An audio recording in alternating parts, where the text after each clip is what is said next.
Hold on, girl. How much friends do you had tonight? I did like 4. Girl, how much Franzia has you had tonight? Here's my question. Mm-hmm. Do y'all think people that go to an academy is smarter than people that go to a university? I'm just talking about in the academy. I'm just talking about in the academy. Girl, I guess it just depends on how much Franzia you had tonight. I did like 4. Girl, how much Franzia has you had tonight? Here's my question. You want to come after 4 Franzia tonight in here, girl?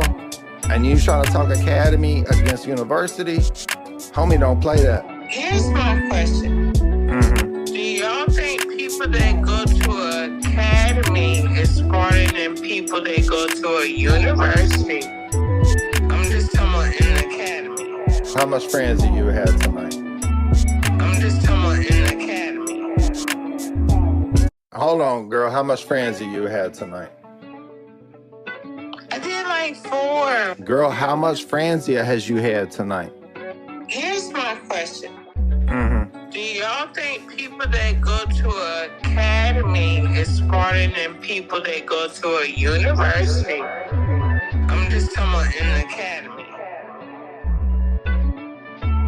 I'm just talking about in the academy. Girl, I guess it just depends on how much Franzia you had tonight. I did like 4. Girl, how much Franzia has you had tonight? Here's my question. You want to come after 4 Franzia tonight in here, girl? And you trying to talk academy against university?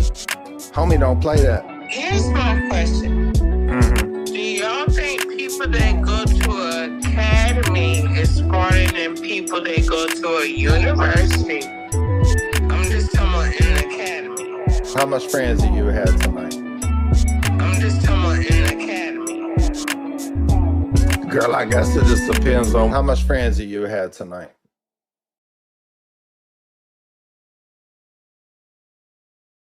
Hold on, girl. How much Franzia you had tonight?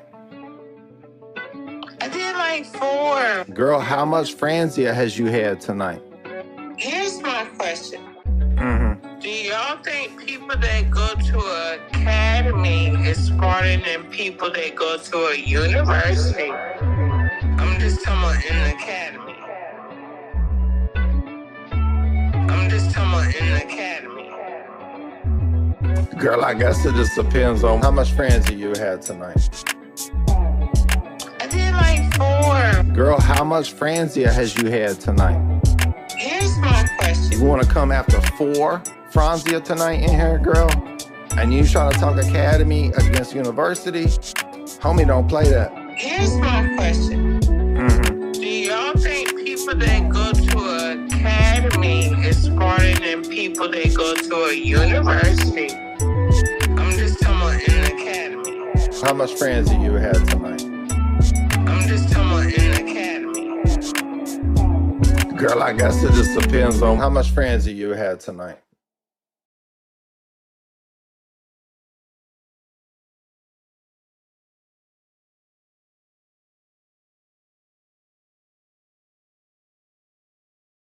To you, the true church isn't the papal church or whatever. The true church is Chicano church, bro. Cholo church. Cholo church is the only true church. And how could you refute me or whatever? It's exclusivism, bro. Chicano church, bro. Cholo church. Cholo church is the only true church. And how could you refute me or whatever? It's exclusivism, bro. What's up, bro? Hey, fool. A dude or whatever, dude. Hey, dude, like I went to Victory Church one time or whatever, and I seen the holy tamale in the sky, bro. And it converted me. Chicano church, bro. Cholo church. Cholo church is the only true church. And how could you refute me or whatever? It's exclusivism, bro. Chicano church, bro. Hey, fool. Cholo church is the only true church. And how could you refute me or whatever? It's exclusivism, bro. Chicano church, bro. Cholo church. Cholo church is the only true church. And how could you refute me or whatever? It's exclusivism, bro. Chicano church, bro. Cholo church. Cholo Church is the only true church. And how could you refute me or whatever? It's exclusivism, bro. Unmute or whatever, dude. Hey, fool.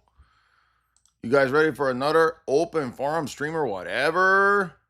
What about the Holy Ray-Bans, dude? Could you generate me a sermon in the style of Billy Sunday and Reverend Billy Graham? Give it a lot of kick. Put a little punch in it. I'm gonna be a pastor right now. I'm gonna be a mega church pastor. Ladies and gentlemen, I want you to pay attention right now. All of you in this audience. Guys, girls, young men. You see what I have in my hand here? Holy Ray-Bans. You think these are a pair of shades? That is not what I have in my hand. Ray-Bans. This is spiritual sight. Holy Ray-Bans. This is the vision that you get from God. Ray-Bans. And when you put these shades on, Holy Ray-Bans, you will see the world the way that God sees it. Ray-Bans. When I put on Holy Ray-Bans, the scales fall from his eyes. Ray-Bans. And now he has Holy Ray-Bans, spiritual Gucci's that you in the congregation, My soul, provide for me through your tithes. I got a Gucci brand. Spiritual Gucci's. Friends, I want you to stop and I want you to think about that for a minute. See how it's just a scam, dude? Give it a lot of kick, like anybody could do this dumbass scam. Welcome, everybody. Put a little punch in it. The scales fall from his eyes, and now he has Holy Ray-Bans. You think these are a pair of shades? That is not what I have in my hand. Ray-Bans. This is spiritual sight. Holy Ray-Bans. Woo! This is the vision that you get from God. One more, y'all. Gay space brother, won't you come down from up on high? Gay space brother, won't you come down from up on high and touch my cheeks? Touch my cheeks from on high. Touch my cheeks from on high. Sky. Gay space brother, won't you come down and slap them cheeks? Can I get up? Slap on the cheek, yeah. Can I get up? Slap on the butt cheek, yeah. Gay space brother, he's gonna come down and find you. Gay space brother, gonna come down from the mountain high. I said, gay space brother. All right, I lied. One more. I can't not do this one, dude. This one's one of my favorites now. Y'all know what I'm saying? Know what I'm saying? Moment, space, lives. Let's create lives. Moment, space, lives. God the Father has a body. It's a very tone body. He looks good. He looks good. Moment, space, lives. Moment, space, lives. Basement.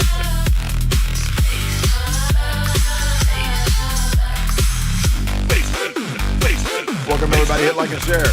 Magic underwear fitting tight. Magic underwear is feeling right. Moment, space, wise. Moment, space, wise. God's cola.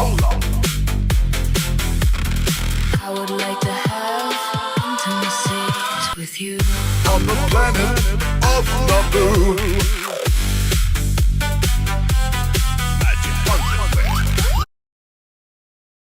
I have to do the Ruslan one. I can't do a show without the Ruslan one. So I apologize. I lied. We got to do one more. How can we not do the Ruslan song? Come on now. Y'all know that one's already just topping the charts.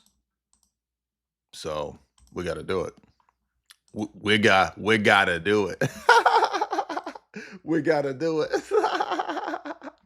Come on now, internet. Screw you. To heck. What's going on with you, man? Why you want to be like this right now? You messing up my flow, dude. It says the connection is, it's got to be YouTube, man. Shall we begin? I need 7 figures. I need 7 figures. I need 7 figures. Let's begin now.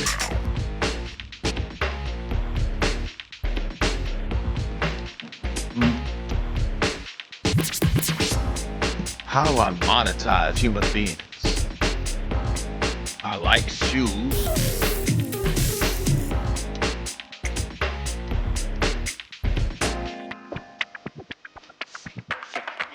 Let's begin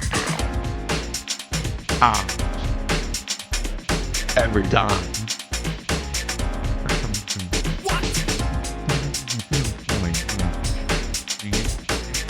Fascinating.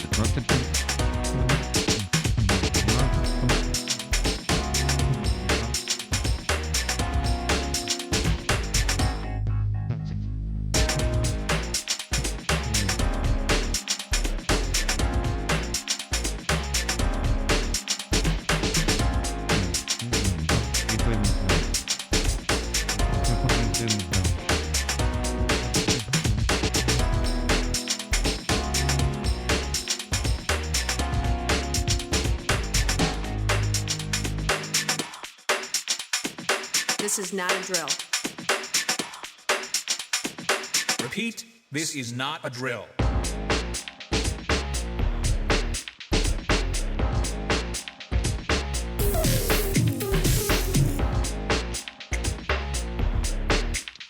I need 7 figures.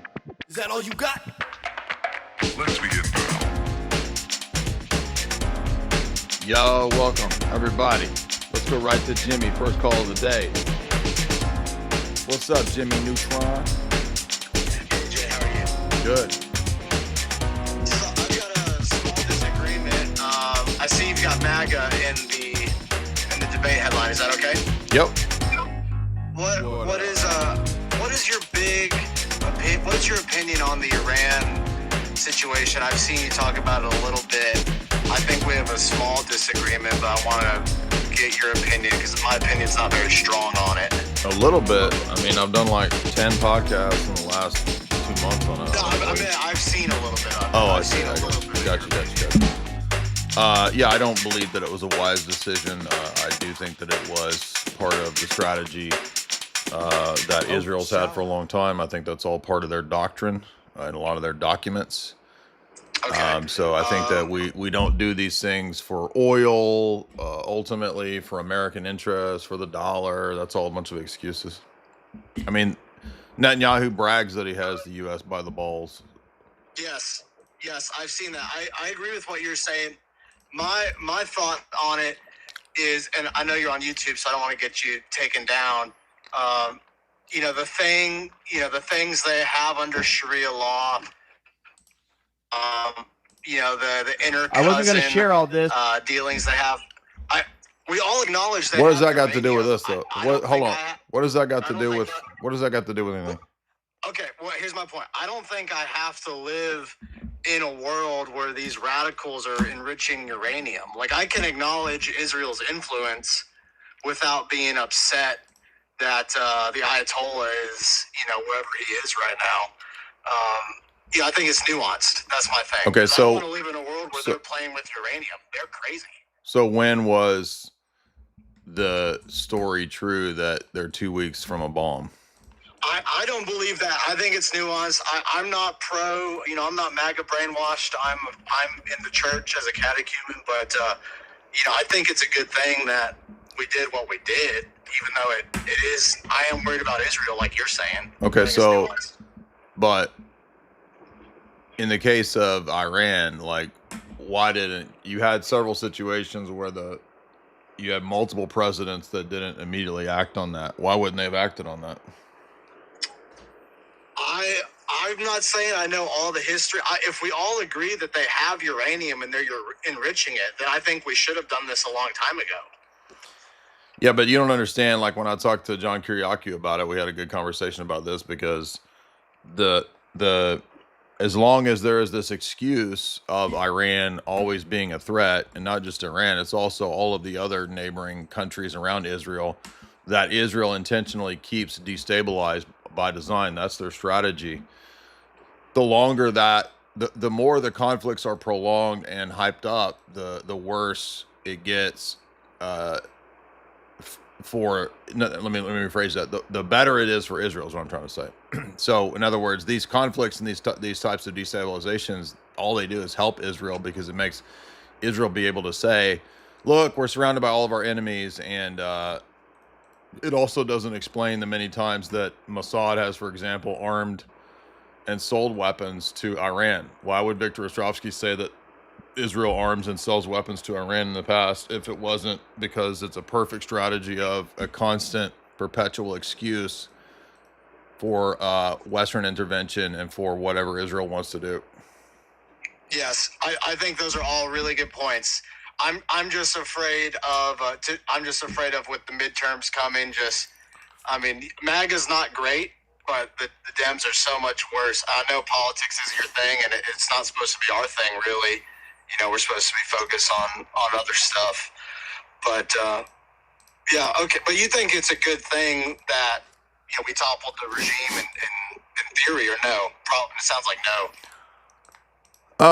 Well, I don't know, because it'll depend on what happens. Because if they get, there's infinity mullahs, so they just if you kill one mullah, they'll just put another mullah in. So if you're going to do a regime change and they're going to put the son of the Shah in, that dude I don't know if that's actually going to work, because I don't think he's very popular, and he's obviously just an Israeli stooge anyway. So okay, I don't know how that's going to work, but yeah, I'm definitely worried that Trump is not delivering on good things, and it's probably gonna. Why do you think? Why did Trump, campaign so hard on no Middle Eastern wars? Because he knew it was popular. Okay. I think people Agreed. people around him have tricked him into this for sure. I think he's doing this for pride. He wants to say that he solved Middle East conflict. Yeah, probably true. He's a big look what I've done. Look what I've done. Well, look, here's the thing. So if Israeli Mossad was for many, many years disrupting Iran operations from within, which is what they claim to have done, right? And if he targeted Soleimani and that damaged it, why did we need to do all of this? It seems like the only reason we needed to do all this, if the covert operations were successful, is not to do with oil or oil money, because this has actually hurt oil, because they shut the Strait of Hormuz, so that made the oil prices. So we're not benefiting from this in terms of oil. What I'm saying is, why was it needed to suddenly do what I thought this was the strategic surgical strikes from several months ago were enough? That was all that was needed. But now there's discussion of troops on the ground. They're discussing the possibility of a draft.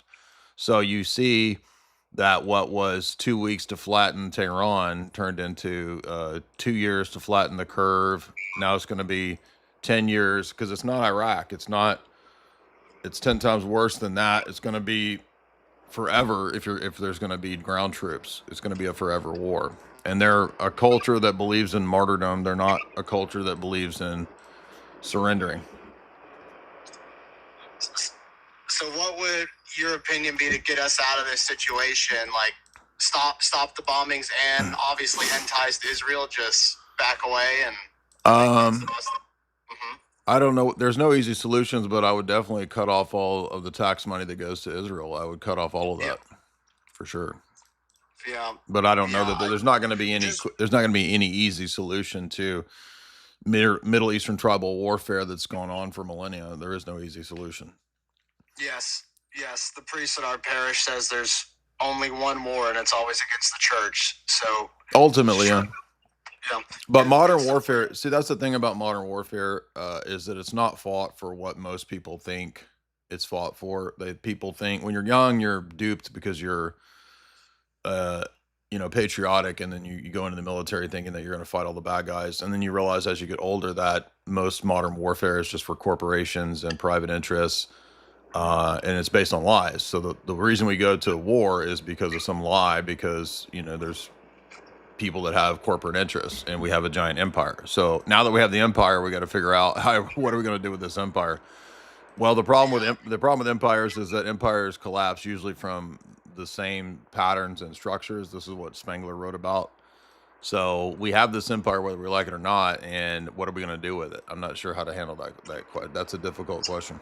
Well, hopefully in 30 years, when the boomers are out of the picture, about 10% of the country is Orthodox, because right now it's 1%. Right. And the church is growing, and we're all having kids. Like, I'm going to have 3 or 4 kids. Good. Yeah. No, I agree. I think the future will definitely be people looking. They're already doing it. They're already looking for alternative ideologies out of this retarded boomer slop. That's why I titled today's show "Boomer Slop from the Year 5000" because it's like a weird sci-fi, story. It's like what encompasses everything from David Wood to Middle Eastern wars, and it's like I keep coming back to the boomer question, the BQ. This keeps being a central problem is the BQ. The boomers are not prepared for the Middle Eastern ideology coming to America. Like, those people are not thinking about the world the same way we do. They don't care about Uber Eats and vacations. Like, they believe what they believe. It's like my dad's a boomer, and at first he was all for immigration from, say, a place like Iran. And anyways, it's interesting. I'll keep it safe for YouTube.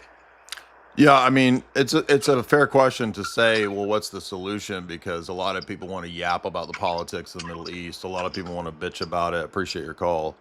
But, I mean, if you've studied the history of this conflict, that alone tells you there are no easy solutions, right? We're not going to undo the British Empire's entire Middle Eastern strategy that they set up, via the Rothschilds and Lord Curzon and all these people. I mean, that's there. It's not going to go away. You could conceivably begin to, withdraw funding. And Israel's already said that basically they don't really care. Ultimately, if they would probably prefer to not lose American support and funding, but they've already planned on relying on Infinity Indians. I'm not joking. They've actually said that. So if we lose America, we'll just rely on India, and we have Infinity Indians to pull from because there's a large, massive support for Zionism in India.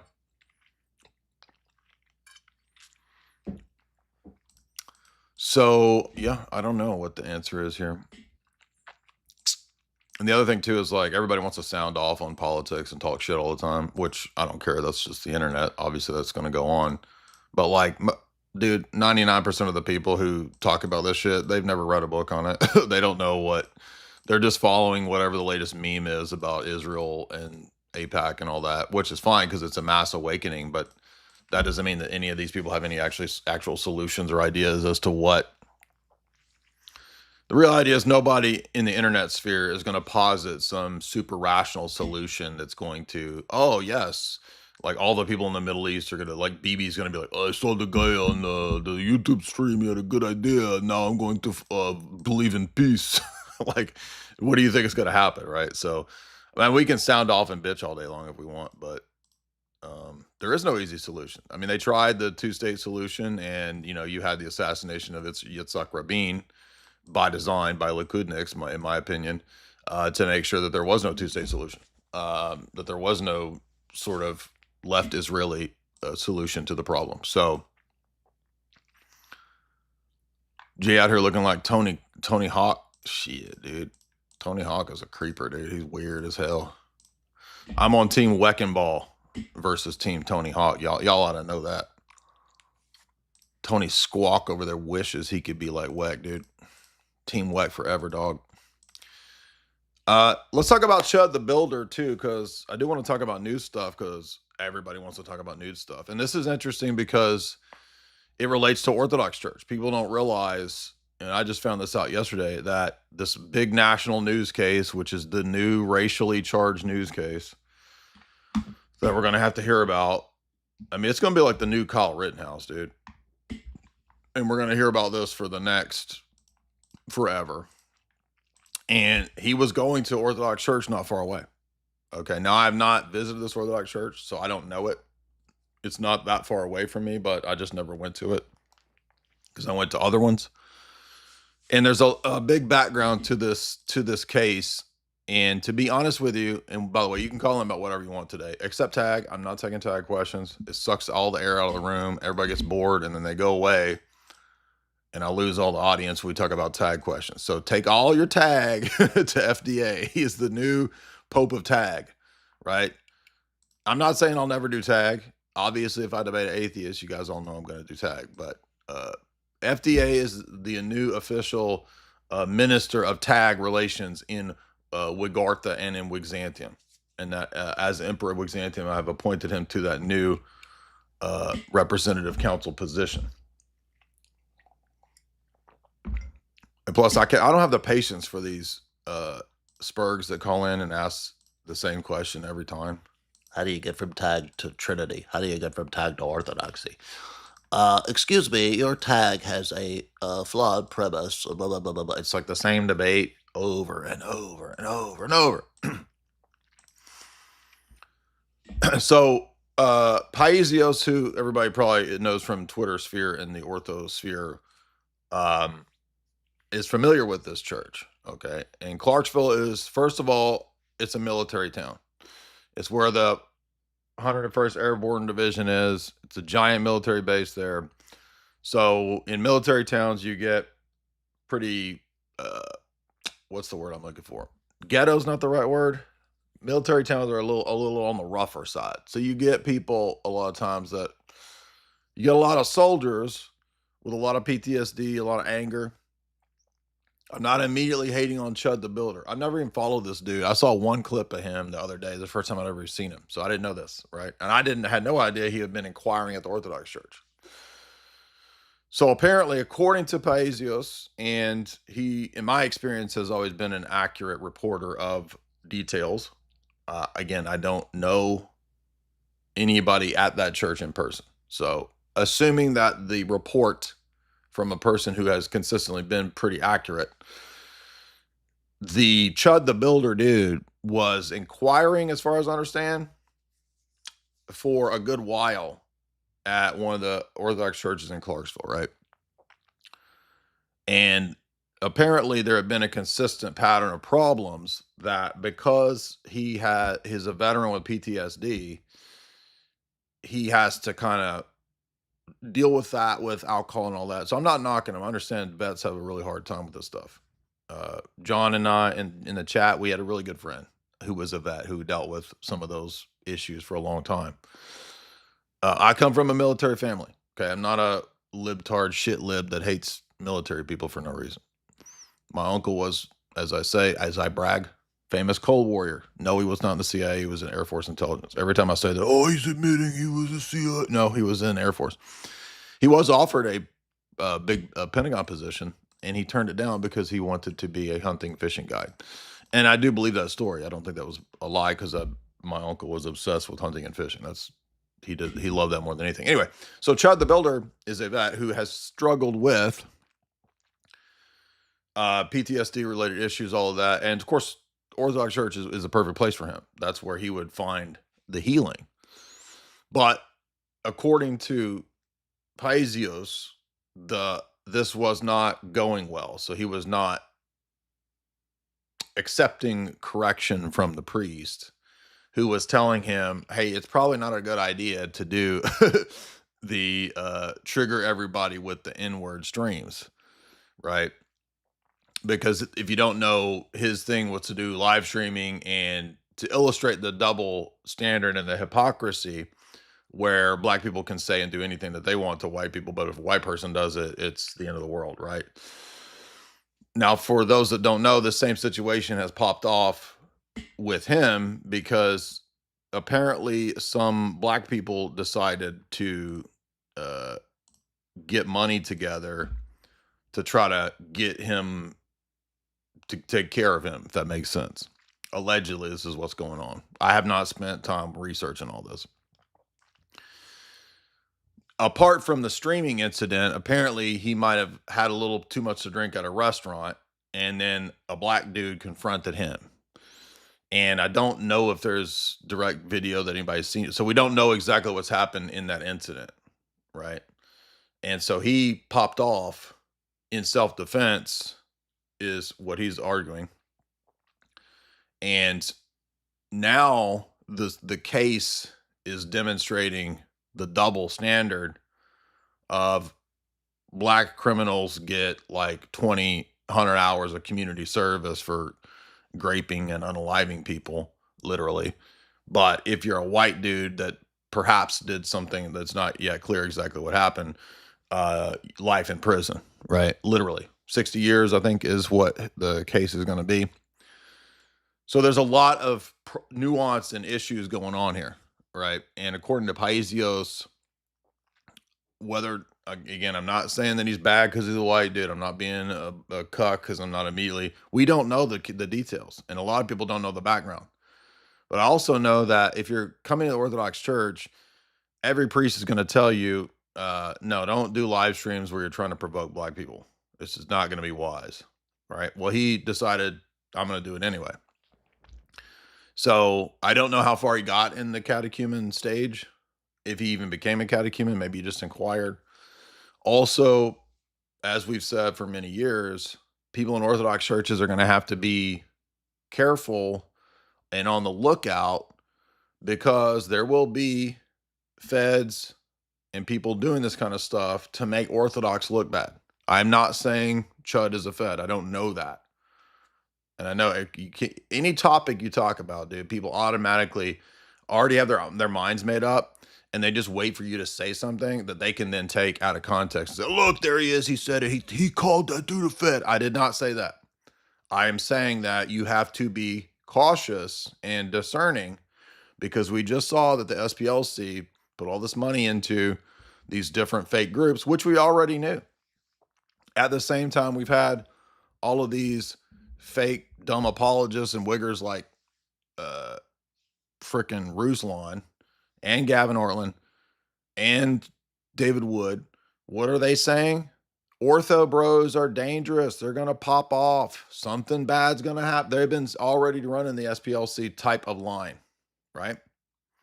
So that's why you have to be very discerning and cautious, especially with former military, people coming from the intelligence world, people coming out of the organized crime world. All of those people are much more likely to be provocateurs, agitprop, confidential informants, people coming in. Look, we all saw this with Ricardi Schwartz. Remember that goblin? Oh, I'm so interested in Russian Orthodox Christianity in the Bible Belt. And she went in and befriended all the community and then wrote a giant hit piece saying that everybody's evil, racist, neo-ends. And dude, obviously she was going to do that. Any bitch from Fordham is going to do that. Duh. But back then, people were less discerning. Now the FBI just admitted, what was it, yesterday? That they admitted, it's probably more than this, but they admitted 26 agents and operatives at J6. I bet it was a lot more than that. But the FBI has now admitted that they had all of these agents and operatives there. By the way, who didn't know that? Any political rally is going to have a bunch of them. Duh.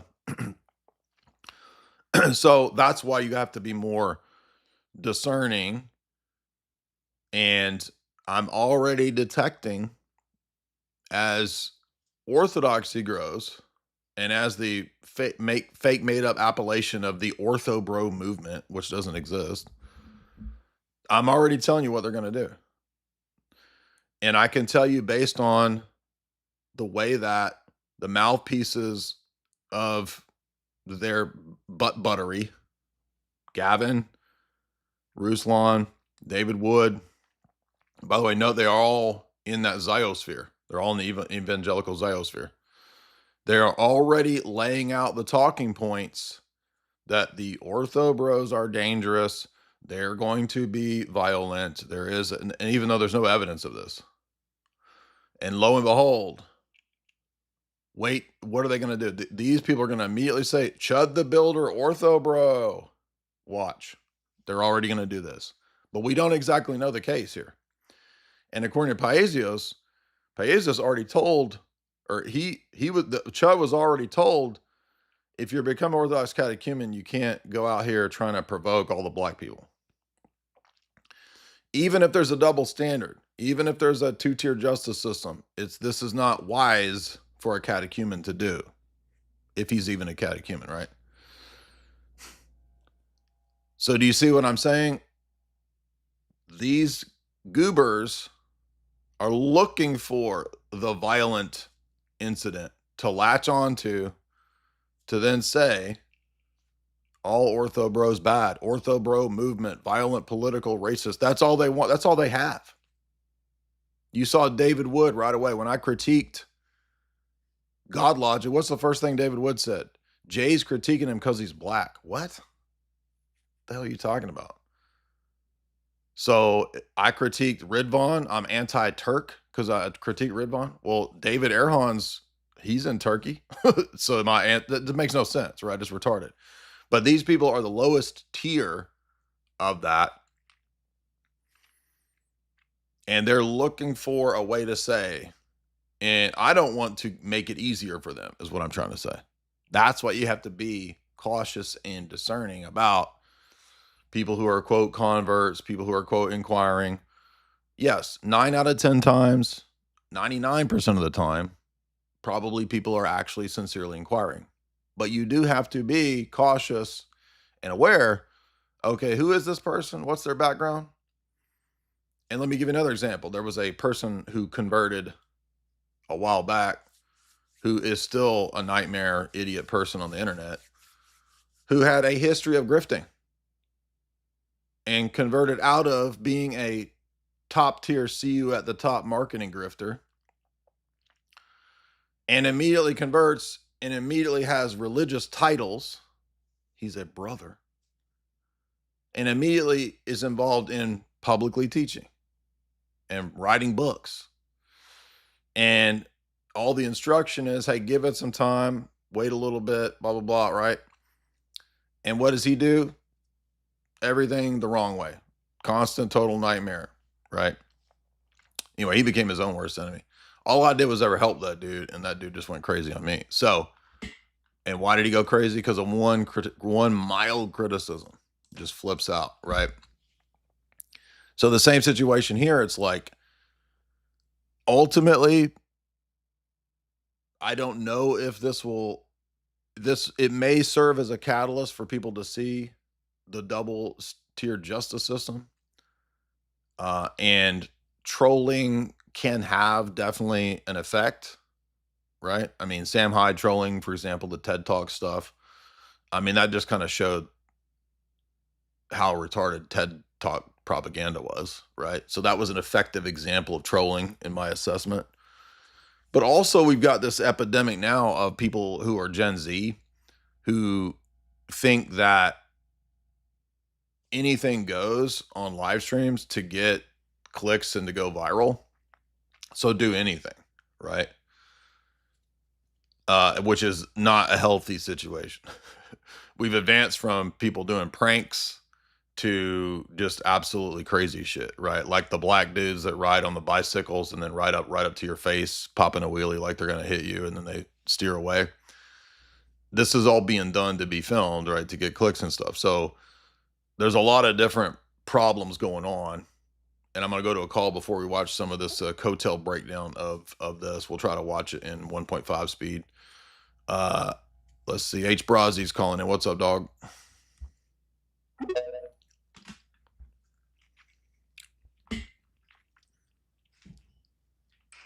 Hey, what's up, Jake? Hey, what's on your mind? I hadn't seen you in a while. Where you been? I've been good, man. You know, I was trying to actually take some time away from Twitter, like I said. Oh, that's right. That's right. I forgot you said. I did. I forgot you said that. Well, maybe about 3-4 weeks ago, Catherine situation. That's when all of that popped off, and we destroyed. Well, we can. That's not even what I called it. I wanted to give you some comments on the CHUD situation because sure. There's some stuff that you may not know about, but I just want to say, as far as the Catherine situation goes, we obliterated her before all of that stuff from a few days came up. Like, we kindly destroyed every single point she had ever made, and she stopped engaging with us. She didn't block me. She didn't block a few of the other guys because we were never being disrespectful. We just we just dog walked her like step by step, and it just became clear to me that she just had an agenda. Yeah, an agenda, absolutely. And I wasn't gonna stop. But we can, if you want to, go like deeper into that some future time, we can. But as far as the CHUD thing goes, I'm gonna read you. I'm gonna start with the I guess his catechism. Like I'm not, like you said, I'm not exactly 100% sure what was going on, with his inquiry or catechism, but I'm going to read you verbatim what an exchange between him and Hush Tones maybe about 3 weeks ago. So Hush Tones, he had shared one of his tweets, and he said, "Bro chose grifting over the Orthodox Church."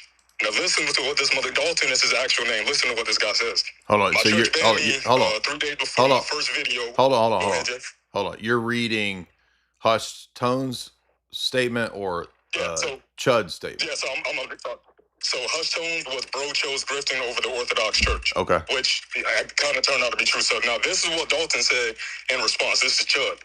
My church banned me 3 days before my first video was ever posted. First video did 10 M overnight, and the CHUD army was born. Cringe. That's cringe as fuck. That's the first sentence. Now, so CHUD is saying, hold on. Hold on a second, because your kind of connection, you're kind of cutting in and out. So you're saying that CHUD's statement was, I was banned from that Orthodox church before the first video ever came out? Yeah. Okay. I didn't know that. No, I didn't know that. The screenshot he posted of the text messages between him and whoever his priest was, those timelines really don't add up to me, if I'm being honest. Because he did that a while ago, and this was at some point in... Damn, when was this? This was at some point at the end of 2025. Okay. The timelines just do not add up whatsoever. Okay. But so this is what he said. This is the second sentence, and this is kind of where I lost like all faith in the guy. Like on his journey to orthodoxy, he said, "The Lord vindicates those who are on His side, even when the church makes mistakes." There's just no coming back from that. So I mean, I understand. He may have felt like he was spurned, by whoever his priest was and all of that, but. That's the most ridiculous shit I've ever seen anybody say. that lines up with Paisios's assessment in his comment. Yeah. Now, as far as the criminal stuff goes, I mean that's like you pretty much hit the nail on the head from what little bit I heard. Once I started listening, like it's clear as day what's going on. They're just trying to make an example out of him. If everything is true, and I'm assuming it is because. Obviously the person that he wound up shooting was black. You know how that is. So if the dude attacked him and he shot him, which I'm assuming is 100% true, it's never not been true. Like them giving him that $1.25 million bond when you have guys that are like committing rapes and other murders and stuff. I mean, I'm sorry, I know you're on YouTube. Like other crimes, and they're getting a few $100,000 of a bond, and so in both instances, like. Everything I don't know, like all the stuff that Paisios was talking about, like that dude's annoying as fuck. I'm not saying he's a bad dude, but like good God. I'm just talking about his. Text, I'm just talking about his relating of events, whatever you think of. It's probably all true. If I'm being honest, all that seems to be true. I mean, because you don't say what he said in response to what Hush Tone said. If you don't feel like you're above reproach, you know what I mean? Yeah, well, that's important to know because immediately all these goblins like Ruslan and Gavin, they're going to latch onto this and say, "Aha, we got it! We got our pearl to clutch." The ortho bro who went crazy and murdered unalive somebody, right? That's what these goblins are going to say. Yeah, I mean, we don't have any evidence whatsoever that he had any involvement with like any Orthodox groups online. As far as I'm concerned, he didn't. There are a few people like Paisios himself that he's interacted with online and that happen to be Orthodox. Listen, ironically enough, it seemed to be like at one point in time he was doing this all in person and it was completely genuine. But well, look, I got an easy solution to this problem. Did you have any more details to this, or is that the essence of it? No, that was it, man. Right. I just wanted to let you know. No, I didn't know that. That's actually very relevant detail here. Easy solution, as people are pointing out in the chat.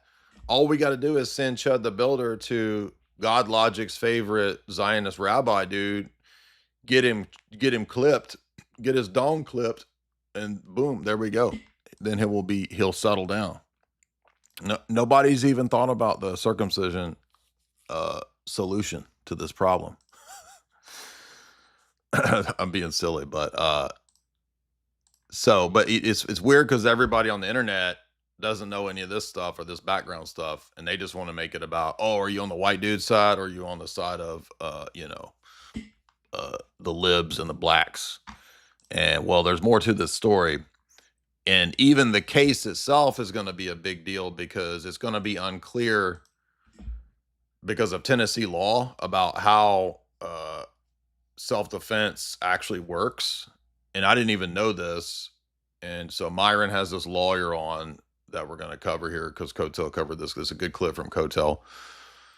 Tennessee law has this thing. I had never heard this before, where you also have to show that you were aware of the danger or the problem ahead of the time somehow. So like, for example, if you say, I live in an area where there was 20 break-ins, and so I was nervous, and when somebody broke in, I went ahead and just immediately shot them because we've had so many break-ins. You have to demonstrate that at the time of the event, you were aware that there were 20 break-ins, which I'm not sure how you demonstrate that, which also to me seems a little odd. But I also understand why you would make this point, because anybody could then ex post facto say, oh, well, I had this as my excuse. Yeah, but did you know that at the time? So this is where legal stuff gets all complex and complicated, and you start to see good arguments on both sides. I could see good arguments on both sides of the prior knowledge angle of this. Dude, what do you want, man? I see you're like raising your hand a million times. What's up? What's on your mind? Hey Jay, I've been a super close follower with a lot of the CHUD lore and the recent case. I kind of wanted to fill you in on some of the chime in. inaccuracies of what's happened. So if I may, can I have like just a minute or two to kind of explain the rise to what like is now like CHUD circumstances? Go ahead. Yeah. Yeah, so essentially it started out maybe a few years back. It was like a road rage incident where he was involved in a road rage incident with a black woman, maybe another person. And whether or not he was the person that was like road raging or not, that's unclear. But, from that moment, he called her the N-word out of the window and then held up a cross. And then that got published on a Facebook group. From that incident, they doxed his work. He worked as, like a construction or like a home, like a home builder. That's why it's CHUD the Builder. Right. So they doxed, his company. He ended up getting fired. And then he created his own construction company in which, a plethora of reviews were submitted, pretty much like, it's pretty much like a hate group or what have you. They doxed his partners dropped him, and so like his business ended up failing. He got a boatload of death threats to his family, himself, and even his 2-year-old son. They ended up killing his dog throughout all this incident. And one thing that I heard that was like an inaccuracy, he was not a veteran. The person who attacked him, he was a veteran with PTSD, but they're running with that. Wait, hold on. Hold on a second. Yeah. The attacker is the veteran with PTSD or not, or CHUD is? The attacker. Oh, okay. Gotcha. Go ahead. Yeah, so they're kind of running with that framing. it's kind of like a political optics situation here where this guy is not a career criminal. He's actually a decorated war hero, essentially. I don't know about decorated, but you know how the optics go.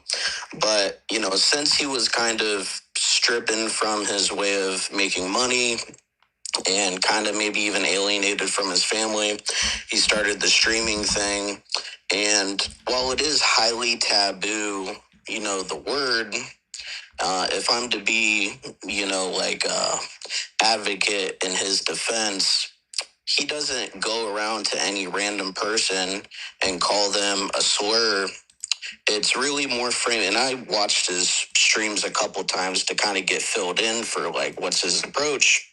He goes up to people, he says, hey, white or black, he goes up to people, he says, hey, do you believe in free speech? They say yes. Then he says, so white people can say, you know, the N-word, right? And then from there, all the altercations happen. Now, from this whole entire, you know, thing that he does, obviously grabbed a lot of attention. A lot of rappers, a lot of figures are saying, oh, someone needs to deal with this guy. He goes to church, he goes to court to handle a bar tab thing or a restaurant tab thing. And as he's walking out, and this is all verifiable, by the way, he was streaming walking out of the courthouse in which the alleged attacker was nearby on a ledge, and it stated that they were pointing and laughing, him and maybe his wife at the time. They were pointing and laughing at him, and I guess he walked up to them or walked past them. Wait, who was pointing and laughing? The alleged attacker. Okay. David Love or something like that. Okay. So they were pointing and laughing. He walks up to him or walks by them. He says, hey, how are you guys doing? Do you like this suit? And, you know, the person says, get away from me or something to the effect. Now, this is like up to debate because although it was streamed, it was taken down because the streaming service has a AI security measure, right? In which, you know, gunshots go off, it stops the stream, maybe it archives it, so people don't have the actual video that happened. But there are a group of people that were witnesses to the stream that have been getting on X spaces, and, you know, we've been gathering people to kind of come and testify in CHUD's defense that stated he walked away. He was about 70 to 100 feet away or something to the effect. The black guy ran up to him from behind and either punched him from behind and or said, hey, I got PTSD, you're not going to say all this chimp stuff, blah, blah, blah. And what I keep hearing is that CHUD didn't say a word, but he says, so what are you going to do? Are you going to chimp out on me? And then he immediately hits him several times, in which he's on the ground, and then he returned fire at a certain point. And so that's kind of like a large description of the situation in totality. And that lawyer that you're talking about, I got to be honest, man, I watched a few of his like clips. He's like playing the both sides thing quite a lot. He's like talking about provocation and that if you do anything to antagonize somebody, that gives them the legal premise to beat you however they wish, which that doesn't even really make sense. Like, you're allowed to defend yourself if your life is in danger, like really regardless of any situation. Now, proportional force, I ask everybody this. I say, how many times does a person need to punch you in the face for you to return fire? They can never answer the question because it's not a number. It's like a frame of mind of the person that's being attacked. It's like, do you think your life is in danger? If so, you know what I mean? So that's kind of like my whole position on it, and I kind of wanted to iron out some of the things that were maybe inaccurate that were being spread around. All right, appreciate that, man. Yeah, thank you for giving us a fuller take and the lore, because I don't know the lore. I'll play a little bit of this that Coatel was playing here. But I'm tired of seeing Orthodox people on here praise and promote the public antics of Dalton, aka CHUD the Builder. He's an extremely mentally ill person. You have no idea the kind of damage he is doing to himself and his family, who are getting the same death threats as him, and the damage he did to the Holy Protection Orthodox Church in Clarksville, Tennessee. That parish is currently without a priest and on the brink of shutting down, in large part due to the damage he caused there. For his talk on his streams about blacks and minorities destroying the fabric of American society, spreading mistrust, threats, and chaos. This is exactly what he did to what was once the most high-trust and close-knit parish community I ever experienced. I switched from my Antiochian parish to Holy Protection in early 2024, right before CHUD became a catechumen there. I fell in love with the parish and the community, and I was convinced that this was the parish I wanted to raise my family in. I was stable. It was stable, full of young families, very safe. Most of the threats started coming in, and several... I'm gonna skip past this part because we just read this part, and then Coatel will give you a little bit of the statement of what's going on. This is CHUD the Builder, charged after shooting outside Montgomery County Courthouse in Clarksville, Tennessee. Yesterday, a fight escalated into a shooting outside Montgomery County Courthouse in Clarksville, Tennessee. Now, as I mentioned in the opening, I'm going to play this video so you guys can see. This is the only video, and it's not very good. It's really not that useful because we can't see what happened. What we're told, at least what's being publicly articulated right now, is CHUD the Builder was coming out of the courthouse in Montgomery County because he had been arrested earlier that week for live streaming at a restaurant in which they wanted him to leave. They asked him to leave. Apparently he had a bill of over $300 some, and then he refused to pay the bill because they were kicking him out. He was then promptly arrested for theft of service, and he was leaving the courthouse regarding that incident. This man, Joshua Fox, was apparently across the street and started yelling and harassing CHUD. CHUD then crossed the street and spoke to the man. We don't know what was exchanged. We don't know if CHUD called him the N-word, said he was chimping out. We don't know. He was not live streaming, though, when this incident happened. We're told that CHUD then crossed the street back towards the courthouse, and this Joshua Fox, the African-American, followed him and then sucker punched him. By the way, there's a lot of questions coming up. Will I grant the W word pass? Will we begin to discuss the WQ as I brought up on Piers Morgan? That's why this case matters. That's the central point. I'm just joking, by the way. CHUD then pulls a gun out while they're wrestling and shoots him in the stomach. One of the bullets ricochet and ended up grazing his own arm, as you can see him here on the gurney. This is the video of the incident that we have. Oh my God!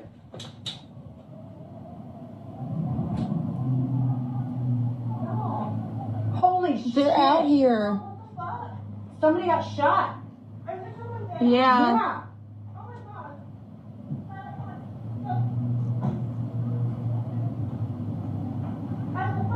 I will say that CHUD has the build and the frame of pretty much every Tennessee boy.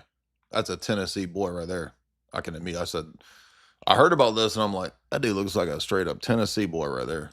And what do you know? Tennessee boy.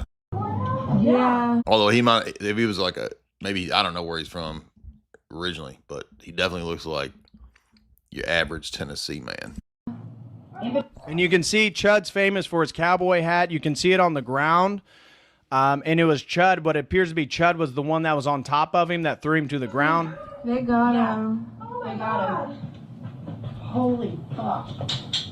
Is someone down? I just see the one guy. Oh my God.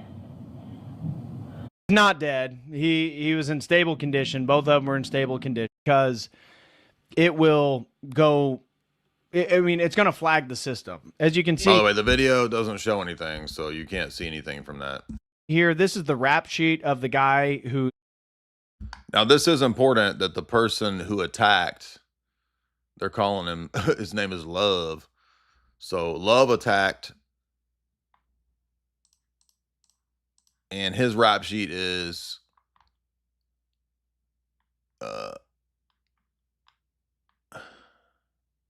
let's see what it, you can't read it from the screen. Let's see. You can see here, this is the rap sheet of the guy who supposedly sucker punched him. This is Joshua Fox.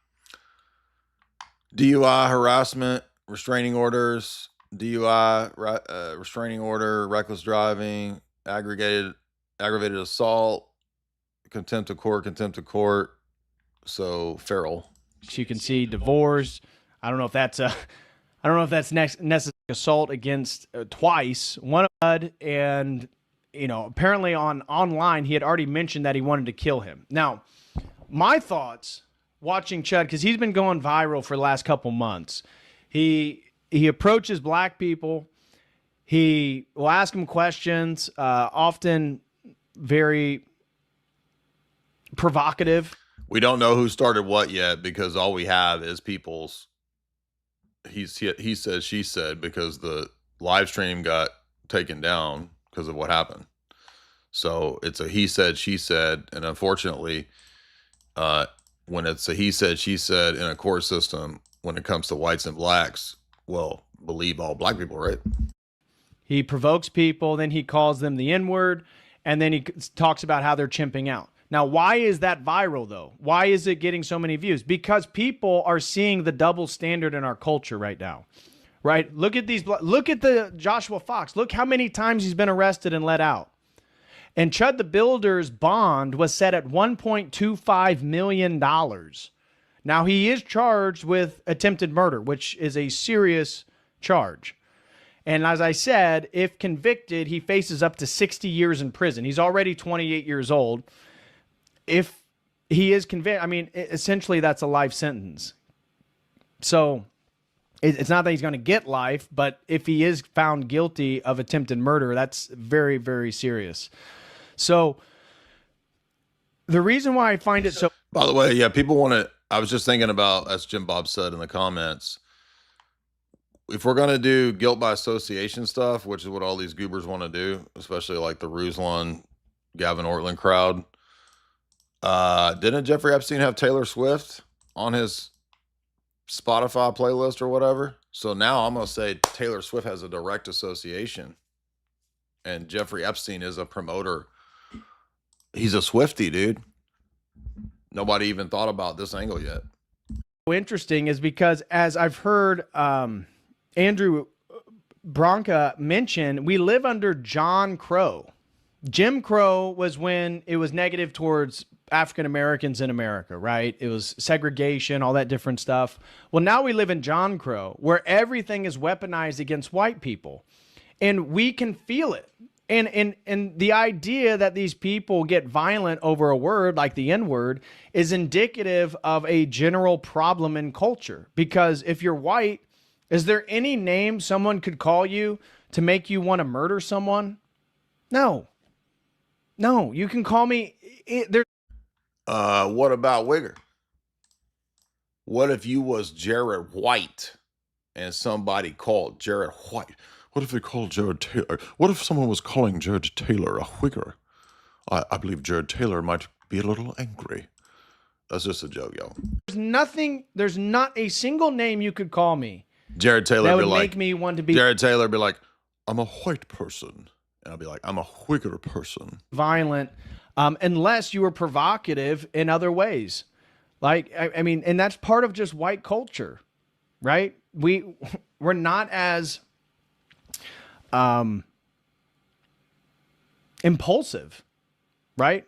We can actually control ourselves, generally speaking. Not, of course, it's not just a unless you talking about the Emperor WIGZANTIUM in a debate.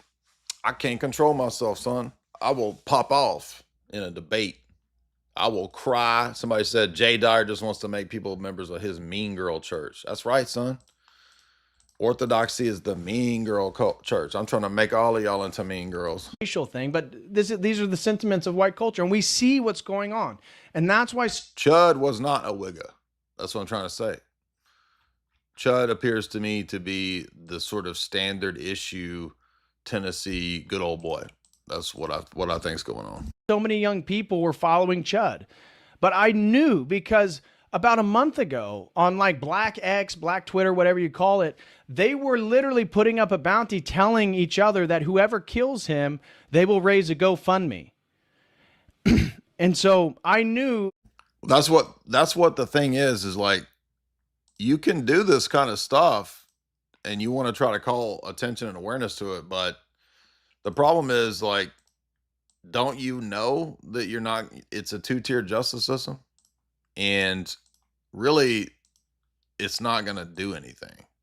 You know what I'm saying? I understand the logic of it, you want to say, okay, it's like Sam Hyde trolling the TED Talks, but ain't nobody at TED Talk gonna shoot you. Thugs are gonna shoot you, dude. So it just doesn't seem wise to me. And I mean, we see the younger you go, like people are willing to, like, they'll be martyrs for being viral. Like the people are willing to die to be viral. It's pretty crazy. That Chud the Builder was going to end badly, what he was doing. Now, I get what he's trying to do in regards to push the boundaries, try to utilize free speech to antagonize people and demonstrate, you know, general behavioral patterns in society. I get that. Following my logic, why should you carry? How does anything I said mean that you shouldn't have self-defense? I don't follow the argument. But what he was doing was always going to end violently. And there's all these videos of him, you know, bear macing people and stuff like that, already being attacked in Nashville. And so then it happened. It happened just a few days ago. So here is the other thing too is, apart from like the intended goal of this sort of trolling or whatever, is at the macro scale, all the system wants right now is hyped up religio-racial violence. That's what they want. They're thirsting after this. And anytime they get one of those diamonds in the rough, it's going to be the biggest news story for the next 5 years. And I mean, does that wake more white people up? I don't know. Maybe. It feels like maybe it just makes everybody double down into the positions they already had. I'm not sure. I don't know that. I just don't think it's a wise strategy to do that. And I mean, everybody should know you're not going to get justice in a corrupt system. A section from I think it's an hour and 38-minute live stream between Myron Gaines and Andrew Bronca. Andrew Bronca, I'll give you another example where this, so go back to Charlottesville. At the time of Charlottesville, right after it happened, right before it happened, I was saying I wouldn't go to this. This is going to be a bunch of agitprop, honey trap. They're gonna trap you all dumb right wingers into doing something. And that's exactly what happened, of course. But at the time, guess what people were saying at the time? Oh, you're a fucking pussy. You won't come show your strength. You won't come march in the street and show you blah, blah, blah, blah, blah. They were all saying that kind of stuff to me, or people that would criticize this stuff. And so fast forward, same type of thing. Oh, you won't stand up. You won't do this. You won't do that. You don't have the balls to go up. It's a question of wisdom and propriety, right? Don't you understand that doing this type of agitprop, it has limited effect and limited value. And the system has the ability to control narratives and steer them in the direction, even if you're correct.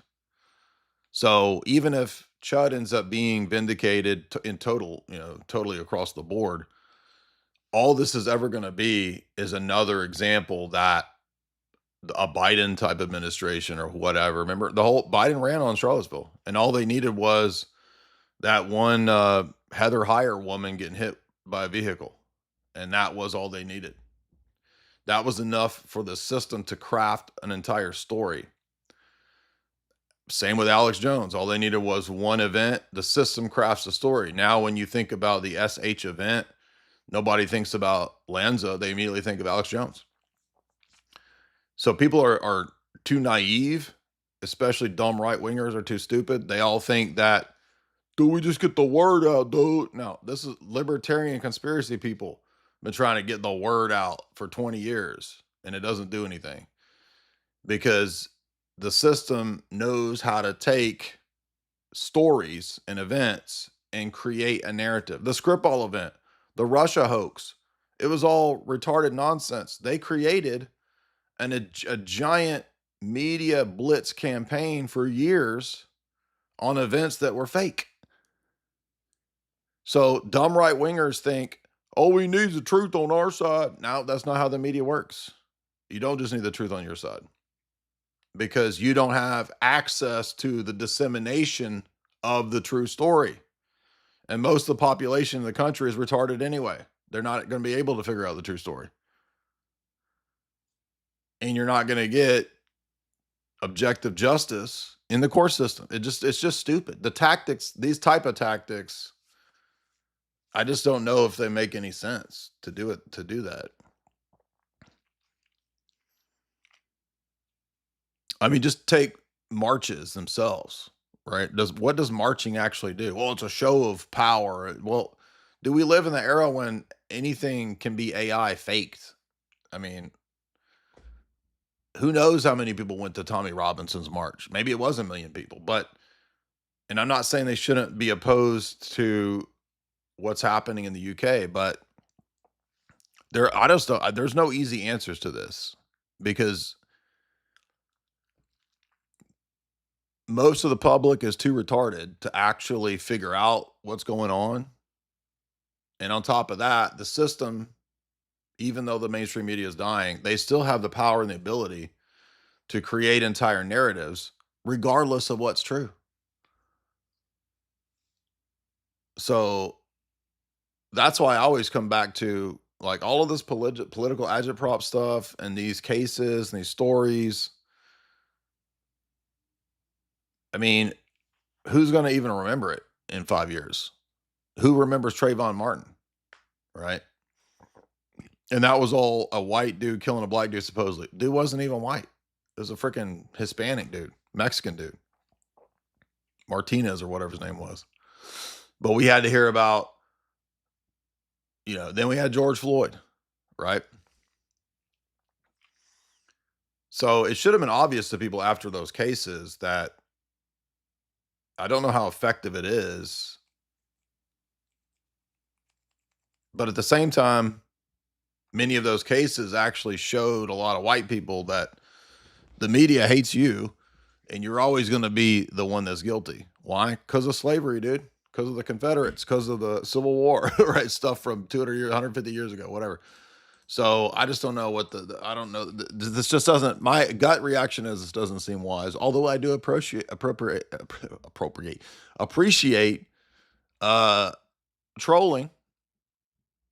I think Sam Hyde does it very well. I don't know if this was the best approach, though. Is one of the leader, if not, he's often considered the #1 attorney regarding self-defense. And he's also also, by the way, if you're a young husband with kids, I mean, you got to think about your family. I mean, is it worth risking your family and your kids and all that to troll? Doesn't everybody already know there's a lot of criminal system injustice and that black people are not given the same sentences as white people? I mean, doesn't everybody know this already? Based on a lot of topics, if you know what I mean. And I played a couple of his clips. Like, he's really good on. Here's what I know what I'm trying to say.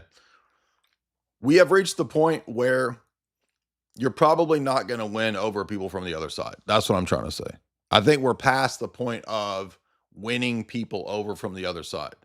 We passed a long time ago winning people over from opposition sides on logic and reasoning. That died in like 2016, 2017, right? Remember when Gavin McInnes said, when I went to the MAGA rally and they hit somebody on the head with a bike lock, arguing politics. He said, I realized that we're not going to convince these leftists with logic and reasoning.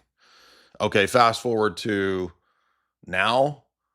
I don't think you're going to convince people with sure as hell not with logic and reasoning from the left. And trolling, probably not. So I just don't know if this is even effective at all anymore. The demographics of America, the cultural differences between some of the ethnic groups in our country. And so Myron had him on with his expertise to try to figure out, like, what exactly is the... Now, people are saying that this lawyer plays both sides of I don't know. But I mean, lawyers do that. That's kind of what lawyers do, right? I'm not familiar with this lawyer, so I don't know if he's conservative or liberal. I don't know what he is, but their discussion in this section here is interesting. That's why I'm going to play this. He's being charged with is attempted murder. By the way, it's not a free speech case. People think, oh, it's not about free speech. It's a case dealing with self-defense. That's why it's different than what most people are thinking. Only focus is what happened from the initial engagement to when the shots were fired into the stomach of Joshua Fox. That's the only thing that is under investigation right now. Now, the problem for CHUD is all of his social media is going to be utilized against him. It is. All of his social media is going to be utilized against him. See, and if you've got, I think he's got like 2 black juror people in the jury box. See, you see what I'm saying? I mean, he's probably not going to win that case. And imagine, I mean, he's in Tennessee. He's going to have 2 to 4 black jurors in the jury. And there is a way in which he could potentially avoid a jury trial if the judge grants him self-defense. But the problem is the defense attorney has to present that case in front of the prosecutor, in front of the judge. And the judge is not going to take the risk with such a high-profile case of essentially taking on CHUD the Builder with all the backlash that's going to come based on what he's done on social media. So you know that the judge is going to allow the jury, he's just going to push the buck, pass the buck to the jury, and allow the jury to decide whether it's self-defense. And really, that is going to be problematic for CHUD because you know that the prosecutors are going to play so many hours of video of his social media. And imagine if you have black jurors or even white jurors that feel uncomfortable with some of his content. These are human beings, right? This isn't some AI. This isn't some non-emotional thing. As much as we would want the legal system to be that way, it's not. And he has to convince people, knowing, just like, remember Kyle Rittenhouse was on the stand for over 3 hours. Remember him breaking down and crying? That was for 3 hours, because if the defense and what you... That's what I'm trying to say. This is going to be the new Rittenhouse. It might be. That's why I'm covering this. And he was apparently inquiring at Orthodox Church. Have to do, or most likely have to do in these self-defense cases, is the defendant has to testify. But if the defense team allows CHUD to testify so he can make his claim and put it on the record, the prosecutors also get a cross-examine. And you know that he's going to be up there for at least 3 hours. And they're going to say, is this you in this video calling this person the N-word? Is this you in this video calling this person the N-word and bear macing them? Is this you in this video calling? And it's just going to go on and on and on. And that's what is really, I mean, you almost feel bad for him because he's going to be in such a difficult spot just based on public opinion. So anyways, I digress. Let's watch the clip. But that's a completely different legal analysis question than CHUD. In fact, unless Joshua Fox was unjustified, CHUD has no hope. So we're all presuming the punch was unlawful. No question about that. It's not a question of Joshua Fox that black people are entitled to punch you because you say the N-word. That's not the case. I'm certainly not arguing that. It's quite possible for both these guys to be criminally liable and be convicted and go to prison. They can both be wrong. But the question for CHUD is, if you provoke the confrontation under Tennessee law, you lose self-defense. It says so right in the statute.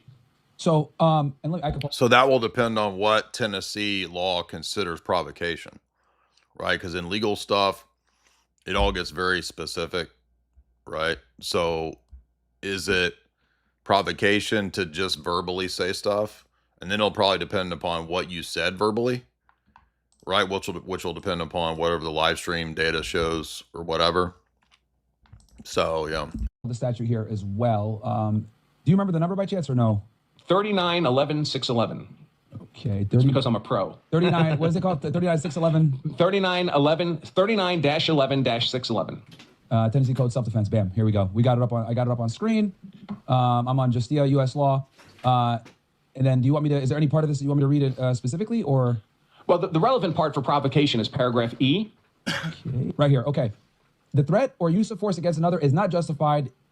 Is not justified. It's not. So the important thing here is they just went through, it's paragraph E, right? So the prior paragraphs, they went through all the things you have to do to qualify for self-defense. And that's all that innocence, imminence, proportion, that's all those elements. And then you get to paragraph E. And basically what it's saying is, even if you did everything else right, even if you would otherwise qualify for lawful self-defense, you don't qualify for lawful self-defense if you provoke the confrontation. And you can go ahead and read it. Okay, so it goes here. The threat or use of force against another is not justified if the person, if the person using force consented to the exact force used or attempted by the other individual. 2. Yeah, that part doesn't matter. Go to paragraph 2 there. Okay, 2. So this one will apply for us. If the person using force provoked the other individual's use or attempted use of unlawful force, unless A, the person using force abandons the encounter or clearly communicates to the other the intent to do so, and B, the other person nevertheless continues or attempts to use unlawful force against the person. And remember, and this is true for most red states, but this is true for Tennessee too. To to be granted self-defense, the right to defend yourself, and in this time potentially use a lethal weapon, CHUD has to prove innocence, imminence of threat,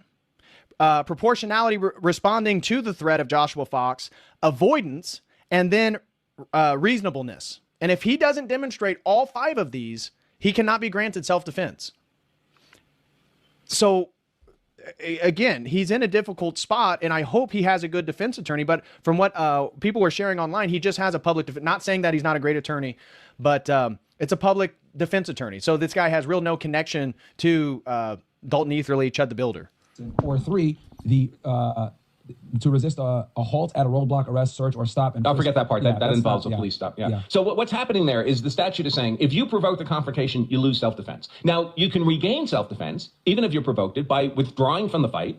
And in good faith, you're actually trying to end the fight and communicating your withdrawal to the other party. And what's happening there, what they're doing is they're rewarding you. They're saying, listen, even if you provoke the fight, we'll allow you to regain self-defense if you de-escalate the fight. If you try to end the fight you provoked, we'll give you a prize. The prize is you get self-defense back. But you have to do that. You have to do the de-escalation. Now, in Tennessee, normally, no legal duty to retreat from a fight before you can defend yourself, unless you provoked the fight. Let's go into a dream world. Let's say you're his lawyer. But he may not have provoked the fight, right? Because some people are saying that were there that when he came out, this dude was waiting and provoked it. So we don't know. So again, it all depends on what was on the live stream data, which nobody has access to unless somebody recorded it. What would you do? What would you start trying? How would you start preparing for a case like this? You have a high-profile guy, obviously very racially charged case, national headlines. Everyone is talking about it. You know who your guy is. How would you prepare if you were his counsel? Well, there's nothing we can do about his baggage, right? All his social media stuff. We can't do anything about that. But what's really important here is everything in self-defense is evaluated from the... We need Soren to weigh in on this, right? He's our resident ortho lawyer. We need him to to weigh in on how this will be analyzed. The state of mind, the mens rea, the mental state of the defender, what they knew at the time they fired that shot. So it's really important to pin down as early as possible. Well, also remember this. Remember in the case of Heather Heyer and Seville, I don't think any of that mattered. Aren't those guys still in jail from Seville? And but I mean, that was a different state, so the laws might be different, but still. Did he know this guy? Had this guy threatened him? What's the nature of the threats he's been getting? Because to the extent you can document that that was in his mind, that was in his knowledge at the time he fired the shot, that's all admissible. And you can get that in front of the jury. If you wait too long and you try to claim that, it looks like you're fabricating it after the fact. Okay. And you can't prove that you had it at the time of the possession. So we got low IQ dummies in the chat. Shocker, right? It's not a simple case. That's why it's not a good guy, bad guy case. Because even if you think CHUD is bad for agitprop trolling provocations, if the assessment is true that this person waited for him to leave and then assaulted him, then it doesn't matter whether you think CHUD's bad. That won't matter in the court. All right, that shouldn't matter in the court if he was directly assaulted. See this happen. There was a guy in Detroit who was sleeping 2 o'clock in the morning. Someone tries to kick in his door, he thinks. He grabs his shotgun, and this is Detroit. There's home invasions everywhere. He grabs a shotgun, goes to his front door, opens it up. A figure... This is the interesting part I was saying about you have to demonstrate that you had prior knowledge of the danger, which seems very... I could see it going either way with this. Lunges across the doorway, not into the house, but side to side. He shoots it with the shotgun. It turns out to be a drunk black girl who was just at the wrong house. This is a white guy. And this white guy tried to introduce into evidence, hey, I live in a neighborhood with a lot of home invasions. I thought it was a home invasion. And his lawyer tried to put a big map in front of the jury showing every home, and they're everywhere. And the judge said, no, I'm not going to allow it because you can't demonstrate to me that your client knew about these home invasions at the time he fired that shotgun. The fact that these things are true is not enough. Your client needs to know it, needs to have known it at the time. So one of the things the lawyers for CHUD need to be doing right now is establishing his present state of mind. See, that's what's difficult, right? And that's kind of crazy too, to have that other layer. But also at the same time, I could understand why there's another layer, because if you didn't have to demonstrate what was in your mind at the time, you could conceivably, after the fact, use any dirt on the person that you're opposed to, right? Like, let's say somebody attacked you unprovoked, or let's say you attacked somebody in a confrontation and your defense was, yeah, but I found out he had a criminal record and had gone to jail for unaliving people. But if you didn't know that at the time, I could see how you could, right? You could be like, yeah, but that doesn't mean you had that reasonable suspicion at the time. Knowledge he had in his mind. They don't get to do that later. It'll be too late later. And I hope they're smart enough to do that. How quickly, because this is obviously very important, because and I love that you mentioned that, because I've told my audience this a bunch of times, right? A lot of people like to armchair, quarterback it and say, well, this isn't, he's guilty because he provoked this, blah, blah, blah, but they never actually look at all the factors. And I've always told people, like you said earlier, a small change in the fact pattern can have enormous, ramifications on the outlook of the entire case. So, ironing down the narrative early on is obviously very important to get their state of mind, because that will obviously dictate if the use of force was reasonable, which is like the, ultimate situation. Was it reasonable given the facts and circumstances known to the person at the time they pulled the trigger? Right, exactly. So my question is, knowing that, how quickly do they need to get in front of their client to establish this fact pattern? Well, are we talking within 48 hours, 72 hours? Because obviously you need time to secure counsel. He's not on bond, so it's not like he's free. The first time he sits down with his lawyers, if the lawyers are competent to handle this case, they should be doing this. Okay. Maybe not the first 15 minutes, but within the first hour. Yeah, and this is why it's so important. But the lawyers need to know they need to do this. Most lawyers don't know anything about self-defense law. They'll treat it like a car accident or DWI, or where these things don't matter so much. And then later they'll learn, 3 months from now, 6 months from now, when they go to introduce this evidence in the court, and the prosecutor says, no, there's no evidence he knew that at the time. And the judge says, yeah, that's right, you can't get it in. And they're like, damn it, if only we had addressed this right away, we'd be good. And the trouble is, if you take out all that personal knowledge stuff, you're literally stripping out the reason why he felt he had to go to the gun. And without that, you don't have self-defense. So in this situation with CHUD, for him to be able to, establish all the, self-defense claims that he has, all the things that we discussed that might have been aggravating factors, he's basically gonna have to do it at trial, is what you're saying. He won't be able to have an opportunity really to do this in any other manner. Well, there are things he can do that can be important pre-trial. I don't know how nuts and bolts. I don't want to bore the audience. No. My audience is higher IQ. They love this stuff, so you're good. You can go into the nuts and bolts. So a big concern with CHUD, of course, is this question of provocation, right? Did he provoke the fight? And normally, the defendant in a self-defense case can only bring into evidence things he knew about his attacker. I had personal knowledge this guy had a long criminal record, right? If you didn't know it, you can't bring it into evidence. But there is an exception. The exception is if the prosecutor attacks your claim of self-defense on that element of innocence, that you were the aggressor or you were the provoker, that opens the door for you to introduce evidence about the other guy that you did not know at the time. Because what the prosecution has done that's crazy. So one more so because this kind of goes against what we discussed before. If you don't know certain things, you can't bring it later. You can't get it in. Right. So this is an exception to that general rule. Okay, one more time with that one. So we mentioned the 5 elements of self-defense, right? One of them is innocence. You started the fight, basically, either because you were the initial aggressor or you provoked her. Well, that raises a question for the jury. Well, who started the fight? So what becomes relevant is, well, who between these two guys was more likely to have... All right, so that's enough of that, because that's really only going to be known based on what the video data shows, if it shows that. So if it doesn't show that, it's going to be really interesting. So there's that.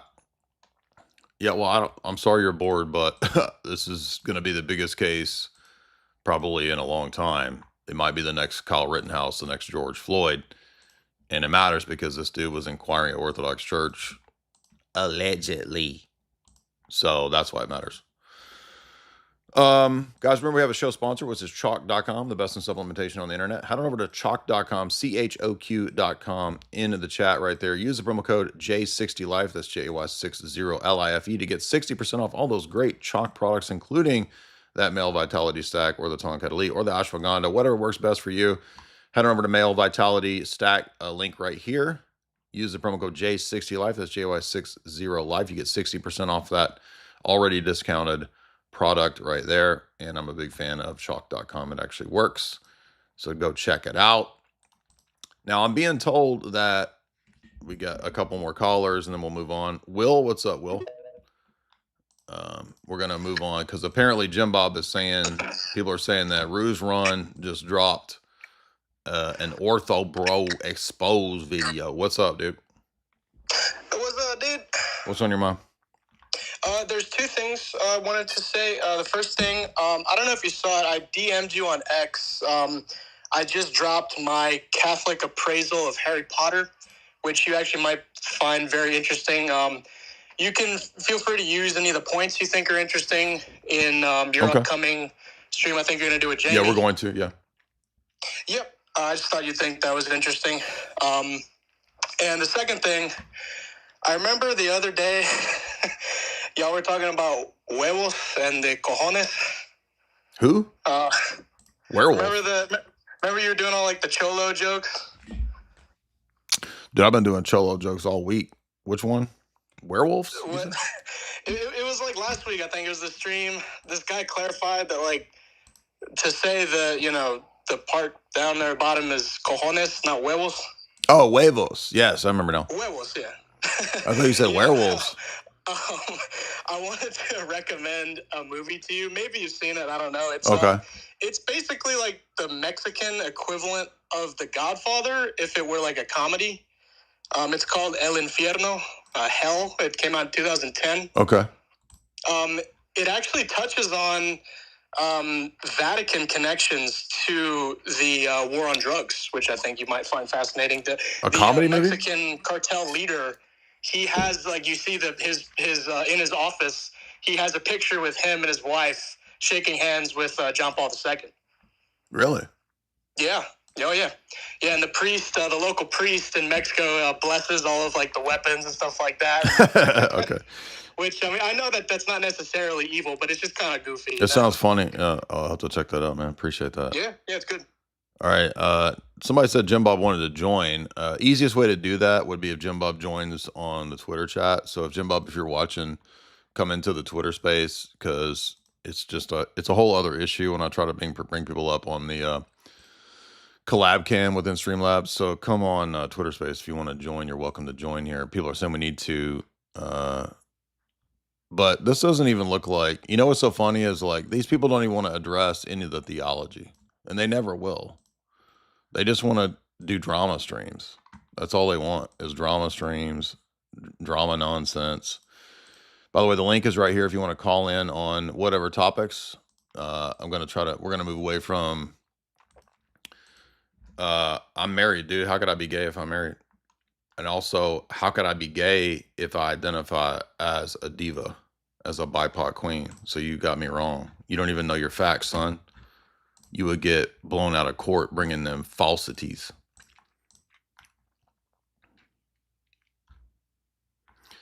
You think I'm gay? Why don't you call in and let's have a sexy talk, son? I'd love to talk to you right now. I'll talk dirty to you, son.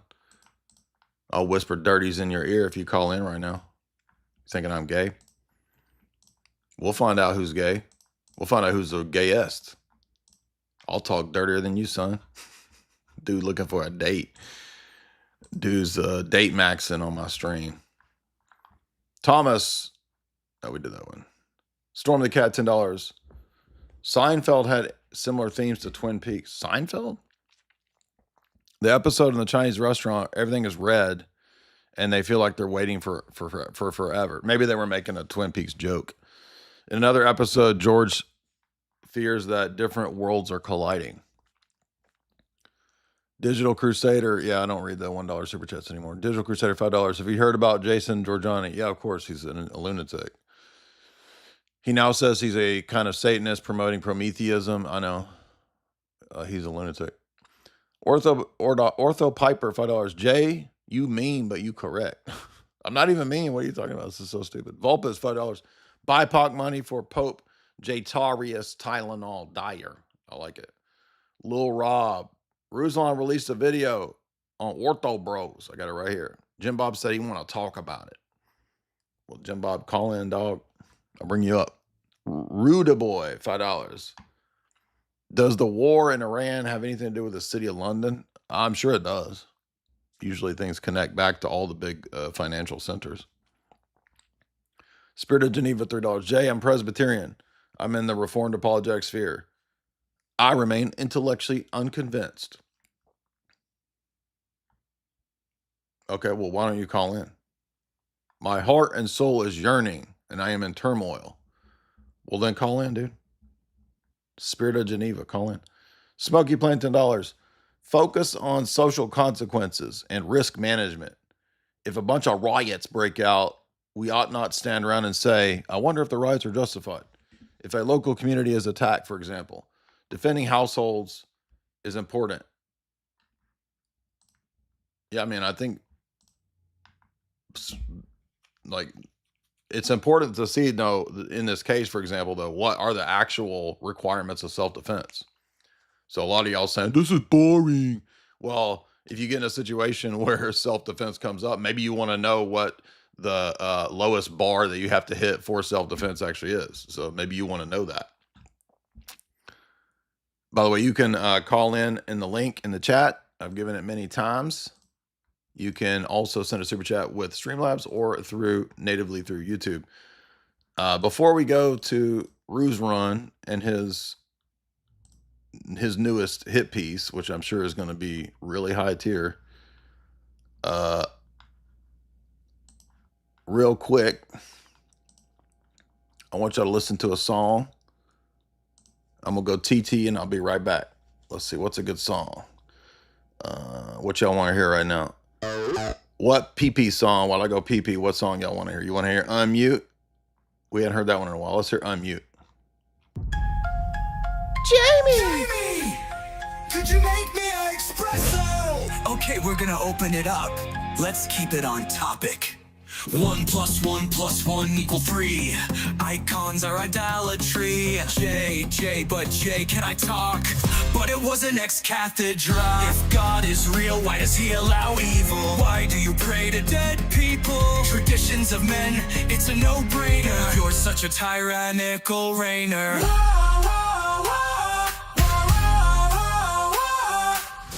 Is this your first time on the interwebs? Jamie! I need to change your tune. Can't take it, these low-tier slow boys. Is this your first time on the interwebs? Jamie! I need to change your tune. Was that an uncreated foot fart?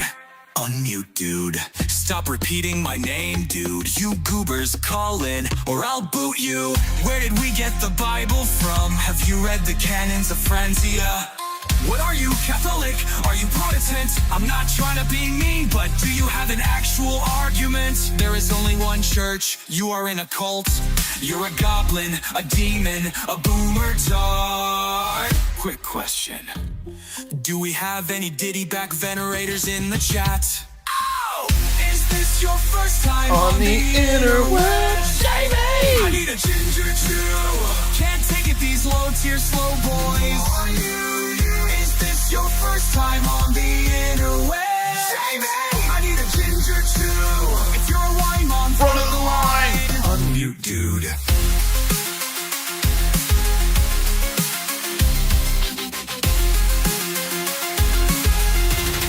All right. Jim Bob, you're welcome to join. I sent you the invite if you want to hop on here. In fact, you can even be invited to co-host. We got our boy Ruslan over here. Yo. We just excommunicated this man from WIGZANTIUM. He is no longer allowed any Wigger privileges. He is henceforth and forevermore removed from any participation in any scissor-up and or parties and or cookouts and or barbecues in WIGZANTIUM or the adjacent kingdom of Wigartha or the adjacent allied country of Cholostan. He is henceforth no longer allowed. What do you want to bet? There is zero actual argumentation in this video, and it's a bunch of bitching. What do you want to bet? Jim Bob, I saw you, then you disappeared. I don't know where you went. You're welcome to join if you want to. Let's see where Ruslan goes. Had the worst week ever, actually coming out of this entire God, Logic, Muhammad, hijab situation. Let me give you guys a bit of the backstory. The Ortho Bros had the worst week? Are you sure about that? Did you mean to say? I'm just going to assume that you misspoke. The Ortho Bros had the worst week ever, actually coming out of this entire... So this dude's strategy is to just triple down on everything being bad for him, losing everything, losing every battle. He can't even win a rap battle as a supposed rapper.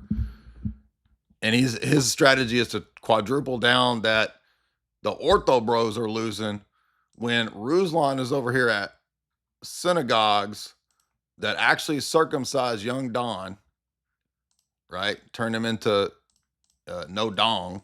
Young Dong got circumcised at this dumbass scam synagogue. because Ruslan and God Logic sent him there, and then became an atheist out of all this. And here's Ruslan. We had the worst week ever because Ruslan. I figured out that Ruslan, everything Ruslan is saying is the problems that he's going through, right? If the ortho bros are doing X, Y, Z, it's what Ruslan is doing, right? So Ruslan had the worst week, is how to translate that. Because remember, he was just at the synagogue preaching on the Coke Pepsi schism from a laptop in a gym. Can you guys imagine how that worked out? Didn't work out very well. So launching New Coke in 1985, a semi-sweeter recipe that was more similar to Pepsi. However, New Coke was such a disaster. It almost cost Coca-Cola the soda wars. And this is why. Is because there was 3 categories of people that these folks were looking at. They had the advocate Coca-Cola drinkers, then they had the neutrals, and then they had the people that were completely opposed. So Bale's gonna. So there you go. It's over for the ortho bros.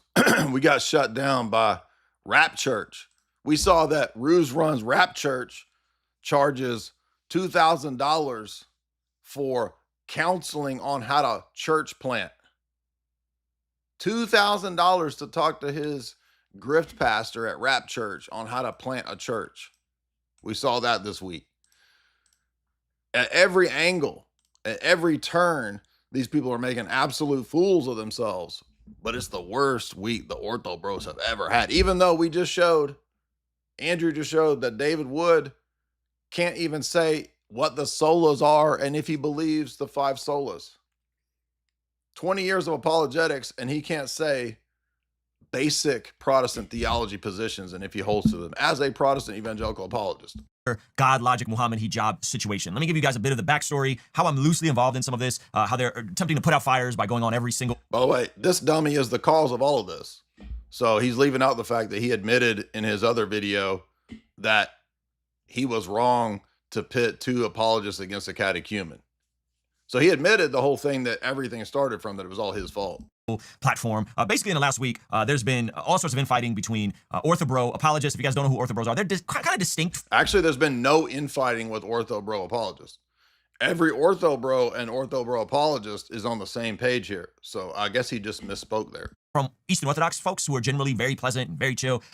They are way more rigid in their thinking, and think of the Westboro Baptists, but with Eastern bells and swells. Okay. So literally, ortho bros are equivalent to Fed Phelps and the insane cult of the Baptist. He knows that's not true, which is retarded. It's not even a even remotely close analogy. So basically, because we have the same theology as the first 1,000 years of the church, Ruslan is saying that the Westboro Baptist Church is what the first 1,000 years of Christianity was like. That's how dumb this idiot is. That's essentially what he's saying, because he thinks that ortho bros, who are really just normal Orthodox people stating normal Orthodox theology, which anybody can go look to see if that is the case, we're equivalent to Fed Phelps and the Westboro Baptist Church. Ironically, it's these people who send people to weirdo synagogues like this that tell people to get circumcised and not eat pork today. So in his mind, to go to a Judaizing sect where he preaches, that's normal Ruslanianity. But Orthodox Christianity is like Westboro Baptist Church to this idiot. And this dude is making himself into the biggest clown on the internet, dude. Easily making himself into it. The same guy whose whole open, admitted approach is a marketing scheme. It up and more people. When you drop something that's scarce, you're leaning on scarcity, limited edition, there's only a few of it, it drives the value and the hype of it up, and more people engage. Okay, so that is something else. In a strategic collaboration, you can use scarcity to drive the perceived value of. Now let's also remind you guys that according to this idiot who sends people to this synagogue where you're supposed to get circumcised, and they circumcised young Don, made him young Dong, and then he became an atheist. That's normal Christianity to Ruslan. Why? Because they don't teach exclusivism.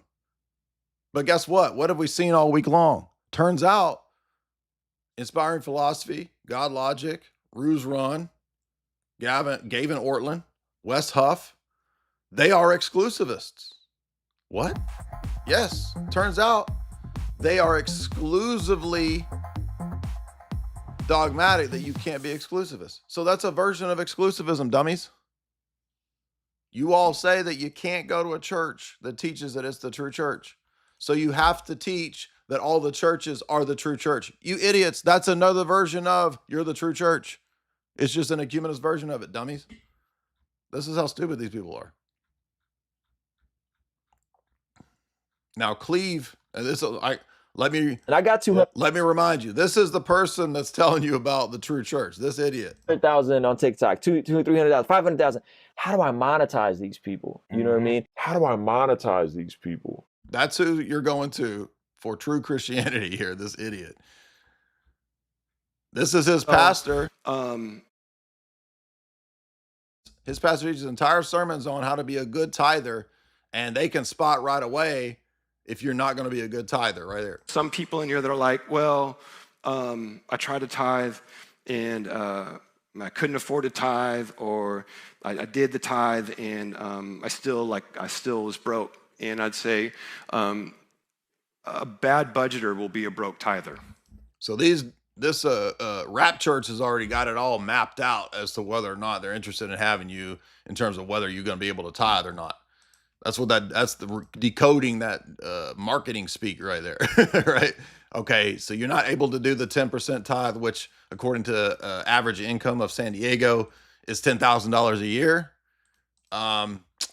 Maybe you need to go over there to the Cholo church, dude. We're looking for tithers that can actually make bank, bro. Now, it's a bad week for the Ortho Bros, but David Wood can't even say if he knows Christian theology right enough to say, or well enough to say what his positions are. Well, guess what, David? How do you know that your anti-Islamic reasoning was good enough by that same standard? Well, leading up to me becoming a Christian, everything it broke down, right? It's like I was completely convinced of all these things, and I was completely, totally wrong. I concluded basically, I can't trust myself that much. I can't trust my reasoning. I feel like a constant moron. Now, when I'm around really stupid people, I'll start feeling like a genius, but I'm always in the thought mode that, like, you know, if this is everything, if there's a circle with like everything that can be known, I know like what I actually know is like one tiny insignificant dot of that. So if David Wood can't rest on his own reasoning when it comes to, do you believe in the basics of evangelical Protestant theology?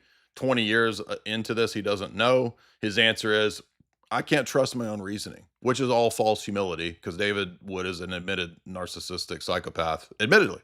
So he's saying that to play to the audience, who he thinks are a bunch of retard idiots, it's just humility, which is why he can't say if he believes the Reformation distinctives. However, how do you trust your reasoning about anti-Islamic apologetics for 20 years? So this is all such a bunch of nonsense. Like, these people have all been exposed as no actual concern for Christian theology, church history, any of that. It's literally just the anti-Islamianity grift. Go to whatever church you want, but just don't say there's an exclusivist church. And by the way, we're exclusivists about that. What's up, Jim Bob? Yo, what's going on? Welcome, bro. Yeah, thank you. I just wanted to add in there that, if he felt like he couldn't really lean into his own reasoning and he feels stupid most of the time, it would make sense to be around Muslims to make yourself feel a little bit better. But Exactly. We're starting to understand that, like, well, dude, you could be given a script and refute Islam. The problem that you've been pointing out, and I'm trying to echo it here, is once you get a Muslim person thinking about leaving Islam, the last thing you want to do is just give them a Bible and say, good luck, dude. Good luck reading the Bible. It's like, especially a Muslim, like, I don't understand how he can't see that as a fair contention. He knows that, but like, he's doing whatever he can to save face. That's why he's literally just now supposedly learning what the distinctions between Protestants, Catholics, and evangelicals. How do you be an apologist for 20 years? You don't know those basics. But here is the rabbi church, the fake Mexican synagogue that all of these people send their converts to. The reason I left my church is because of your doctrine. So you criticizing me. I was a part of my Baptist church, and you teaching me that it is sin to not keep Sabbath. You teaching me that it is a sin to eat swine and all these things, right? This told me my church is in sin. So that's Young Don. Everybody knows him from YouTube. He's the one that converted, went to this stupid Messianic synagogue, got circumcised because of these retards telling him to do it, and then he becomes an atheist. And that's who God Logic and David Wood and all these people, they have no problem sending Muslims to Radar Apologetics, this stupid, fake, Messianic, Judaizing synagogue. Judaizing is the first heresy the church condemned and dealt with in the book of Acts. Duh. And these are the people saying, it don't matter what church you go to. Yo, it was a bad week for the ortho bros. No, it was a bad week for you and your cult, dummy. Jim Bob, any comments? Yeah, I mean, something that's just kind of funny is that if they're arguing for like this pluralism, it would have to include orthodoxy, first of all. Second of all, they really want to isolate on this thing called an ortho bro, so they don't really have to contend with orthodoxy. Exactly. I keep seeing this over and over again. Yeah, that was Cleve's we're point. talking about orthodoxy, and then they're like, yeah, but then the ortho bros, and I'm like, dude, you guys have to deal with this contention. Are you arguing for Christianity or not? And if so, you got to deal with what's the true church. And if you say everything is, then you shouldn't have a problem with ortho bros at all anyway. You shouldn't even have a problem with them. They're just another church, right? Just another subsect of a church, right? That's it. We should be included, right? Yeah, but that's the point, is that the only thing that excludes you is Orthodox exclusivity, because their version of exclusivity is just ecumenism. You have to be ecumenist. Now let's see an example of this. Catholic. Here's God Logic again. He's got the opportunity to share real stuff with whoever this black dude is, Lecrae, whoever that is. Let's see. Jesuit Catholic or Roman Catholic, whatever. Just I'm a Catholic. Yeah. Is that a no for you? Okay. It would depend on the extremism. Like if you run into, like, this is with any denomination, if you're running into one that's saying that, if you're not part of this church or this denomination, you are hell-bent. Okay. That red flags. But they are extremists. They are extreme ecumenists who say that if you aren't an ecumenist about the church, right, then you are a rigorous, crazy ortho bro. You're a cult. So they're just doing the same standard with their ecumenism. They don't see this? Of course not. There is no churchless apologetic, as we've been saying. And over and over and over, these guys, when they're on the biggest platforms, given the so-called gospel it's the same repeat with Young Don. They all told Young Don, oh, you would really want to serve Jesus, come out of your Baptist church and come to this Messianic synagogue where we're going to circumcise you. That's what these retards are pushing. How do you not see this? And all they want to do is say, mean ortho bros.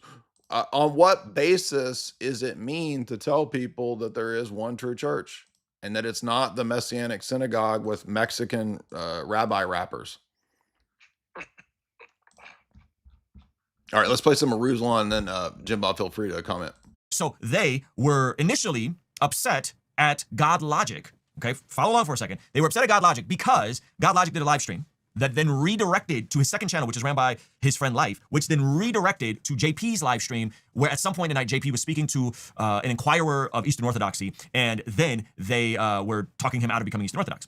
Now, and the God Logic dude was in the chat cheering on the gaslighting of the inquirer. JP started doing all of this probably about a month ago. JP Moeller, Alton, a bunch of different channels, because all this vitriol was hurled at me when I said, hey, I'm not going to debate Jay Dyer, and I'm not going to dedicate a bunch of time to this sort of stuff. No, the vitriol was at you because you admittedly made a mistake. You said, I should not have had the inquirer on the stage. That's why it was after you. So again, he reframes it and leaves out the actual reason as to why everybody got mad at him. And also, if you admitted that you were wrong, why didn't you bring that back up? right? And by the way, the vitriol against you in terms of the other stuff had to do with your stupid ass attitude of flexing your channel in everybody's face. And also assuming that, no, the other thing was that you said 4 times you would debate and then you backtracked on it. That's another thing. So what happened was, because this entire thing happened, Jay Dyer then agreed with a Dawa dude, a Muslim Dawa dude, who said that God Logic is a grifter. Okay, now, this is an accusation often hurled by the Eastern Orthodox. Now everyone is a grifter, okay? So God Logic is a grifter. No, you're grifters because you run Money Church, where you ask for $10,000 from your congregants and $2,000 to talk to your fake rap pastor for 1 hour on how to church plant. Jim Bob, anything? Yeah, I think they just have to understand what we're saying when you say a grifter. Like, we're pointing to specific things, and most importantly, people who say, "Hey, I'm a Christian. I'm pointing you to Christianity," but when we ask what is it, they don't have an answer. They're basically selling something they don't have. They're using the Peter Drucker model of no dogmas and inclusivity. That is the Peter Drucker church plant, church selling model. And here's another one of these goobers with God Logic. Jesus right saved people in the Greek Orthodox Church. But I think the next question you got to ask is, does Jesus save people in the Greek Orthodox Church, or should you adopt sola scriptura, sola fide, sola gratia, solus Christus, soli Deo gloria? We should move on. So he's saying that the Greek Orthodox Church doesn't have the solas, so it's not a true church. So they can say we're not a true church. See the hypocrisy there? This guy says, I think the next, you're not a true church because you don't have the solas. That's exclusivist doctrines, dude. So, and God Logic's just sitting there, let him say it. He doesn't even say anything. But God Logic tells the other people, if you teach an exclusivist doctrine, that's the problem. Well, your co-host is teaching it right there, dude. What are you talking about? Yeah, what we're trying to get them to do is we want them to be more clear on exclusivity. That's what what you've been challenging David Wood on. If you say you're Christian, what we're saying is that's an exclusive claim to be Christian. What does it mean? Can you put your positive position up against our positive position? David Wood seems to think that means, now I have to attack Eastern Orthodoxy and figure out the arguments against it. That's actually not even what we're asking. We're asking you to just tell us what you believe. You couldn't even do it when Andrew was on. So I don't know what they're thinking this avenue is. We just want them to make their positive case. But like you said, their positive case is like a pluralism, a ecumenism. Ruslan says now everyone is a grifter. No, specifically you and David Wood are grifters now. This is why. When you drop something that's scarce, you're leaning on scarcity, limited edition, there's only a few of it. It drives the value and the hype of it up, and more people engage. Okay, so that is something else. In a strategic collaboration, you can use scarcity to drive the perceived value of what you're doing. Ruslan charges $500 to $1,000 to talk to him in person. And he's saying, I'm serious. Now everybody's a grift. No, you, dude, you dummy. Then led to Andrew Wilson, who had a 5-hour live stream with David Wood, which is utterly insufferable, playing games and word salad around. No, David Wood was the one playing games because he wouldn't commit to a position after 20 years of apologetics. So you and your stupid ass broccoli head retelling of the story we all know is bullshit day one. Presuppositions when you should or shouldn't partner with Dawa liars, who, by the way, have doxed David Wood's family. Yeah, nobody partnered with Dawa. You see this lie? The question was, can I agree to a person's proposition? And this liar just reframed it as partnering with Dawa. So I hope he pays attention to all the bullshit that he says, because if this ever blows up, if this ever becomes something like, those are like serious characterizations. Partnering with Dawa? Partnering? Yeah. Agreeing with the proposition is not partnering. And Ruslan, if you think that's going to hold up in court, you got another thing coming, dog. God Logic, I think his wife, just like really bad faith actors from this whole thing. Okay. And so now what came out is, if you are not willing to have an opinion on every single theological issue, to disclose your denomination. No, if you're not able to have a basic statement of what I'm supposed to go to as a Christian. Again, this dude is such a liar. He reframes and recharacterizes everything in the exact opposite of what actually happened. The question was, you can't tell me a basic Christian position on soteriology as a Protestant after 20 years of apologetics. It wasn't, can you have a definite opinion on everything? So again, he's lying and mischaracterizing it. to debate them upon their prompting, debate me or you're gay, debate me or you're gay, debate me or you're gay. You shouldn't even be doing apologetic. Dude, you agreed to the debate, dummy. You're the one that said 4 times you would debate and then said, no, I'm not going to. He says it in this video too, Jay. At Does the he? end, he says, "Well, I'm thinking of debating." You already said I have to publicly repent to you, you gay dude. Okay, this is what they're now saying. And in all of this, it's awoken an entire community of people to combat their issues. So now they... No, it's only awoken a bunch of independent retard Baptists to try to find pearl-clutching examples of $200 for a baptismal celebration renting out the fellowship hall. That's all it's done. From calling God Logic a grifter to getting behind the GoFundMe of God Logic, which is peak irony in all this. No, it's not. It makes perfect sense if you aren't a 80 IQ wigger.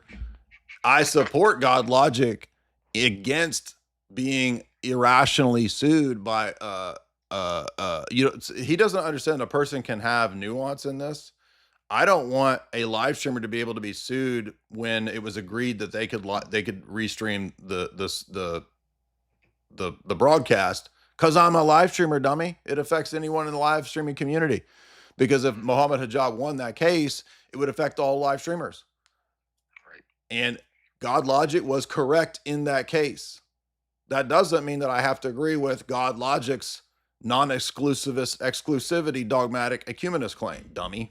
At the same time, there was a scandal that broke out because a girl named Catherine wrote a Substack about dating in the Eastern Orthodox community and pointed out that, a lot of these guys are coming. Here we go. So this dummy, of course, is going to latch on to some rando, unstable woman writing a Substack post as ammo against all the ortho bros, when none of these people would just come out and say that they don't like orthodoxy. Although Ruslan did admit that in the previous video. Remember, he was like, I was open to orthodoxy, not so much anymore. He's spilling the beans, dude. He just doesn't like orthodoxy.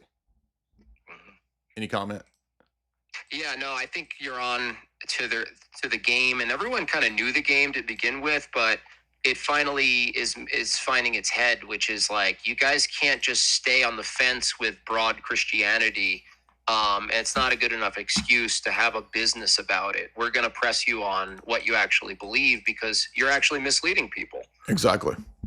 Out of the red pill, manosphere, brain rot, they are dealing with just like basic grooming issues and smell issues, and they're very demeaning towards women. So hear that. So all the ortho bros don't know how to groom themselves. They don't know how to act. So he just default listened to Catherine, who was shown to be a total hypocrite in her post.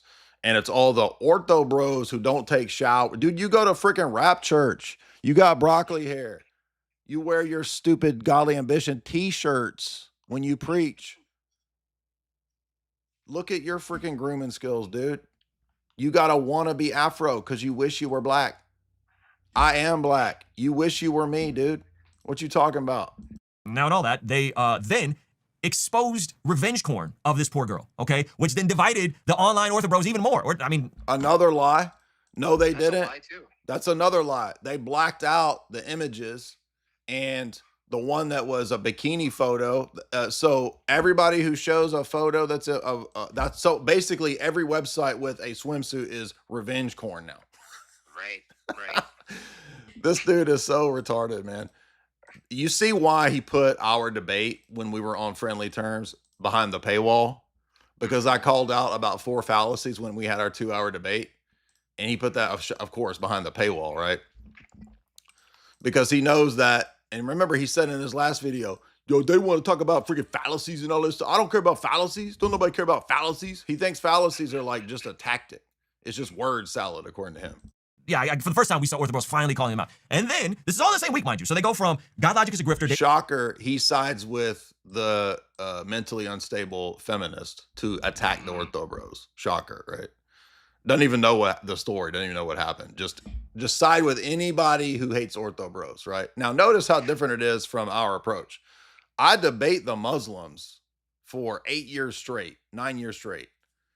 I agree with one statement of one Muslim. I'm allied with them, even though I've opposed and debated them for 10 years. Ruslan immediately latches on to and goes with and runs with anybody opposed to Orthodox, even schismatic priests, like that lunatic they brought on their stream. So do you see the double standard there, how crazy it actually is? Wood's a grifter, IP is a grifter, okay? Which is ironic because if everybody's a grifter, then that word uses all meaning, okay? No, it's you're a grifter if you can't tell us why or what church we're supposed to go to or what the history of the church is. That's the accusation. It's not just everyone is a grifter. No, you and your allies are grifting. That's the accusation, dude. If everyone's a grifter, it's like the word racist, right? Like everyone's racist, then what is racism, right? So you mean like how David Wood and your crowd tries to say that we're all racist with no accusation, with no proof? How can I be racist if I'm black? Exactly. Why? Because they're not willing to have the debate about the one true church, okay? This exactly. All of this smoke and mirror is to avoid the actual theological debate. On top of the scandal with this girl writing a Substack talking about dating in Orthodoxy. Yeah, the scandal is what she calls dummy. It's a very reasonable article. Her name's Catherine. No, it's not. In fact, she was a hypocrite. And a lot of it, who even knows if anything was true? That chick, when she first came into the Discord, was booted out in 2017 because she was causing problems. Shout out to Kai, who sensed this years ago. Revenge porn that was released of hers is now even being debated within some of these circles, and if she should be and the photos they released were of her like in a bathing suit, and then well, so wait a minute. If the ones that were posted were just bathing suits, then you just refuted yourself, idiot, because that's not revenge porn, dummy. There was actually, I guess, explicit photos she sent. I don't know. And basically, they're saying she's a hypocrite for saying anything about dating, which is a very nuanced article. So that happened. Oh, so wait a minute. So that happened. Well, that would undo your previous point, dummy. Okay. And then it's a bunch of screenshots of Eastern Orthodox churches, and I think some Catholic churches too, seemingly charging for the sacrament of baptism. We already corrected this, dude. He literally corrected this. You corrected this right on his post. Chase Haggard corrected this on his post. He knows that these are suggested donations. He knows that not a single one of these churches would say, no, you can't get baptized. You got to save up the money. Not a single one. And he knows it. That's why he says seemingly. That means he knows. Yeah, but this is how he can still lie. Idiot, right? This is how he can still lie. Exactly. So he's able to lie. Such a liar. He is a total liar. And by the way, here's Ruslan's own church asking for $10,000 a year from its congregants to be obedient. So Ruslan's church asked for $10,000 a year. Ruslan says all he wants to do is monetize his audience. This is the dude defending $10,000 a year and complaining about a $200 suggested fee to rent out the church fellowship hall. Cleve called these churches and asked them, is it $200 to receive the sacrament? No, it's $200 to have the party and the fellowship hall. Bro, I got the following. I got 28,000. I got 200,000 on TikTok. 300,000, 500,000. How do I monetize these people? This is the dude complaining about a fee to rent a fellowship hall. He goes to a church that asks for $10,000 a year from its San Diego congregants. Okay, this all happens in the same week. Now, I didn't cover this last week because I was traveling. I was in Florida. Shout out to all my people that came out to the show in Tampa, probably our best show that we've had, over 200 people. So thank you guys to all who came out there. So in the midst of all this, they are absolutely messing up. So Andrew Wilson is jumping into any stream he can to try and put out the fires. And now this has led David Wood to say, okay, so we're all grifters if we can't debate your one true church. So David Wood's been doing an onslaught. No. The argument is not you're a grifter because you can't debate one true church. The argument is that after 20 years of apologetics, you can't say whether you believe the Protestant basics or what the right church to send a convert to is, dummy. Of Eastern Orthodox streams and engaging with folks who are Eastern Orthodox, hearing the arguments against it, hearing the arguments for it, prepping for some sort of debate. I'm assuming he's going to have. This has other people doing now call-in streams, debating Orthodox inquirers, and it's really all kind of culminating in the same week, exposing the utter hypocrisy within this Ortho Bro community and how. Where is the hypocrisy? Like, the only hypocrisy is everything that you're saying with your church charging $10,000 a year to be an obedient church member, dummy. What are you talking about? He hasn't actually pointed out any hypocrisy. Again, all he has is Ortho Bro bad. That's it. This dude is total. He's a paper tiger, dude.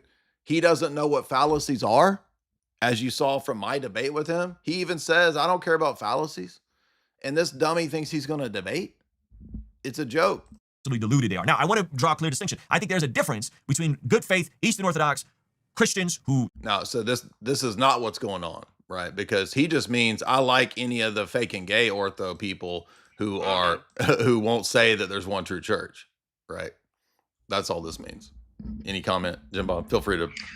No, yeah, it's clear that there's basically a protection scheme for a very general use of the word Christian as it applies to everything he does, which is performances, merchandise.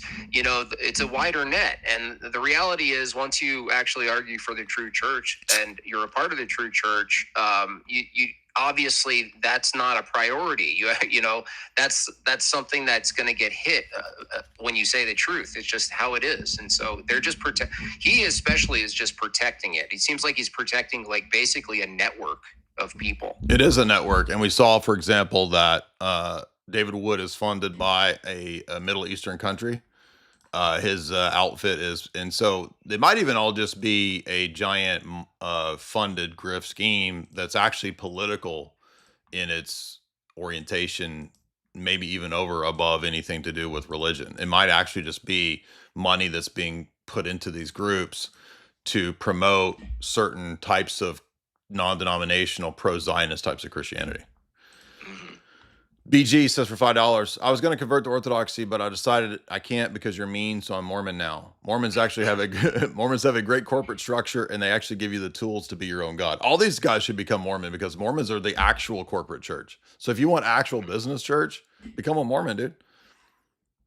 Labstream, ruse noun, a wily subterfuge, ruse run, a verb, go in urgency or distress. I like it.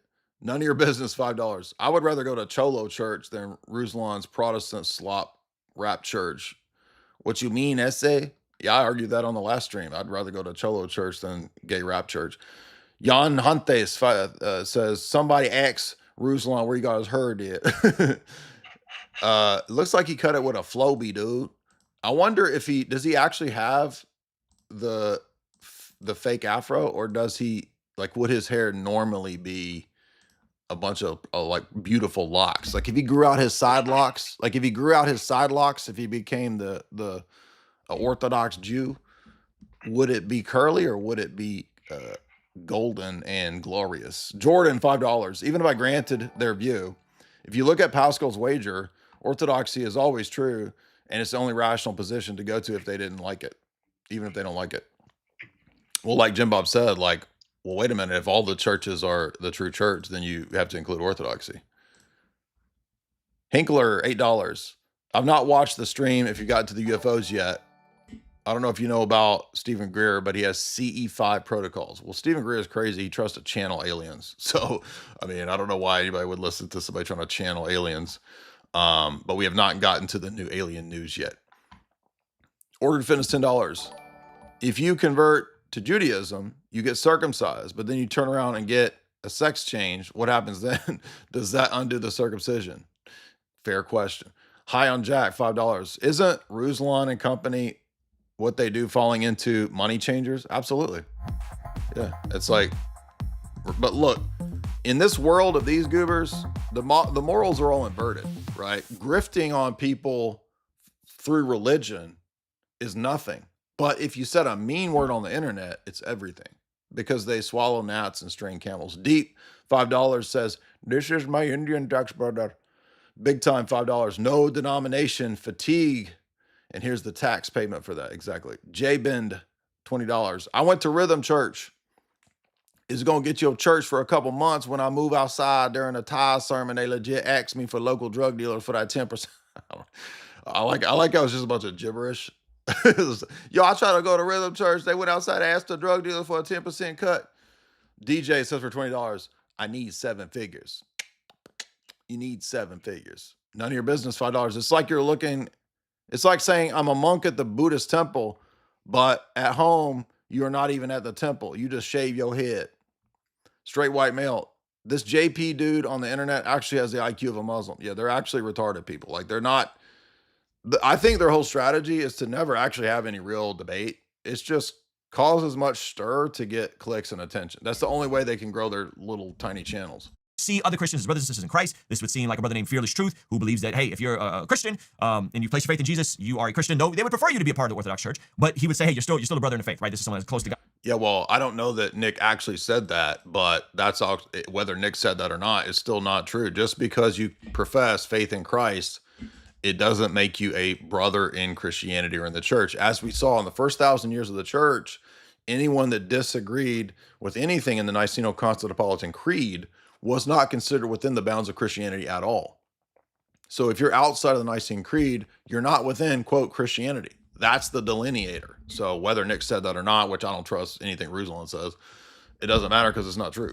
Logic versus folks that are more hardline, and they're angry about anyone that's quote unquote not ecumenical. All right. And this, we're not angry. We're just simply calling it out and refuting it. So he thinks we're angry. No, we're angry at all the lies that you tell to try to defend this indefensible position. We're not angry about ecumenism. We think that it's the main heresy of our day. Yeah, I would add that the frustration, if anything, if they're sensing it, is that they're not isolating it and trying to defend it, itself. We just want you to try to defend it.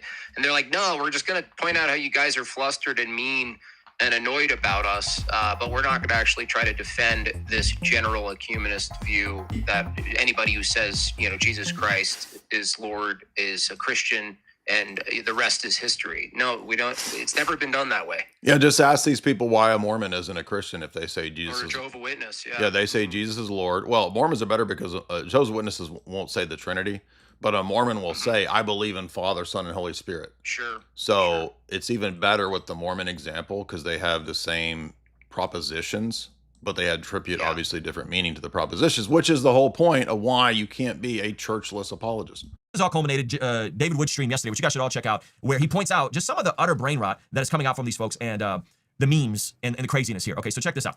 Jay Dyer said, cops are enraged. I was skeptical of the ISIS videos 10 years ago.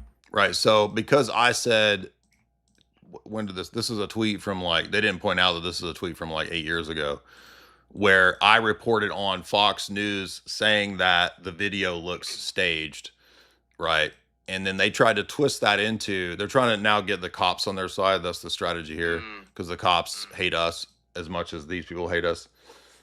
Because I went to Fox News and said, they are claiming that this video might be manipulated or staged, which is entirely possible when it comes to high profile war footage or propaganda footage. This footage comes out of Site Intelligence run by Rita Katz, which is an Israeli operation. Thus the skepticism.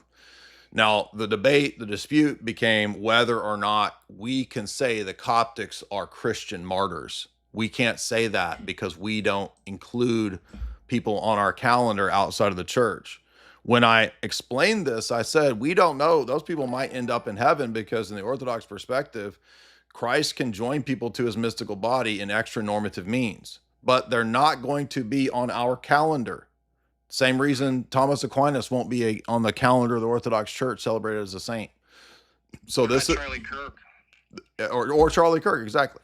So so they immediately trying to find any dirt to try to pull up to make us look bad. But when you actually listen to what the situation is, it makes perfect sense. But even the mainstream media doubted them. The second article here refers to the Washington Post. So that was back when he was saying he doubted the executions of the 21 Coptic Christians. And AP replied, he said, do you agree the martyrs were actually beheaded? So okay, so by the way, AP, shout out to AP. AP is actually, I guess, a catechumen becoming Eastern Orthodox himself. No, he's not. He ran off to Israel and cheated on his wife during his catechumenate and was told multiple times to stop teaching theology and debating on the internet because he's an Israel shill. And he ran from a debate with me on the question of Christian Zionism, right? Just like all of these dudes run. And notice I even explain in my tweet the correct answer. I don't know what actually happened in this situation because I wasn't there. But we don't call them Christian martyrs any more than we would call a Hezbollah leader a martyr. The very point that I was arguing against or with Ridvan 2 years ago. Go ahead, Jamal. I just want to add, in a very recent interview, AP also declared he has been Christian for a year and a half or something, which, depending on how you communicate that, if he's not continuing his catechesis and he's not in good standing and on his way to baptism, I don't understand how you could kind of declare that and sort of be LARPing in the interview with his prayer rope and everything, like he's fully involved with Orthodoxy. It was a bit. I mean, they're all open Christian Zionists, which is the very thing that makes them unable to become Orthodox online people. So this is who Ruslan has now thrown his side in. He's on that side. And he doesn't realize that, like, do you not see that the future of where things are going is not Christian Zionism, you dummy? So you're throwing your lot in with these idiots. And again, I said, look, I even explained what I'm talking about here. They're not Christian martyrs in the canonical sense of, like, are we going to put Nasrallah on the Orthodox calendar because he was a, quote, martyr for Islam? Of course not. So, yeah, you just like the word Christian can be used in a generic sense because people are, quote, all self-identifying loosely as Christian, does not mean that we consider them as Christians. So the Coptic martyrs might be publicly considered martyrs, but I'm talking about the Orthodox Church and its law, its canon law, and its canonical liturgical celebrations. We are not going to call Coptic people Christian saint martyrs. And AP says, do you believe they were actually... The dishonest thing here is people would know this and it wouldn't be controversial. You would just be saying, yeah, we hold the Orthodox position. They're like, Jay and Andrew, like, or whatever, they're trying to, like, find people and try to present it like it's controversial, but it's actually not a controversial position from an Orthodox position at all. Exactly. It's actually quite established and right, boring at this point. but Ruslan, who obviously doesn't know our theology, they're all just, this is all to try to appeal to the lowest common denominator, low IQ evangelical audience that they're directed towards. And this is to try to get dumb Coptic people to support them because they don't like us. Martyrs. Now, AP pointed out that their own patriarchs, I believe Bartholomew, one of the big patriarchs, he's not like the Pope, but he's up there, pointed out on this same stream on David Wood's channel that these folks that are kind of leading the church are more ecumenical and see Protestants and Catholics as distant brothers, but still brothers within the faith. Still, Yeah, the fact that Bartholomew is an ecumenist doesn't prove anything, dummy. That'd be like me saying that, well, I found a prominent Baptist pastor who's not an ecumenist, so I guess that means that Protestants shouldn't be ecumenist. I mean, that's the same, that's the equivalent to that. But Ruslan is like, Ruslan actually is retarded and can't debate. So I don't know why he thinks that he's going to be able to ever debate when, if he ever does a debate, it will be the biggest slaughter in the history of online debates. I hope he actually does it because he is terrible. And even the closest friends to him that know him and that we know all tell him, dude, you're not a debater. You're going to get demolished. Even if you go up against Fuentes or Candace, all the people you've been trying to debate. No, by the way, notice this hypocrite wanted to debate Candace and Fuentes for the last 2 years and then bitches and says, how come Jay Dyer only wants to debate big channels? Captain Crack Rock's channel's not bigger than mine. Billy Baptist that I debated, his channel's not bigger than mine. I don't just debate big channels, but I do want to debate big channels because I believe I could beat all these big dum-dums. That's why, dummy. I guess you call us heterodox, but within Christendom. Okay, so AP pointed that out. So this is Eastern Orthodox asking the Jay Dyer, the cult leader of this entire thing. And by cult, I don't mean literally cult. I just mean the way these guys act is very much. No, you mean it. See how he backpedals so fast. He backpedals so fast because he knows. And then he's like, whoops. Yeah. So we're a cult, according to this liar, and he tells people to go to a Messianic synagogue where they circumcise people. You can't make this up. This is kind of unreal. Yeah. Right. Oh, well, further, Jay, you're in a cult, right? You're the cult leader, but he does a call to action for Orthodox priests to go up against you. To cancel us. People away from listening to you. He does a call to action to cancel everybody who's a quote ortho bro, as if Orthodox priests give a shit what this retard says. Yeah. So that's a cult tactic to call everyone because of quote bad behavior to cancel these people. But we're cults because we actually ask people to do public debates. What cult even does public debates? You guys are the ones that run from debate. You guys are the ones that say, I don't care about logic and fallacies. No cult teaches people basic logic. We do. Duh. We're the opposite of a cult. Like the Dawa bros, is very much like the folks who are told don't listen to other arguments, only stay isolated into this little thing. Who says don't listen to other arguments? You don't have any arguments. We're waiting for you to present them, dummy. I don't. This guy's a lunatic. He's solo tier, dude. Point, a cult would hide from like Mormonism. They have a very low amount of people that even try to defend their faith. Right. And they're actually. People are like, don't do it, just shut up. Let's stay in our Mormon little town.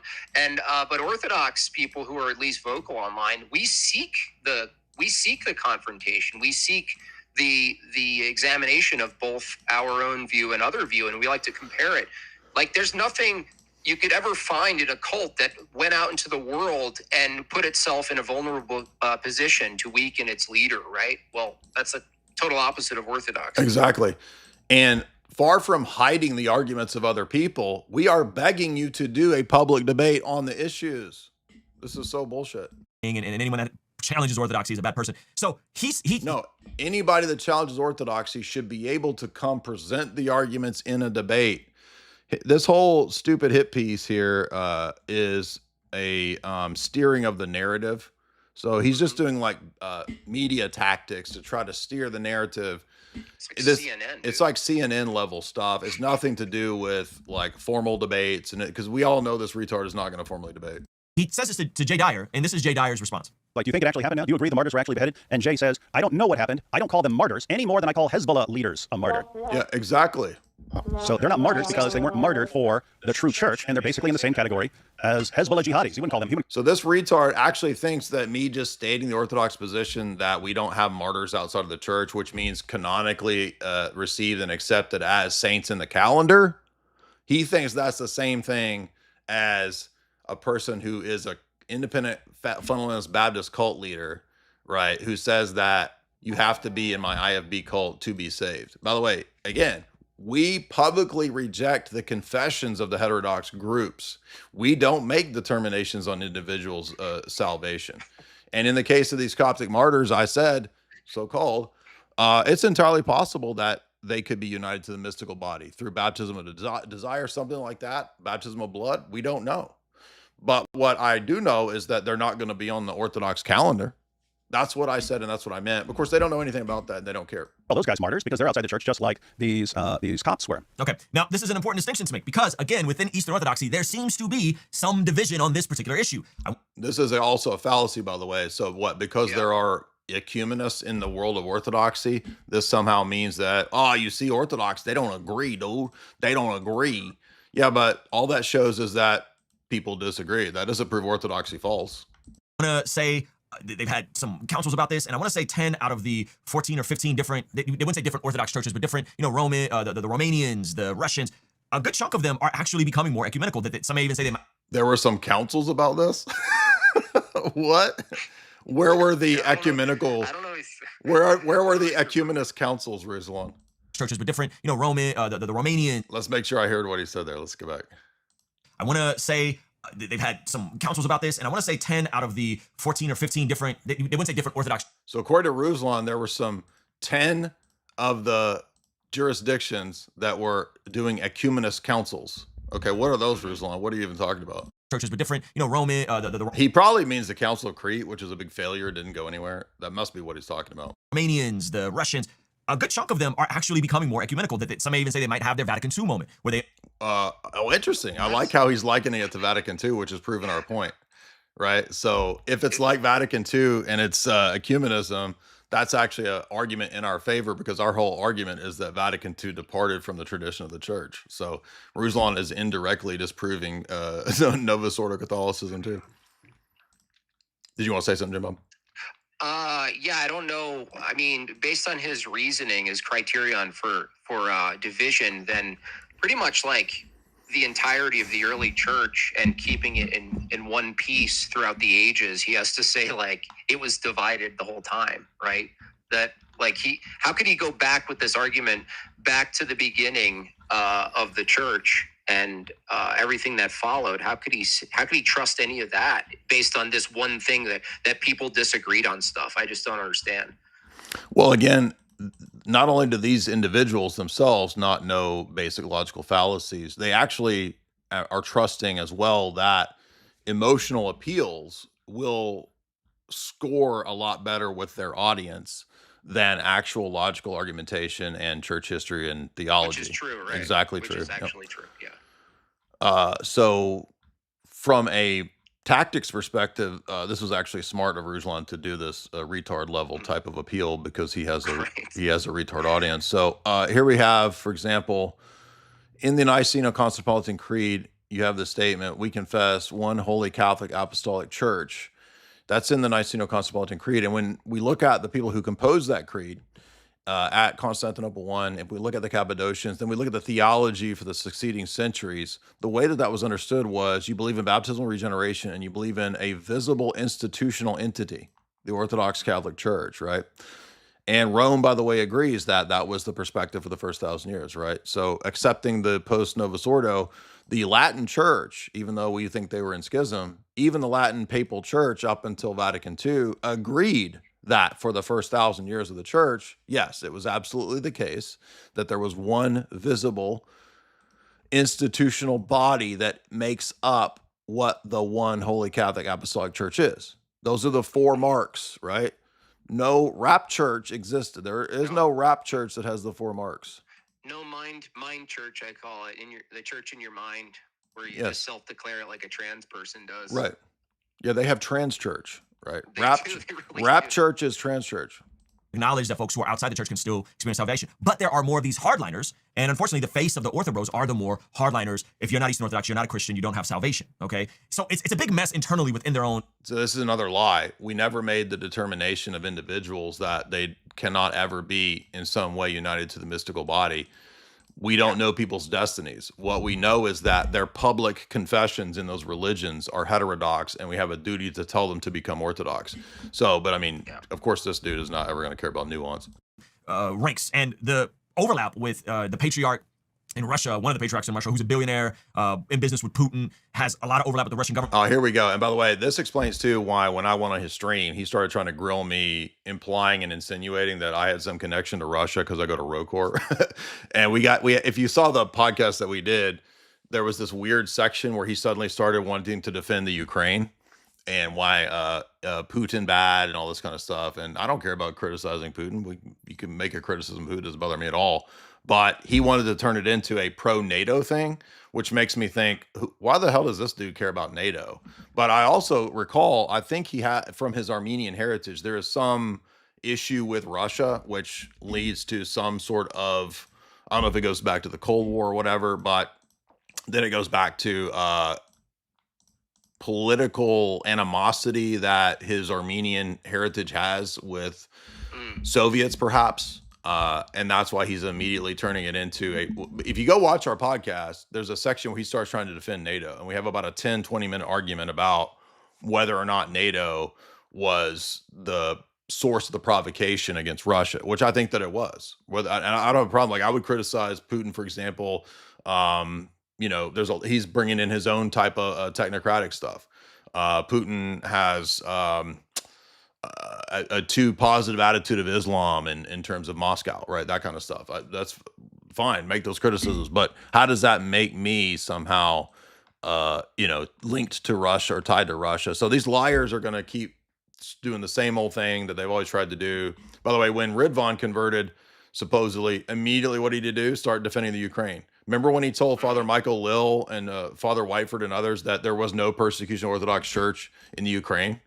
And after all of these priests called out Ridvan, he had to back down and admit he was wrong. So, but why are these people automatically de facto defending all the CIA narratives? That's suspicious to me.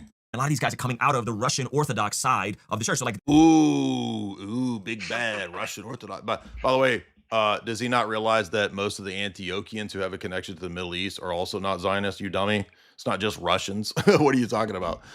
And Rokor is still very small in the United States. So there are plenty of Serbs, there are plenty of Romanians, there are plenty of people all over the Orthodox Church who are not ecumenists. But he wants to tie it into the political angle because he knows his retard evangelical audience doesn't know anything about geopolitics. So they're just going to believe the news that Russia bad, Putin is the new Hitler, all this nonsense. Greeks are chill, other folks are chill, but it's the Russian Orthodox, which oddly enough, my family, my mom is Russian Ukrainian. She was adopted by an Armenian family. And so there's the root of it. There's a Ukrainian angle to Ruslan. That's why he is defending Ukraine and Zelensky. Go watch our podcast where he did. So here's this retard who defends Zelensky, and he's trying to turn it into basically this 32-minute video is throw any dirt against the wall that you can come up with to make it stick for his yeah. It sounds like Jay, you just recently went over to mommy's house. She cooked him dinner and gave him an earful. And he's just remembering some of it.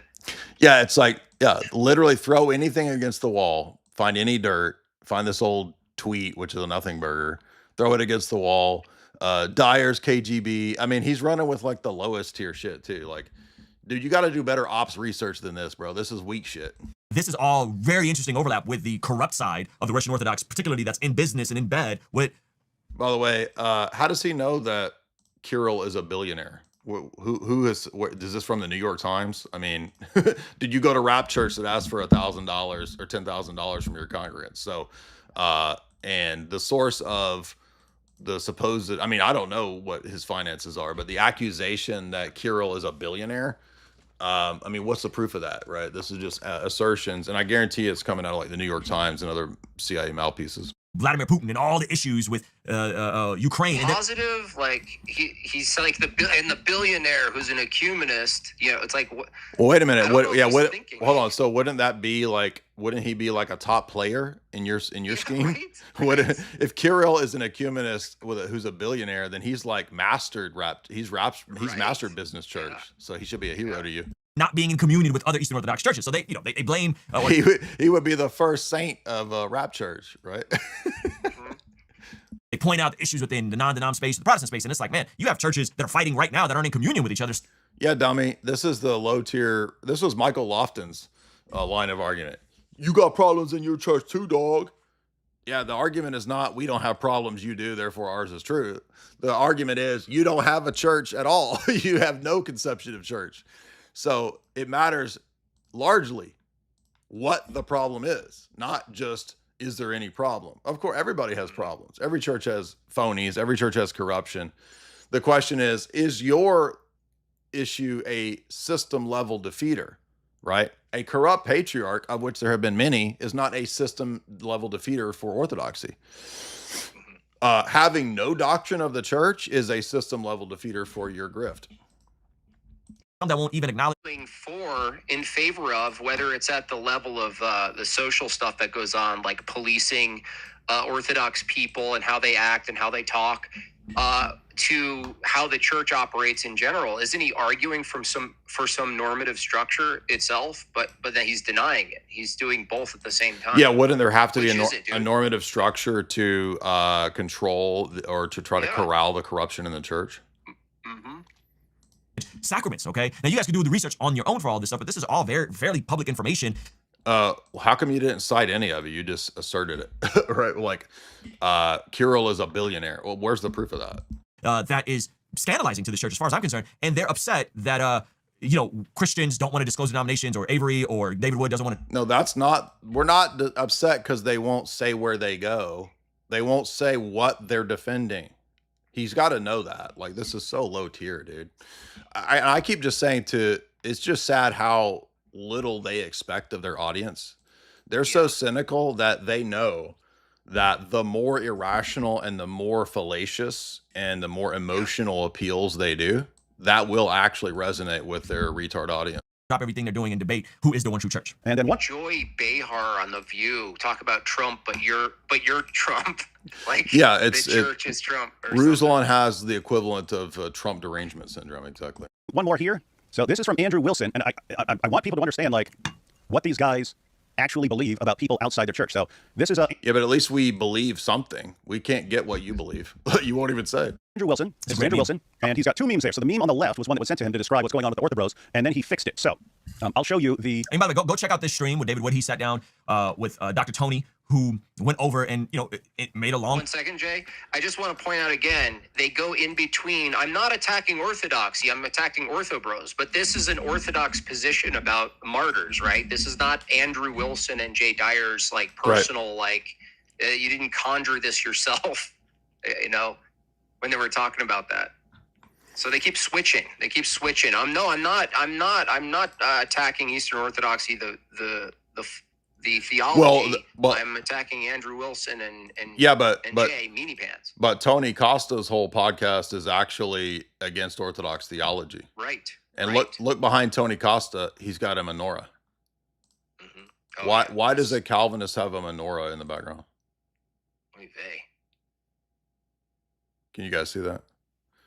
Are you noticing a pattern? And by the way, Tony Costa asked me to debate in 2017 or 18. I said yes, and then he backed out because I was too mean, quote unquote.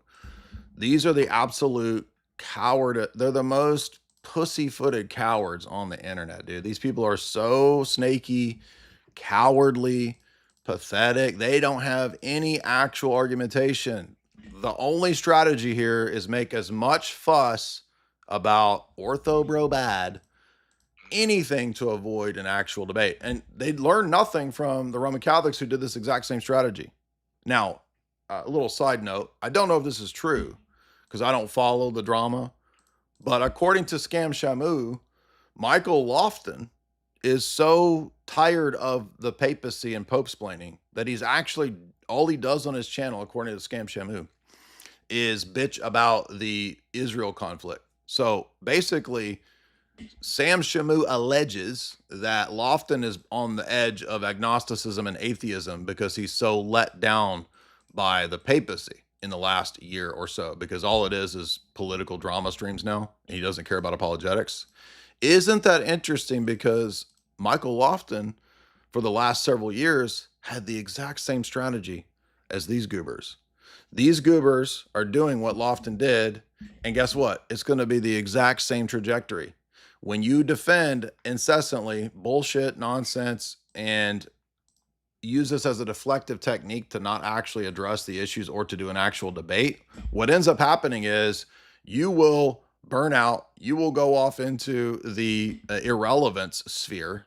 You will become totally irrelevant like Lofton has because you're defending the indefensible. Case against Eastern Orthodoxy that I thought was very good. Oh, wait a minute. I thought you weren't against the orthodoxy. You was just against the ortho bros. But here he is promoting a live stream against Eastern Orthodoxy itself. So proving Cleve and Made by Jim Bob's point that they shift back and forth between, I'm not against Orthodox. It's just the evil ortho bros. By the way, here's a 10-point refutation of Orthodoxy. Yeah, exactly. And you come to your own conclusions on some of this sort of stuff. Actual memes here. This is the first one that was sent to him. Okay. So in this one, an unbeliever. So look at this. This is how retarded. This is so ridiculous. They're arguing about memes like leftists, bitching about memes, and none of them will do a formal debate. Who cannot see through this? They're arguing about memes. The crazy part is the meme itself exposes what we're trying to get them to defend. Like, they didn't even understand that the meme correction that Andrew did was spot on, and they're like, oh, this is the worst. You're like, that's literally what we're saying, you guys. You're not actually saving the person. Exactly. You're not saying, help me, she's on fire. Go anywhere.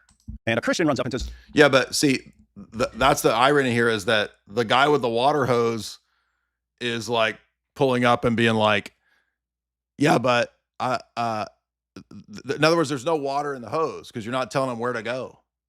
Just go to Jesus, bro.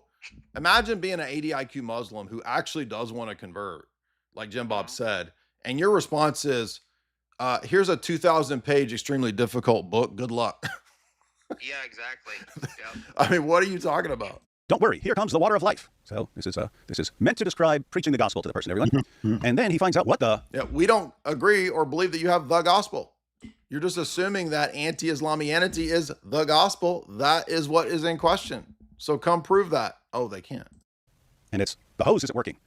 And it's because an orthobro has... First, let's settle who the real firefighter is between the two of us. No, again. He thought this was so funny. This is retarded, dude. So retarded. It's so retarded. Check out Andrew Wilson's response. He said he fixed it. He said he fixed the meme. So here's his meme. It's an unbeliever. An unbeliever's on fire. And then a fireman runs up, and you see it's kind of small there, but the fireman's hat says Protestant Christian. Protestant Christian. There's a Protestant. And the Protestant Christian is actually trying to pour gasoline, trying to put out the fire with gasoline. And then it's accurately. That's an accurate assessment. So, hey, flee Islam. It's a terrible Gnostic, Talmudic, Judaizing sect. Where should I go? To the Talmudic Judaizing sect across the street. Yeah, exactly. To the synagogue that you retards send people to. So here is, again, Ruslan sends people to this circumcising synagogue. This should be the end of all of it right here. There should be no more.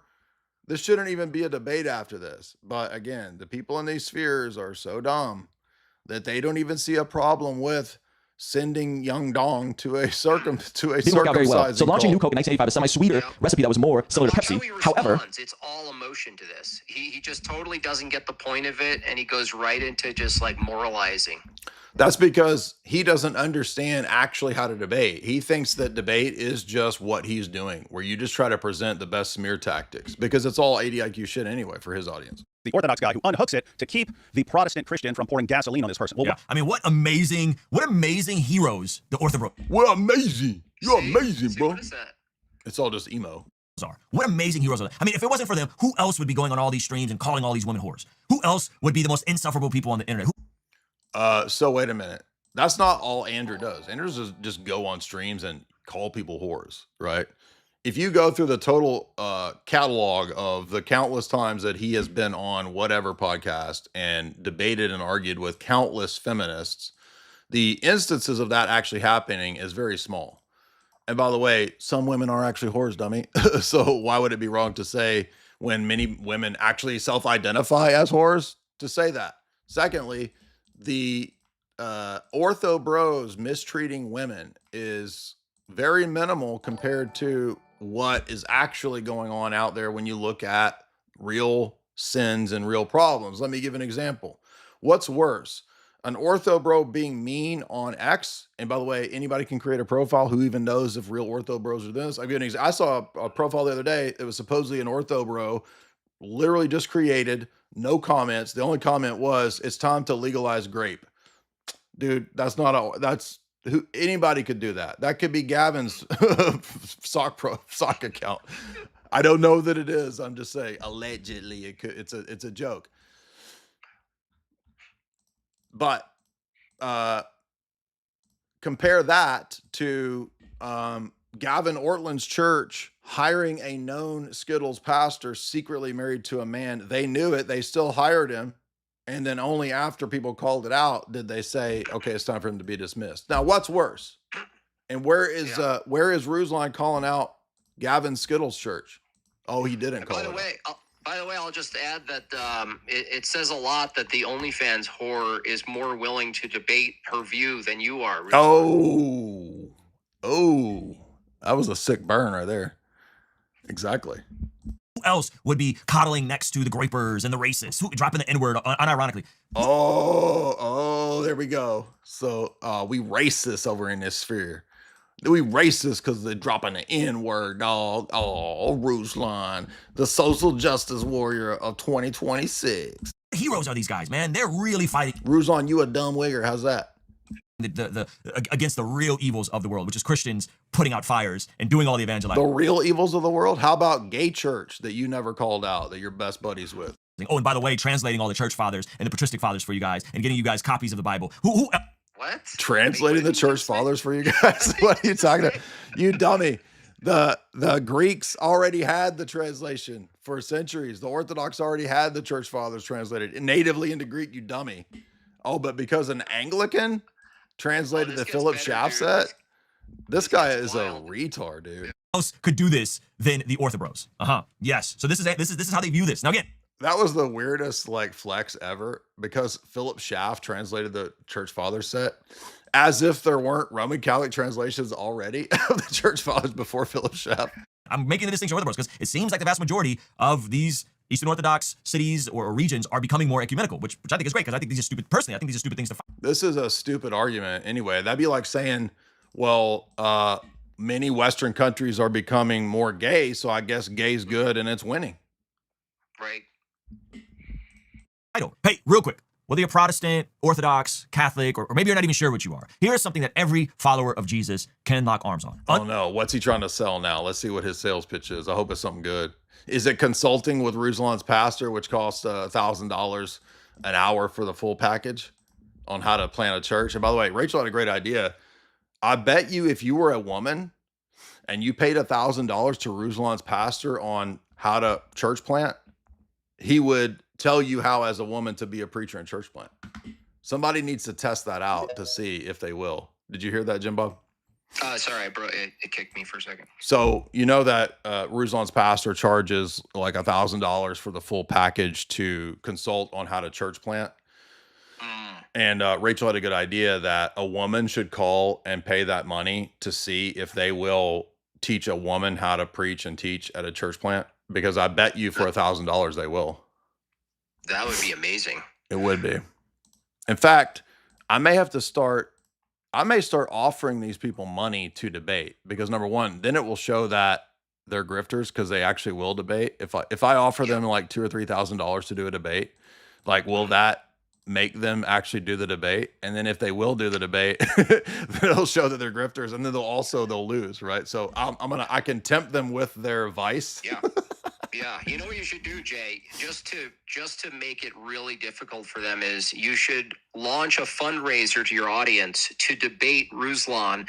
But if Ruslan says no, you keep the money so your audience already knows that's in place. And so Ruslan is stuck, you know. He's stuck. I think it's a good idea. I think you're right though. I think I think these types of people respond to that, honestly. All right, let me find the I'm trying to find the website where you can schedule the consulting on how to plant a church with Ruslan's fake pastor. I'm trying to find that. We pulled it up on the other stream. His name is Jeff Moores. This is it. It was at his website. So if you have to go to Jeff Moore's website, look at the pastors, dude. Let's see the pastors of this church. They're like doing kick flips. They have a creative pastor. What the heck is a creative pastor? We got creative pastors. We got deaf pastors. We got everything. Yo, we got Cholo pastor right here. We got break dancing pastor. We got Moses, dude. We got dude. If I we got churches chicken. I need to do a post. I need one of these pictures for myself. We got yeah, do a picture of yourself. I need to do this. We got churches chicken pastor. We got tattoo pastor right here. You got tattoos. Look at that dude. Yeah. All right. Let me see. I got to go to, what was his name? Jeff Moores. It's his website where you get jeffmoores.com. I think is what it was. I'm going to show you because y'all won't believe me. When they're done, Jay, doing their sermon, do they all say like, "Nice set, dude. That was a good set." Dang. We pulled it up the other night, and now I can't remember what it was. Let me see if I can find it. Maybe later in that video, that Ruslan pulled up a bookshelf, and he was like, "And then we did this. We made it possible that every one person could read their own Bible themselves." And he said it like it was a great thing. I was like, "All right." I think that's when I stopped. I was just like, "All right, Jay will cover this. Someone else has got to cover this. I've had enough." All right, I found it. Here it is. So here's Ruslan's pastor. Okay. This is the guy who is saying, don't call everybody a grifter, because he knows that's the worst angle and the biggest problem for his whole thing. Here's Ruslan's pastor's website, jeffmoores.com. You scroll down here for the custom deep dive on how to church plant. It's $1,000 to $2,000 a month scheduled calls. See that right there? Church plant. Yo, how do I church plant? Do I need a taco pastor? Do I need a tattoo pastor? Do I need a OnlyFans pastor? I gotta have a pastor for every possible profession in life, and you get this consulting right here. So here's the consulting price of Ruslan's pastor, $2,000 a month. Imagine the retard that actually is paying $2,000 a month to talk to Ruslan's grift pastor, rap church pastor. Oh man, if I had FU money, Jay, I'd be on that call weekly. It'd be live streamed, but I'd do it. Look, man, I want to start a church. You gotta help me. And this is the dude saying, we ain't grifters. What you talking about, Willis? Born babies should be protected, and we can be a part of that protection. So you have to hear about this. Seriously, don't skip over this video. For $26, you can create a life-altering, life-saving moment for a mother and her beautiful baby. I didn't believe that was possible at first either. $26. What is this for? Supporting single moms? Yo, this is single mom fun, bro. Listen, we got a lot of single moms in the rap community, dog. And a lot of these moms is on OnlyFans. We trying to rescue them, bro. Oh, it's abortion. Okay, well, I'll give a pass for that one. That's a good one. $26. That may sound small, but it may be the most important $26 you and I can spend today. That $26 reaches a woman before the abortion industry does. Human Coalition has already helped over 35 of them. This is their only hope before the abortion industry gets to them. Distinction before. The nature to pile on and to just... Oh, here's Ruslan. He's going to respond to being called a grifter because he's been called a grifter before. So let's see his response to this. Harass people online has led me to actually learn something from Oh, harass, right? Now he claims he's being harassed because people are calling him a grifter. You're not being harassed, dummy. Dyer. A valuable lesson, which is, man, how to use that block button on X. It's become one of my favorite pastimes. It's just a block. He learned that from me. This is one true statement here. He learned to block people from me. Orthobros on X, because the utter brain rot that's came out. And one of the things that came out on X was, we talked about this before. Prior to 2021, 2022, when I started making primarily Christian content, I discovered Mike Winger in like 2019. I was making marketing videos for Christians who are trying to become full-time with their art or with their businesses or fill in the blank, okay? And a lot of these clips of me have been clipped out of context when I'm speaking to marketing gurus like Brandman Sean on trying to help Christians learn how to build an audience, monetize an audience, convert. No, you don't. You misunderstood. We always said that it was always your scheme to create business church, dummy. Let's play this. This is it right here. I got 200,000. Bro, I got the following. I got 28,000. I got 200,000 on TikTok. 300,000, 500,000. How do I monetize these people? You know what I mean? How do I monetize these people? And through covetousness shall they with judgment now belong not. What is you got to figure out what is your product gonna be? What can you sell people? That's the actual question. Right? So we could pussyfoot around and we could say, oh, like I want to have a ministry and I want to do this and I want to do that, right? But what we're really asking is like, how do I build a business? That sounds to me like that sounds to me so explicit. Yeah, Ruslan, I don't think you're telling the truth here because that sounds like you're actually saying business church, bro. Yeah, he actually said the distinction, the real question. He didn't say the real question is how do we keep our ministry alive and get people to salvation, though they don't have access to that really. So he said it explicitly. He's pretending, no, I'm just helping Christians build their business for the homes, for their so they can pay for the plant their church, coaching session. It's like he's now trying to be pious about it. Yeah, and he's here, just helping Christians. Here's his pastor. Again, with $2,000 a month consultation calls on how to start a church and how to church plant. In other words, it's Don Lapree's marketing scheme, dummy. All Ruslan did was take the marketing scheme and apply it to the church. The church that they set up, that they do, is a marketing scheme a la Ruslan's Peter Drucker style marketing. Duh. That's the point, dummy. And you admitted it right here when you said this. Money. You got to figure out what is your product going to be? What can you sell people? That's the actual question, right? So we could pussyfoot around and we could say, oh, like I want to have a ministry and I want to do this and I want to do that, right? But what we're really asking is like, how do I build a business? I don't really care about how many followers I have. I need those metrics to an extent for the credibility of them, but I'm more thinking, what is my bank account going to look like? This is a marketing. Gosh, dude, he's so shameless. He's so shameless. This is a marketing retard who decided I'll take all of this and do business church. And now here's his defense.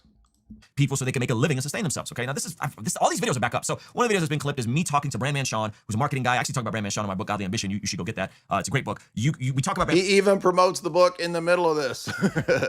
Sean, and I'm sitting there talking because I have conversation, if I remember correctly, the dude he's talking to got a little bit weirded out and pushed back a little bit. And he was like, Yeah, I remember watching that. We played that he was clip. weirded out in a section. Yeah, we played that clip on the other stream, the one he's talking about. a community of Christian rappers who are doing good music, but they don't know how to build an audience. Have a clip where I say, hey, I got this many followers. How do I monetize these people? That's been... Yeah, but you were a Christian rapper and it didn't go anywhere. And then you turned that into business church. That's what we're saying. We're saying that you didn't make it as a rapper because you suck. And then you just decided to become business church rap man. Clip as if I'm talking about monetizing these people, not a Christian artist who's selling Christian music, but how do I monetize these people that I'm selling the gospel to? Now, I think if... How do I monetize these people I'm selling the gospel to? Selling the gospel? Let's hear that again. Let's hear that again. Let me, it's going too fast. Let me go back to normal speed and then I might go to slow motion too. Christian music, but how do I monetize these people that I'm selling the gospel to? Now, I think if you are... Oh, Retard ruse runs again can't help but spill the beans, and this is how all fraudsters are. They can't help at times but to say what's really going on. Let's do it in slow-mo. This is going to be fun.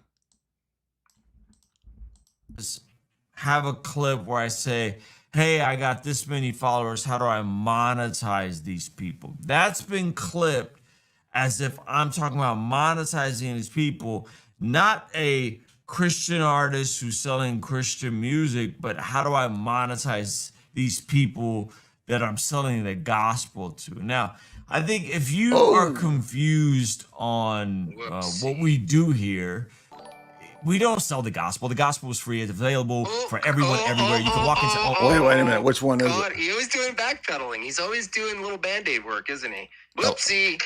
Now let's go back to what he actually said here. About what is your product going to be? What can you sell people? That's the actual question, right? So we could pussyfoot around and we could say, oh, like I want to have a ministry and I want to do this and I want to do that, right? But what we're really asking is like, how do I build a business? I don't really care about how many followers I have. I need those metrics to an extent for the credibility of them, but I'm more thinking, what is my bank account going to look like in the next 2 to 3 years? So from a metric standpoint, if what really mattered was the gospel, wouldn't you care about the following over the money? So you saw what he just said right there. He said, I don't actually care about the following numbers. Well, but wait a minute. If it was about getting the free gospel out, wouldn't that be more important than the monetary metrics? Almost any church in America get a free copy. But we've been making videos and merchandise and all this sort of stuff. And I've been doing this as a public Christian. So this clip gets weaponized against me. Every 6 months this comes up. It's utterly in bad faith. There's also all sorts of other accusations, attacks on my church, so on and so forth. So someone posted this clip and I replied. He just noticed he hand waves, quote, attacks on his church. You talking about stupid ass rap church that charges $2,000 to consult with your pastor? Notice how he just hand waved that, right? Attacks on my church. This is what you actually said, dummy. Like money, you got to figure out what is your product going to be? What can you sell people? That's the actual question, right? So we could pussyfoot around and we could say, oh, like I want to have a ministry and I want to do this and I want to do that, right? But what we're really asking is like, how do I build a business?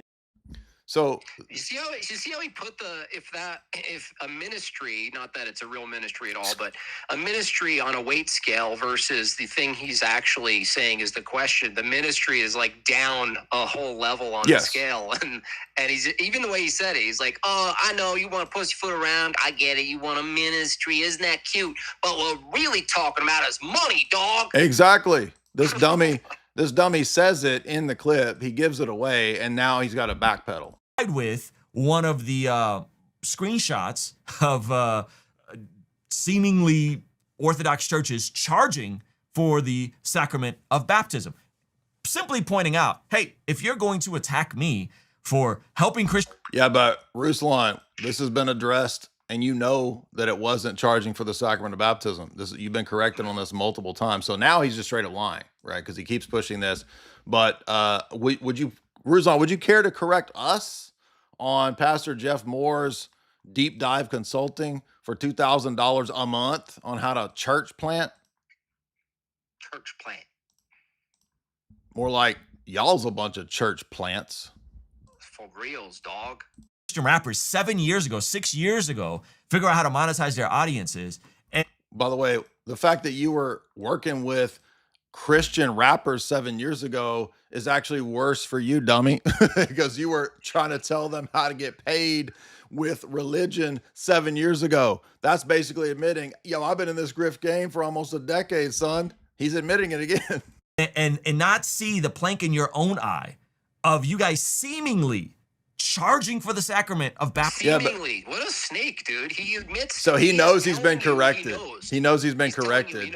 He knows he's been corrected on this, but the way to keep using this fake bunch of moralizing is to say seemingly. Exactly. Baptism. Oh man, like you got that's why you say allegedly in media so you don't get sued, right? Yeah. Mm-hmm.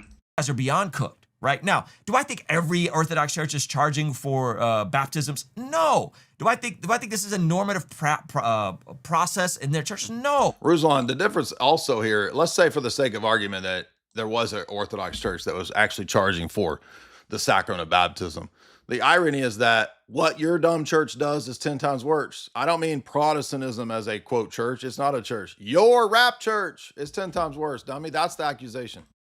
But the point is, hey, we're helping Christians figure out a way to make a living for themselves, figure out a way to provide for their families who are artists. 6 years ago, I don't talk about this stuff as much anymore. And I made... Yeah, because it's embarrassing. That's why you don't talk about it, dummy. Yeah, because it didn't work. Yeah, let's see, because you weren't, because you were not actually a successful, quote, Christian marketing guru. You realized if I really want to get paid, I got to start a church online, dog. This is what you said again. I like shoes and I like money. And you got to figure out what is your product going to be? What can you sell people? That's the actual question, right? So we could pussyfoot around and we could say, oh, like I want to have a ministry and I want to do this and I want to do that, right? But what we're really asking is like, how do I build a business? So he's defending trying to monetize dumb Christian rappers. He uses the same strategy when he went into business church, and now he's got to try to make sense of all that. He's got to try to spin the narrative like CNN or something to say, look, I was just trying to help people get paid. I was just trying to feed the kids, bro. Yeah, yeah, dude. So you want kids to go hungry. You want kids to go hungry in the hood. He's actually arguing something worse. We're pointing out what he's doing is horrific, and he's saying, no, you don't understand. I'm trying to multiply what you're criticizing doing. Yo, I'm trying to create 1,000 more Ruslans. That's even worse, dog. Oh, that's genius. Some comments that I've apologized for, particularly the FU comment, you know, and I'm clearly in a different studio. I looked. Oh, well, you got a different studio now, right? So it don't count. Listen, if I got a different studio, so when I go back to Florida, if I'm in my Florida room doing a live stream, everything I said prior doesn't count according to Ruslan. I'm in a different studio now. It don't count. Yeah, exactly. Control Z, dog. Their families who are artists 6 years ago. I don't say. Why you want rap kids to go hungry? You want there's a lot of Christian rappers out here and their kids is starving. All of the ortho bros wants babies to starve. Dude, these ortho bros, dude, they're trying to crush business churches across the country, dog. Yo, why you ortho bros? You cock blocking. Why you cock blocking? Yeah. I'm surprised he didn't actually try that angle. Like ortho bros are trying to starve the ghetto children of the Christian rappers. Yo, you're blocking my Benjis. Get out of my dude. You're on my turf, son. It does feel like gang. It really does feel like gang warfare. Where like we're coming in. We're not trying to take turf the way they're doing it. We're trying to get people into the church, and he's all, dude, this is my area code. Get out. You know, I'm trying to run my thing. It is. No. Dude, I've been watching Peaky Blinders, and this shit is Peaky Grinder. It's so gay. It's the gayest version of the Peaky Blinders show. And all week long, I've been laughing in my head how much what's happened is like Peaky Blinders in terms of the gang and warfare stuff in the show. And I'm like, dude, I'm involved in the queer version of it online with all of these retards. Yeah. About this stuff as much anymore, and I made some comments that I've apologized It's for. actually pretty sad when you think about it, because I think from their view, they really can't believe there are people who actually really do hold to and believe to one true church. I think they actually are like cynics, actually. They might actually be cynical about it, where they're like, that ain't real. Like, I can't really believe that.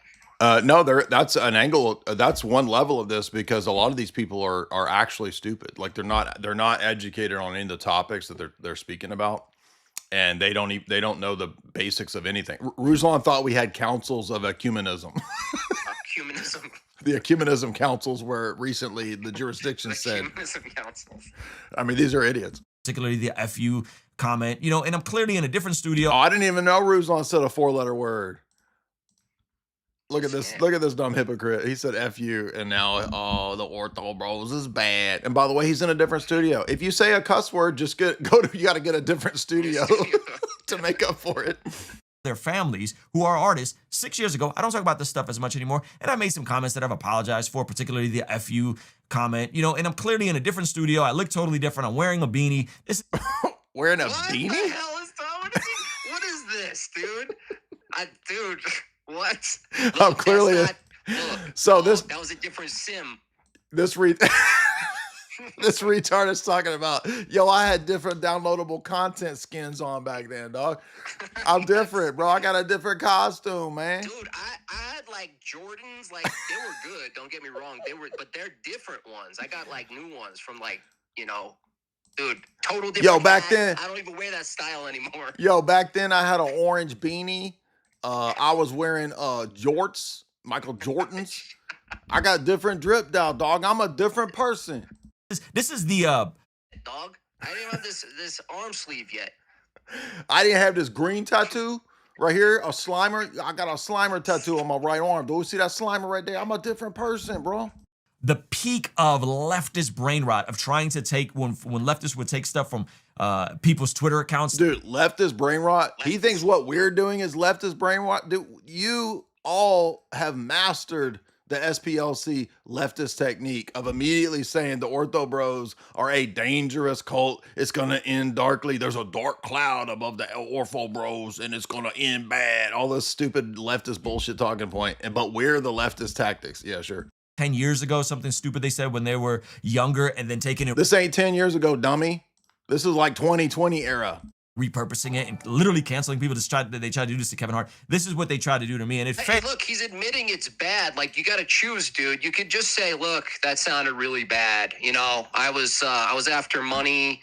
I was after something else. I could see how that's not a good look. It sounded wrong. I wasn't motivated by the right things then. No, he doesn't say that. He defends it. But then he's saying, oh, they're bringing up stuff that's old. Well, does it make you look bad or not? Like, which is it, bro? And it's not that old, by the way.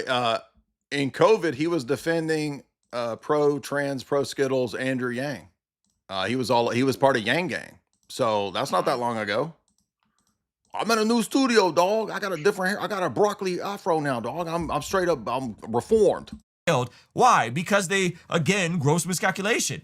If I'm a grifter, and Avery's a grifter, and David Wood's a grifter, and IP's a grifter, then that word loses meaning. Only if they are not in fact grifters. But if they are in fact grifters, it doesn't lose meaning. It doesn't mean anything. Because I think the audience is sophisticated and smart enough to say, hey, wait a minute. No, he knows his audience is retards, and that's why he's pandering to every emotional appeal. Ruslan's not selling us the gospel. Ruslan is reacting to commentary. He's having conversations with different people. He's putting on live events. He's selling quality merch. Ruslan charges $1,000 or more around that to meet him in person, but he ain't selling the gospel, bro. By the way, get tickets to his live event, dog. Books, prayer journals. It's not the same as monetizing the gospel. Wait, but how is it not? When you were telling the Christian rappers how to monetize the gospel right here. Gotta figure out. Go ahead. Go ahead.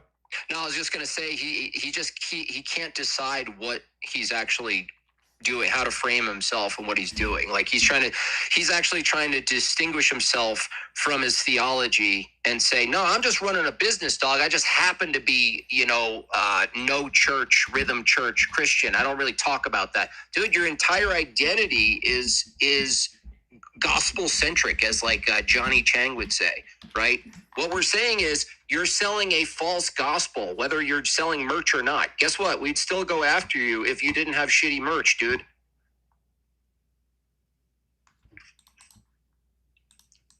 Ex-atheist who escapes. Oh, this might have some insight into his problems with Russia.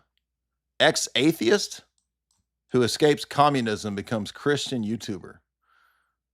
Interesting. Is he actually an ex-atheist, or is he actually just still an atheist? So I'm excited to connect with you. You know, you've done a number of commentaries based on some of the videos, the interviews that I've done.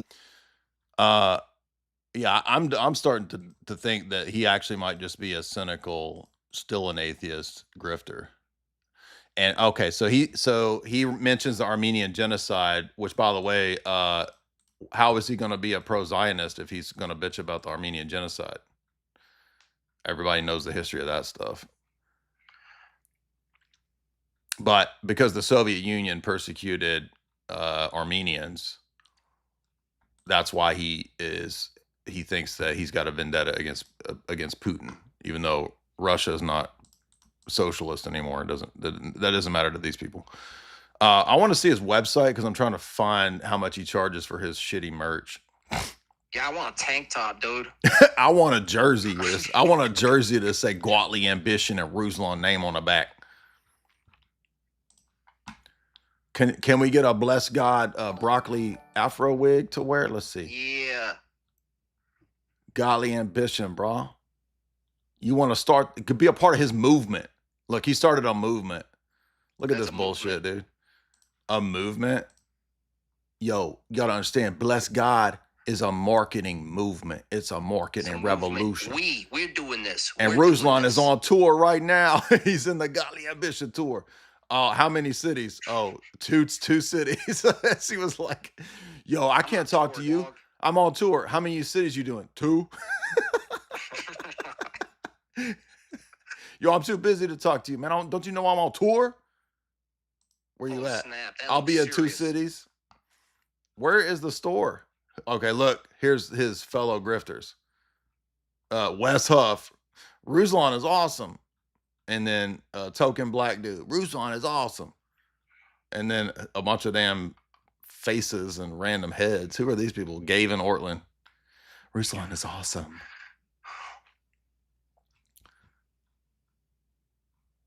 Get the books anywhere that they're sold. You don't sell the books on your website? Where's the store, dude? Here we go. Bless God's shop. Bless God's shop. Yeah.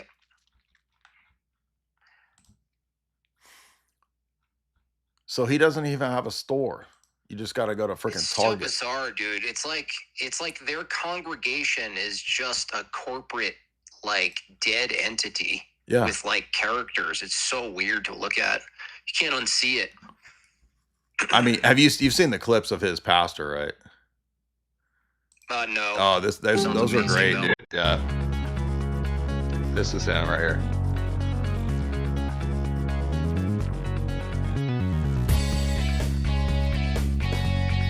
So notice the first thing that comes up when you look up Ruslan's pastor, it's not what is the gospel, what is salvation, how do I get saved? It's how to plant a church. Yep. So this is Don LaPree's marketing scheme. For those that don't know, in the 1990s, as I pointed out on the other stream, when you fall asleep in the 1990s, you're over at your buddy's house, it's high school times, you're partying, you wake up at 2 a.m, and on the infomercials was Don LaPree, who famously sold how to marketing schemes. So it was a meta level multi-tier marketing scheme.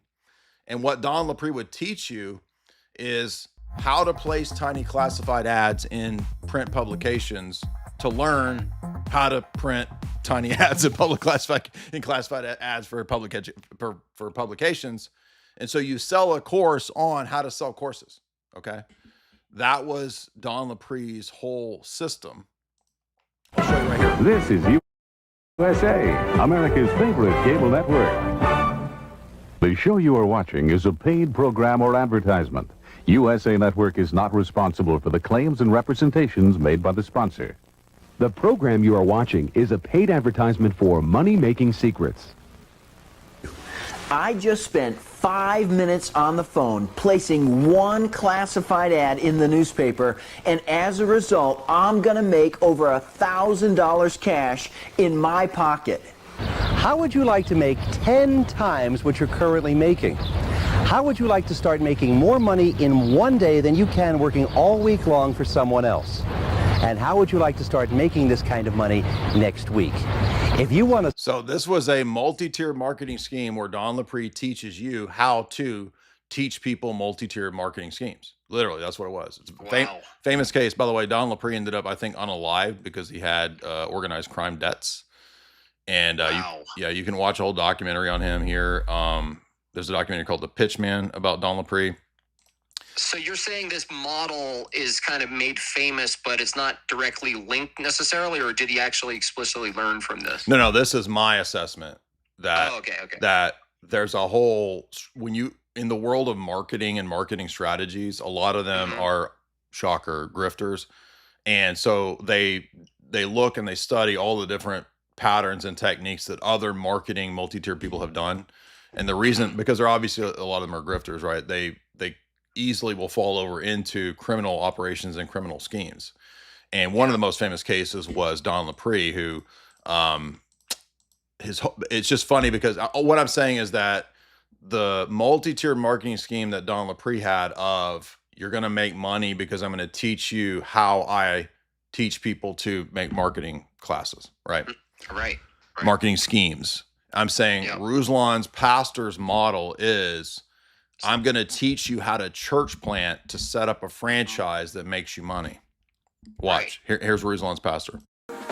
One night at a prayer and worship service called Fan the Flame, like totally like late 90s. Fan the Flame, so they're a bunch of flamers.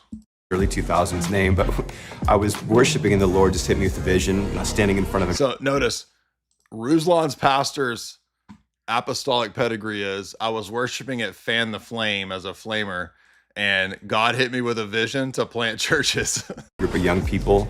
I argued with the Lord that night about it and just couldn't shake it. See, he's like Jonah.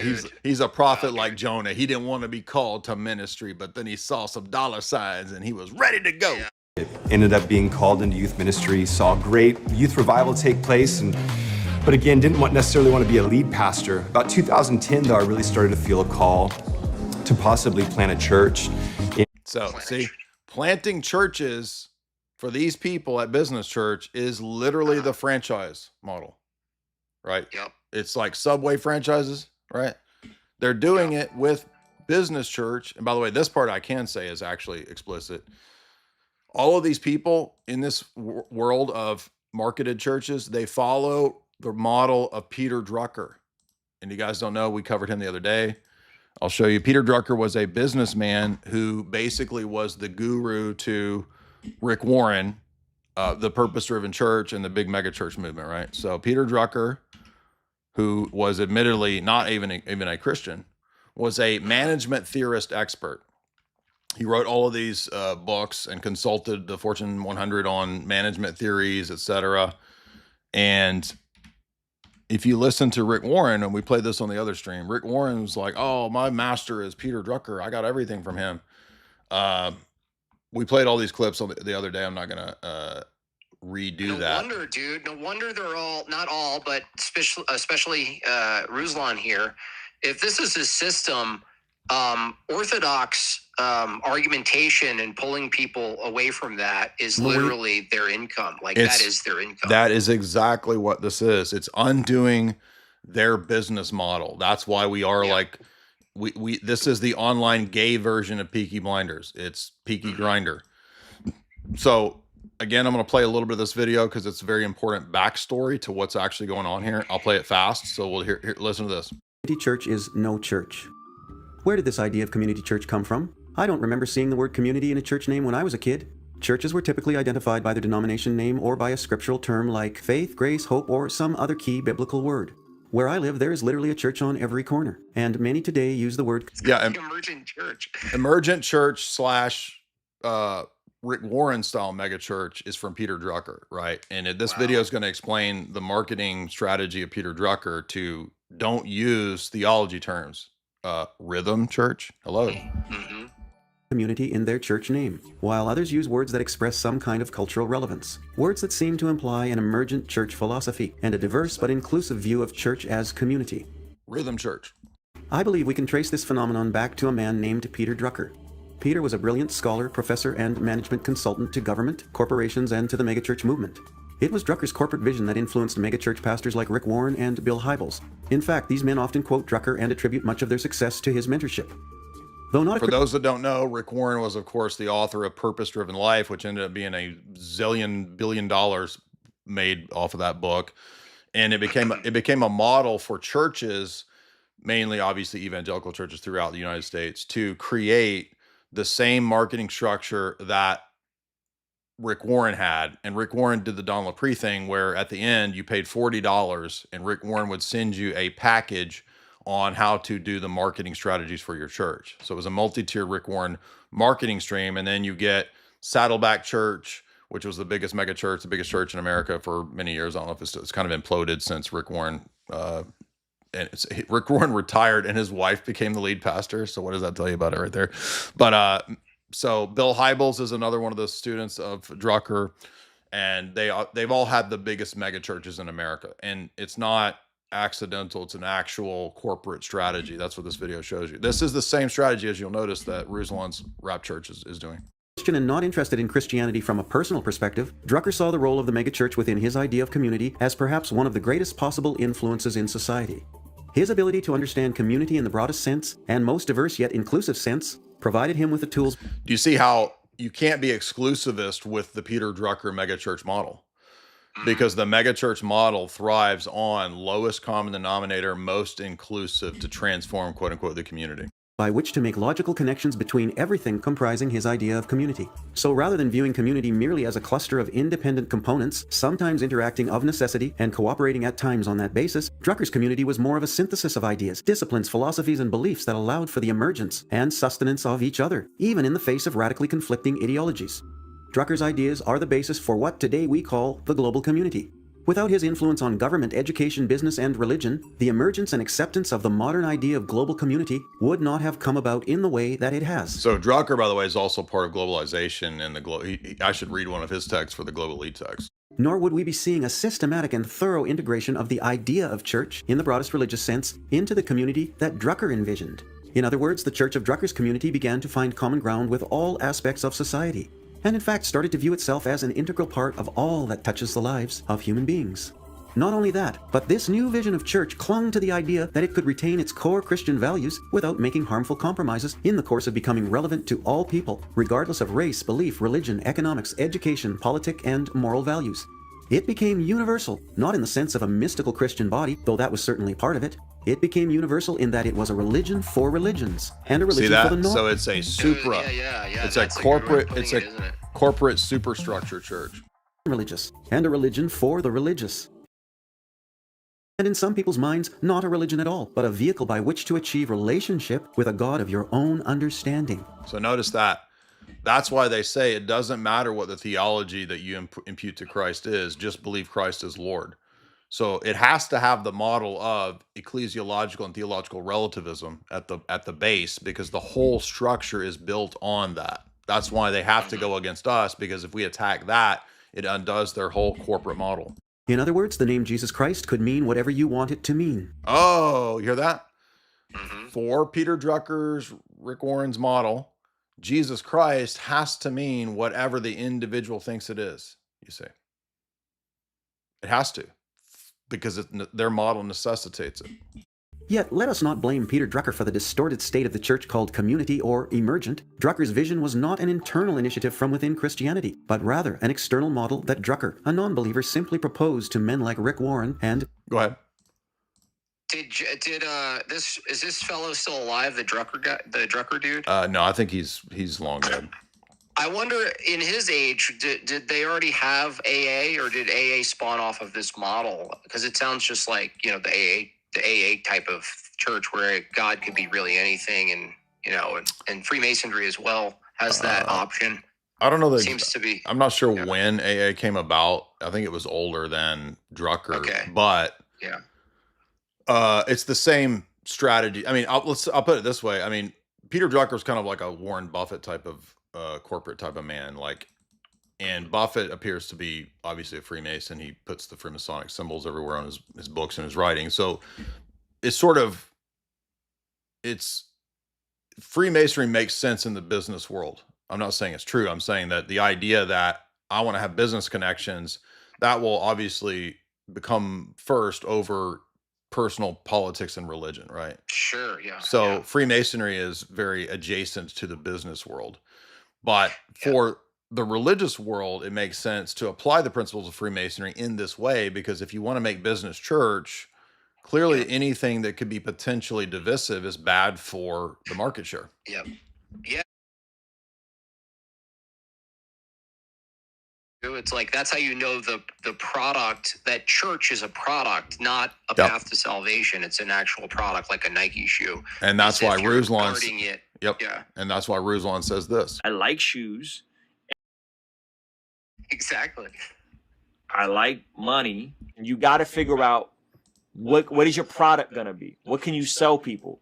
That's the actual question, right? So we can pussyfoot around and we can say, oh, like I want to have a ministry and I want to do this and I want to do that, right? But what we're really asking is like, how do I build a business? It's exactly Rick Warren's Peter Drucker scheme right here. Watch this. Bill Hybels. These ambitious so-called pastors understood Drucker's vision and its direct application to their already significantly large churches. They embraced and applied Drucker's ideas of community, management, and marketing to their churches. Pastors began viewing... And by the way, the mega church pre-existed these people, right? I mean, Robert Schuller was doing this before Rick Warren. You know, the TBN, you know, Jim Baker, Tammy Faye, they were doing the mega church stuff. But what had not happened yet was a high-tier social theorist, marketing theorist at a PhD corporate level applying the techniques to the megachurch. And that's why Rick Warren was able to do what, you know, Benny Hinn and Jim Baker couldn't do. Themselves as CEOs operating corporations with products to sell and bottom lines to meet.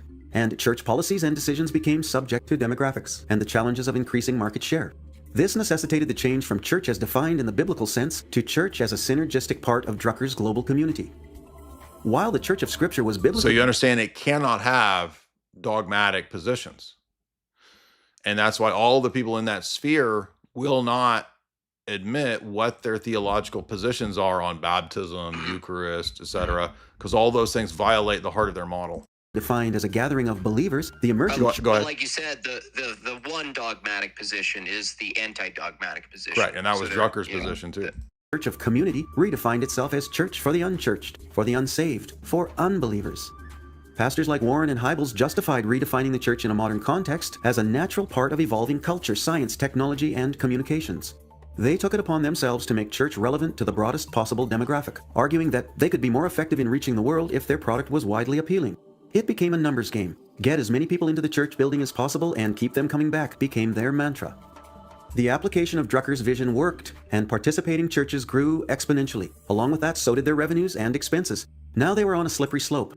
As corporations, they had to maintain and grow market share to stay in business. This meant catering to a nouveau church community made up of people who didn't want to hear about sin and hell and that old-time religion. After all, their initial attraction to this culturally relevant church was based on a non-biblical model of church that functioned more like a community center, where people talked about God, spirituality, and self-improvement while being entertained with all the technologies and modernities of a pop culture. In turn, church members promoted their churches to friends and family, who were the model. And that explains why the megachurches, by and large, are the driving force of ecumenism among the churches of America and the world. Booyah! Jay, See I that have right a there? question. Go ahead. Do you think that the music industry, like Beyonce and these kind of creatures, knowingly model this too, or just kind of happens similarly because it's a similar? No, I think that Drucker is a very influential strategist amongst many different markets. So like Beyonce having a show, these people know they could present an almost pseudo-spiritual, godly event. That's why they present knowingly, but without being super explicit. No, that's why they will present her as a goddess. Absolutely. Yeah. 100%. Universalism gave it little choice but to open itself up to a one-world church and a one-world religion model. And that explains why the megachurches, by and large, are the driving force of ecumenism among the churches of America and the world. Yet a church that abandons the biblical model of church as a called-out gathering of saved believers is not a legitimate church. Rather, it is a community of people who operate under the banner of Jesus Christ, but care little for the things that truly separate the church that Jesus Christ founded from the church that the Druckerites founded. For them, now, to be fair, this guy is a Protestant, whoever made this video here, but even he can see that, wait a minute, all of the mega churches are ecumenist. Jesus Christ is a feel-good brand identity and little more. Conversely, the true biblical church that Jesus Christ founded is antithetical to the modern community churches of Warren Hybels and others. It is a church that does not appeal to the broad demographic. In fact, it repels most people. Jesus said of it, "Narrow is the way, and few there be that find it." He says this because being a follower of Jesus may involve radical change to everything you believe and value. Jesus warns those who would follow him that they could lose everything, but he says better that than to burn in hell forever. He warns that true faith in him could cost you your family, friends, and respect in society. He says that certain things you used to do can no longer be a part of your life. Places you used to go and people you once socialized with don't mix with your new identity in Christ values. In general, things like television, pop music, movies, sports, and celebrities. Yet the emergent church of the Druckerites is founded upon feel-good principles of shallow substance, mindless entertainment, and sensationalism. It appeals to a world bent on sensual gratification and one that seldom, if ever, critically evaluates its experiences in the context of the Bible, the only manual and legitimate model for the true church that Jesus Christ founded. We find the writers of the epistles further describing the church that Jesus established. And in fact, Paul very clearly stated in Philippians chapter 3, verse 8, "Yea, doubtless, and I count all things but loss for the excellency of the knowledge of Christ Jesus my Lord." So even this Protestant dude can see that the ecumenist nonsense of this model of church makes no sense. Yeah, he's probably Orthodox now, Jay. Hope so. Let's see what else Ruslan has. So within all of that, gross miscalculation. And what they've done is now Wood is ready to debate the one true church count. He's prepping to. What they gross miscalculation because David Wood, who just learned this the other day, is going to debate it. I mean, does he think that we are afraid of debating David Wood when David Wood just learned these things from Tony Costa, who's a retard? Done is they've divided themselves amongst themselves. And now people are pointing out, wait a minute, you're throwing stones from a glass house. Okay, now you have guys like JP and Moeller and the Christian King and Alton that are doing call-in streams. Dude, is that really like what they are going down to the bottom of the bottom, aren't they? Yeah, the dumbest, lowest tier retards on the internet is who he's got to prop up because they don't have anybody else. And so they're going to prop up the lowest tier retards. And they think this is going to end well for them. That are saying, hey, like, let's go at it. Let's debate. And by the way, no. Nobody's going to call into those retard streams. If there's going to be a formal debate, it will be on MDD and Alex Soren will debate JP or Mahler or whatever those retards think. And I guarantee, I'm going to bet money that that won't ever even happen. None of these dudes is going to do a formal debate. They're retards. They don't know how to, they don't know what the word colloquial means. Colloquial. Colloquialism, bro. They don't know what the philoque is. Philoque. I think this sucks from one standpoint because from my vantage point, there's a difference when people have permissible practices, like say you want to venerate icons, and then saying those permissible practices are dogmatic. And yeah, we don't care what you think should and shouldn't be dogma. Nobody cares. We don't care. What you think is best and should be adiaphora, nobody over here cares what you think. Everyone must submit to your practices, and by dogmatic, these things are not negotiable. By the way, you're being dogmatic that everybody has to not submit to that being dogmatic, you idiot. You're being dogmatic about your non-dogmatism, idiot. Okay, they're not negotiables. So can you let bygones be bygones? Sure, but if everything is an attack and of dumb, sloppy, bad arguments against Protestants, and that's how you're monetizing your audience, by the way, is sitting around and debating normie Protestants. Okay.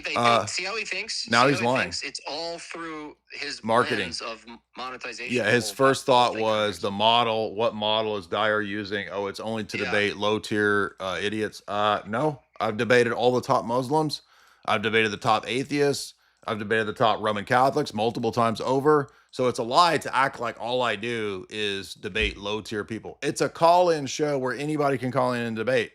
And now he's acting like, oh, we got you, dude, because we got my little army of little retards is going to do the same thing. Yeah, so what? Nobody's going to call in because it ain't funny and it ain't entertaining.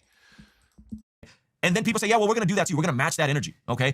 We're going to match the marketing strategy according to him, right? Yeah. How many views are they getting, right? All they do is stream about me every day to get any views. Guys that are younger than I am, guys that maybe don't have as many responsibilities as I do, and they're creating this. Guys that have no responsibilities, sitting in a damn empty ass apartment like JP Uncut with sitting in the corner because he got time out with his blank ass apartment. Entire new community of Protestant apologists. Okay, a new community, dude. Oh my gosh, this is your new community These are the biggest retards on the planet. This is what he's got to prop up is these retards. This is awesome. Fine. This Yeah. is good for Yes, us. please let those guys be your representative apologists. This is going to be awesome. Potentially David Wood being one of them. Gross miscalculation. And this is all happening on the back. Dude, David Wood is not going to formally debate anybody on this topic. I guarantee you he won't. And if he does, it won't be anybody in our sphere. It won't be me. It won't be Jim Bob or Alex Soren. He'll find, I don't know, some weak person, or he'll probably debate a catechumen. And then, you know, that's because that's your strategy, right? That's the Ruslan marketing strategy. This genius over here. Yo, dude, what if we put a catechumen up against two apologists? Divide and conquer. Drop of God Logic being catapulted into mass success because of this Muhammad hijab situation. Them calling him a grifter and then doing a U-turn and saying, we're going to, oh, by the way, go support God Logic's. Yeah, but Ruslan is too stupid to understand that both of those things could be true. I could criticize him on the basis of him being inconsistent with sending people to messianic, Judaizing heretical synagogues, but also support the idea that he shouldn't be sued for putting up a live stream. In Ruslan's stupid mind, those things are mutually exclusive when obviously they're not. GoFundMe. Okay. Utter miscalculations. I really don't think these guys are very smart or sophisticated. I think they think. Really? Are you sure about that? I mean, we're over here having nonstop laughs at you, you dumb wigger. We're literally every day. Does Ruslan not realize you want to talk about money? Ruslan, every stream I've done about you, I've made $1,000 to $1,500 in super chats per stream. So I don't know what you're talking about. You want to talk about money and marketing strategies? These people are not that smart. What's a model, Jay? What's a model? You're like, well, you find a lolcow who has no good arguments or position. Right. No, Ruslan, the model is we want you to keep talking because, yo, it's great, dude. It's good. I love it, bro. Here's the model. I'm going to show you the model right here since you want to talk about. So notice we're not that smart, even though we have actual like genius, like rap beef satire making fun of this dummy, which everybody thinks is hilarious, but we're not that smart. I really don't think these guys is that smart. Yo, I really don't think these guys is that smart. Says the guy who thinks that logical fallacies don't matter and it's word salad.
They play themselves.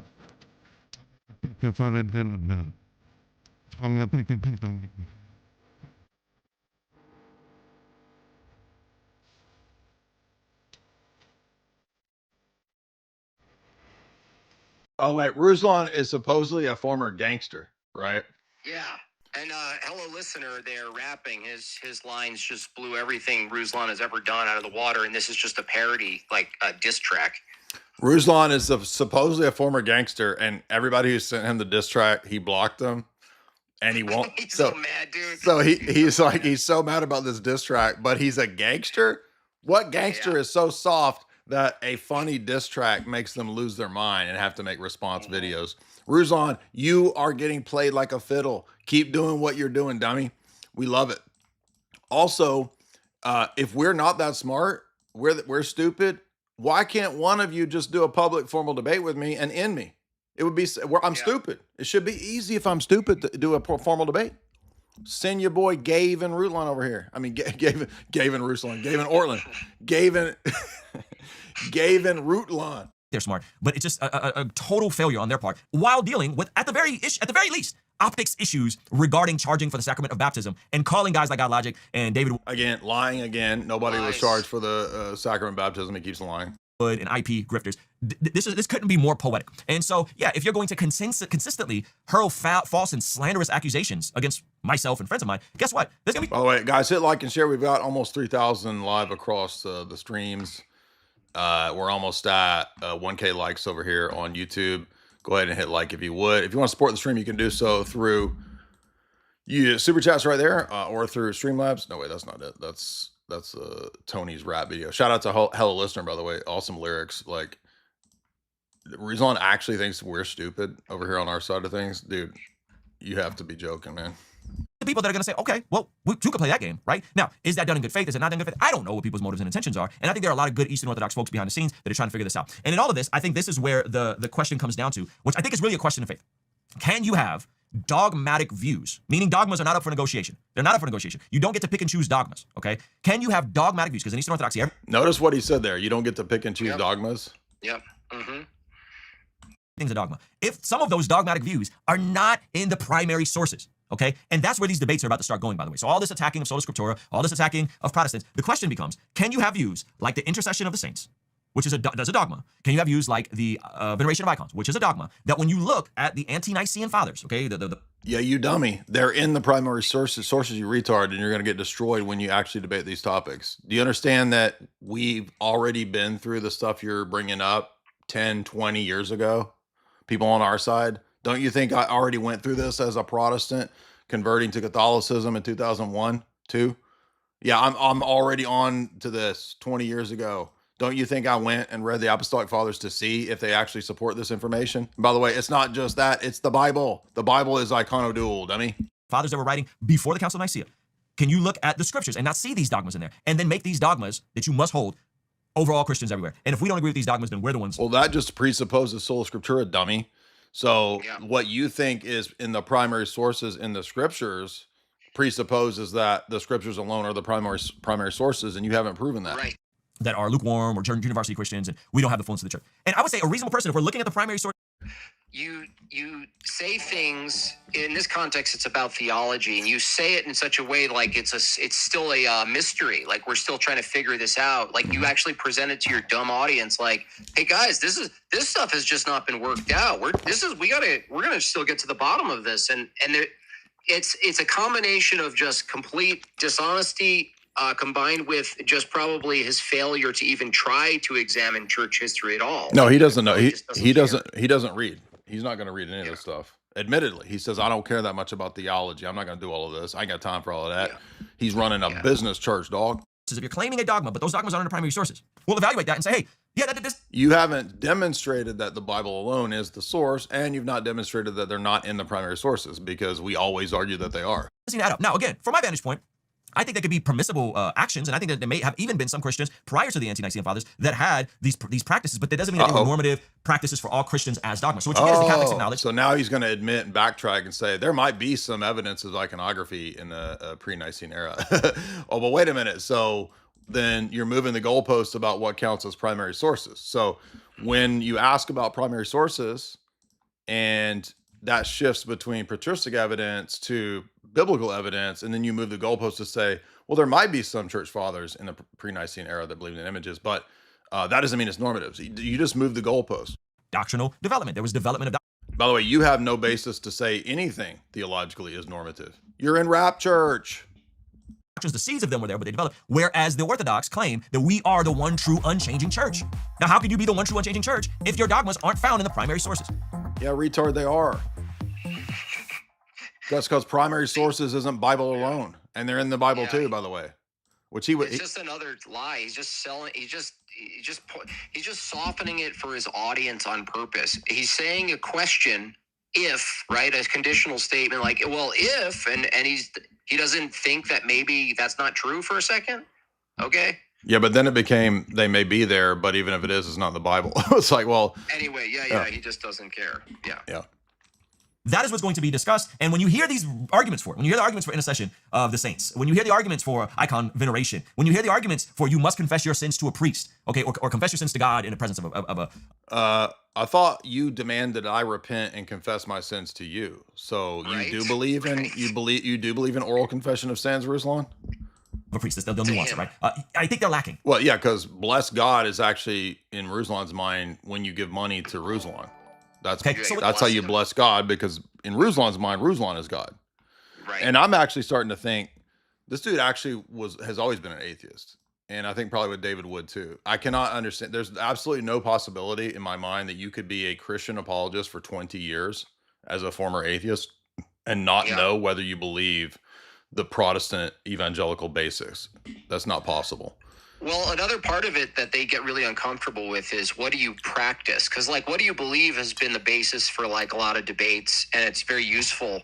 But when you get into, well, what's your practice? Like, they get very uncomfortable when you ask them, okay, what is it for you to actually practice? And they ultimately say, well, I just pray, and it's basically head church. It's like actually in their head. Yeah, the very thing they criticize Ortho Bros of, oh, you live online. Dude, your whole church is online. What are you talking about? That means is you come back to, well, I'm just going to receive this stuff by faith, which is, if it's by faith, then it's not this logical mathematical formula where you have the better arguments. You don't. Okay. Oh, notice again, Ruslan hates logic because he can't logic. He doesn't know what fallacies are. And that's why you put our debate behind a paywall. So it's not logic.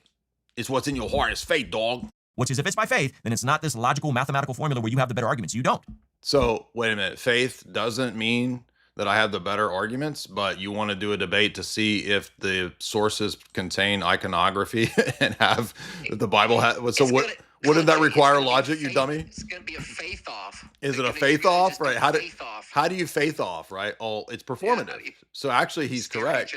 He's actually right, because in his perspective, it is a faith off, which is who's a better performer, performatively. That's why he doesn't want to go to the logic and the argumentation. You heard it right there. He said, I don't care about logic and argument. He says this all the time too. Okay. Now that doesn't prove Eastern Orthodoxy false. It just shows that perhaps if you have multiple dogmas that aren't in the primary sources, those dogmas invalidate the claim that you are the one true church. Yeah, you're going to get slammed and slain so hard on this topic. I hope you find somebody who will debate this topic, because you're going to get That's demolished. why they won't, though. They just won't debate it. All they do is talk big. It's all talk, dude. They want conversation. That's the thing. Their whole thing is, no, let's have a conversation, right? And then they set the standard, like, you're going to be on my big platform? No, we're going to have a conversation about it. It's going to be a gentle conversation. And I bet they even like prep these people to be like, well, here going forward, we're going to be very nice to each other, right? Just keep it cool. Okay, that's the agreement. Keep it cool. I could see them totally doing that. Well, also, I mean, isn't Ruslan matching energy for energy here? So are the Ortho Bros still bad when you're right here doing all of the big talk tactics of the Ortho Bros? Mm-hmm. So how are we still bad if you're doing what we do now? I'm trying to figure that out. This is a permissible practice, but you can't say you're the one true church and you're unchanging. You're unchanging. Okay. Now you got to change with the word unchanging. Dude, you're unchanging. Like you first of all, we take pride in being unchanging. So you're going to have to demonstrate that being unchanging is actually a problem. Changing means for any of this to be coherent. Now, they have a framework for this, but I think it falls apart. Now, in the midst of all this, my Instagram. Okay, you think it falls apart? Cool. You want to give us any argument? Like any? Ruslan's videos are all just what Ruslan thinks. Like, I've never even heard him cite a church father. I've never heard him give a theological argument. When we were on his podcast, he pulled up on the screen 2 verses out of Galatians and something else, right? Like the obvious ones you would think. Now, this verse right here, Jay, it says salvation by faith, not by works. How you going to prove that to me when you seemingly got an unbiblical stance? And then we had a 2-hour debate. I'm like, your whole argument was 2 Bible verses, and when I called out 4 logical fallacies, you say, I don't care. I mean, this guy's the worst. Editor, Sergio decided to just drop some absolute rage bait. I don't even know if Sergio knew this was happening, but this is hilarious. He decided to put out this. So look, he knows that we are like winning in the laughs battle. So he's got to try to match the trolling energy, which Ruslan, you ain't going to match our trolling energy. I promise you that. So he's trying to match the trolling energy with my friend Rodrigo. Yo, he dropped a fire meme, dude. Watch this, bro. Real on my Instagram. Okay, so let me refresh this. This has all the people that the Ortho Bros absolutely hate in it, particularly Wes Huff and Gavin Ortland. So notice that, first of all, this is going to be stupid. It's not going to be funny. Ruslan says we're bad for the Ortho Bro tactics. Ruslan's doing an Ortho Bro trolling tactic of rage bait. Wait a minute, I thought rage baiting was bad behavior on the internet, Ruslan. So what is it? Is it bad tactics or is it cool to do now? And because it's funny, dog. It's bad tactics if you're good at it. It's bad tactics when you're good, right? Yeah. Yo, that's bad. Yo, that's bad. Yo. Why you gotta be so good and do like a really good rap and a beat and stuff? You guys got people working for like real rappers and stuff. Like, what are you doing? Ruslan knows he can't compete with our rap diss. And so this is his response to our Tony and Cringecore, Dr. Evo, the genius rap diss. This is his responses. Yo, I dropped a fire meme where I put the faces of all the people Ortho Bros hating it, dude. Oh, we rage baited them, bro. They gotta look at the faces. Okay, so it says, this is so funny. Things Protestants gave the world, everyone else takes for granted, okay? And this actually influenced by Redeem Zoomer, and it opens with me and Gavin Ortland. Yes, Redeem Coomer is his source for this. Some say these were bad. This is gonna be so good, I bet. I'm about to, hold on, I gotta pray. We need to pray just to make it today, because I know I'm about to be rage baited by this high tier comedy, son. At mass literacy, okay? Guess who really wanted everybody to have access to the scriptures and read the Bible for their own? Yes, that was us. That was Protestants, okay? Did you hear that, dude? So Rewind that. Protestants are the source of mass literacy. This is so retarded. Protestants did an event. Who made it, look, we're the ones who made it. We're responsible for reproducing the Bible to the point where every single heresy could be resurrected from the dead. It's like, okay, thanks a lot. Yo, you see that library back there? You only got a library because I'm Protestant. You got a library, J. Dor, you got a bunch of books. You better thank Protestant. Thank you. Thank us. Yo, you want to intercede from a saint? Why don't you pray to Saint Protestant? So I want you guys in the audience to judge. By the way, we got a whole bunch more people. Shout out to, I guess, Andrew's audience came. Welcome to Crucible, if that's who's here. I want you guys to judge who trolled better here. All right, we're going to finish Ruslan's video to see if we got rage baited. Remember, rage baiting is bad, according to Ruslan, but when they do it in a shitty way, it's actually supposed to be funny. All right, let's see. Who's this funnier? Everybody to have access to the scriptures and read the Bible for their own. Yes, that was us. That was Protestants, okay? Then you got me and Wes Huff, Scientific Revolution. All right, now the Catholics out of hand in some of this sort of stuff, for sure. Microbiology and modern medicine, Protestant work ethic. All right, me and KB, great music. What does great music and he puts himself in it? Oh my God. Great music and he puts himself in some dumb Christian rapper. I'm gonna play you guys some of Ruslan's great music here. And by the way, watch him. He'll try to strike this if I play too much. Great music. Ruslan's failed Christian rap career is the great music we're talking about here. All right, let's see. Oh, he got Derek Minor in there. Yo, Ruslan had Derek Minor on? Damn, I didn't even know that, son. I'm joking. Who the fuck is Derek Minor? Yo, dude, Ruslan got a briefcase, bro. This dude got so serious about business, church. He got a businessman's attire. Look, look, he got a briefcase. It's got a bunch of hair care product in it. Yo, dude, hold on. Does Ruslan shoot every video in the middle of the city? Shoes. Because he's from the streets, dog. He know the street life. He got to shoot his video in the street, dude. And Ruslan was like, yo, get a shot of me with that apartment complex in the back. That's also a bank, bro. There's nothing more street than an apartment complex and a bank, dude. Falling from the sky, can you believe it? Hey, living for the day, not the weekend. Feeling so good, I'm on my way now. They so new school, but on the way down. I'm just the man that they want to be, and I don't mind. We all want to be Ruslan. He's spitting truth right now. All right, let's see what. Like your daddy, there's no way that you were son of me. Said I've seen a dream to fall. Look, dude, Ruslan got a briefcase running after UPS truck. He's like, yo, Yo, I'm trying to mail off my singles, dog. I got a bunch of rap singles. I'm trying to mail it off to Dr. Dre and Snoop. Yo, UPS, bro, come back, dog. Yo, I forgot to mail it, dog. Come back, bro. On the call, rewind, brace yourself, the quiet storm is coming. I'm conflicted, I should give the warning. Look, he's running. He's just doing an impression of Eminem. Basically. He's doing an Eminem. He's right. He's running in slow motion. I don't know why he thought that would be a funny.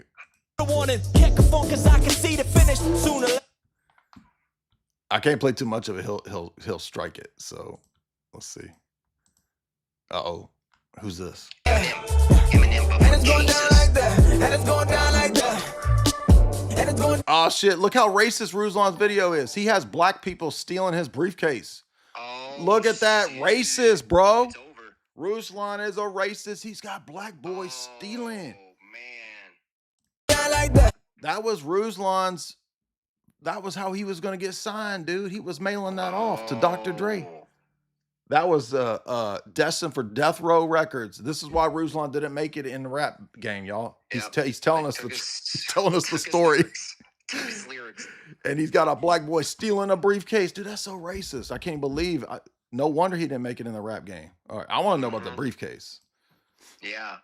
I don't care about this black boy with a ramen noodle. He got ramen noodles coming out of his head. I want to know. Here we go. Oh, that's a Pulp Fiction briefcase too, dog. Shit, Ruslan's like Quentin Tarantino over here. He's like, yo, I just watched Pulp Fiction, bro. Look, we need a briefcase in my video. They were like, so you want like gold coming out of it? Nah, dog, just a briefcase. Just make sure it's leather though. Means nothing.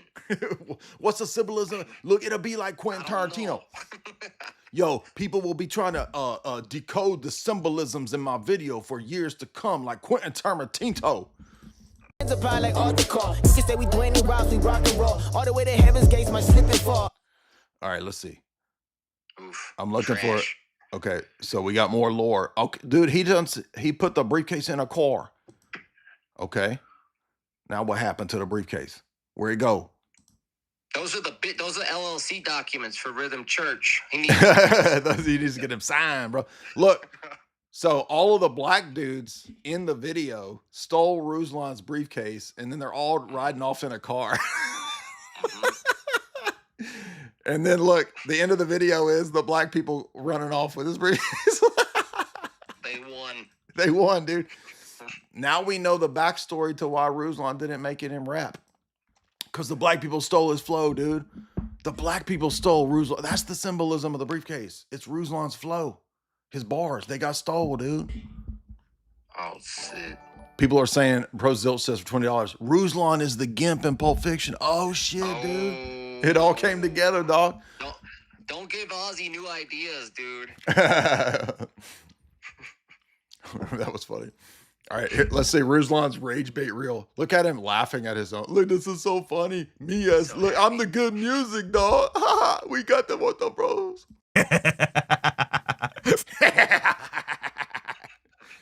Let's see that in slow motion. Let's see that laugh in slow motion. That's a Stream Deck asset. Music.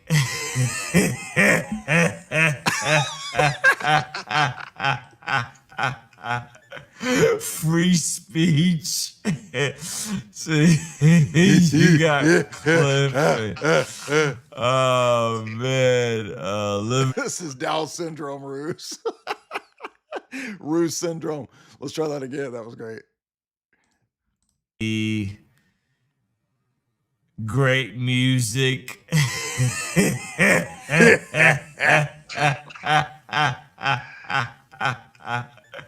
Free speech.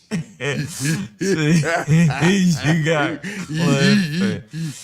Oh man, living waters, and so that presentation of what their quote gang brings. Is that what is that what he's selling here? He thinks Free that speech? Prot gang, Yeah, the Prot gang. and this is his rage bait.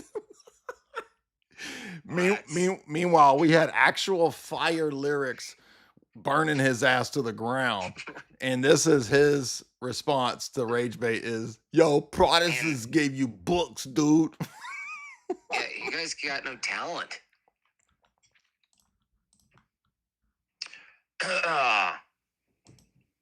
Hey Jay, I'm gonna duck out. All right, here. cool. Thanks Thank for you, Jim having Bob. me, Yeah, appreciate everybody. it. This was a golden slice of genius from your boy Ruslan over here. Let's see. Check this out. Microbiology and modern medicine, Protestant work ethic. All right, me and KB, great music.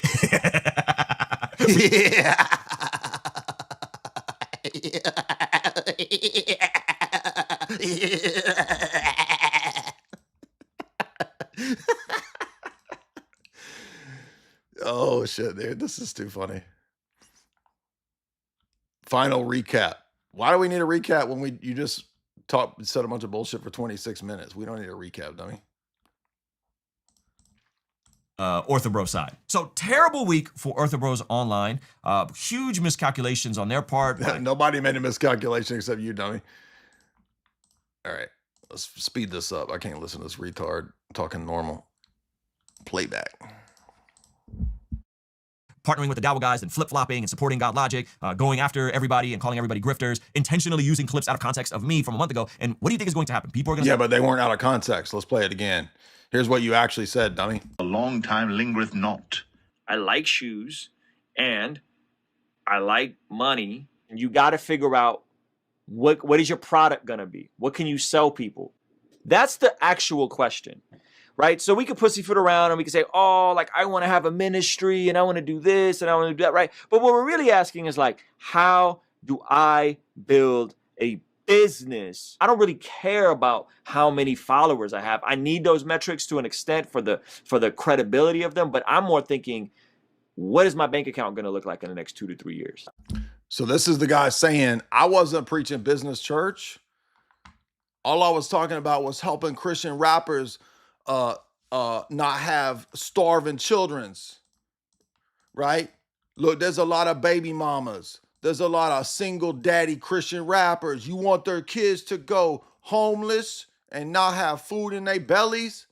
Yo, Ortho Bros is mean, bro. That's all I was trying to do. I was trying to feed the kids, dude.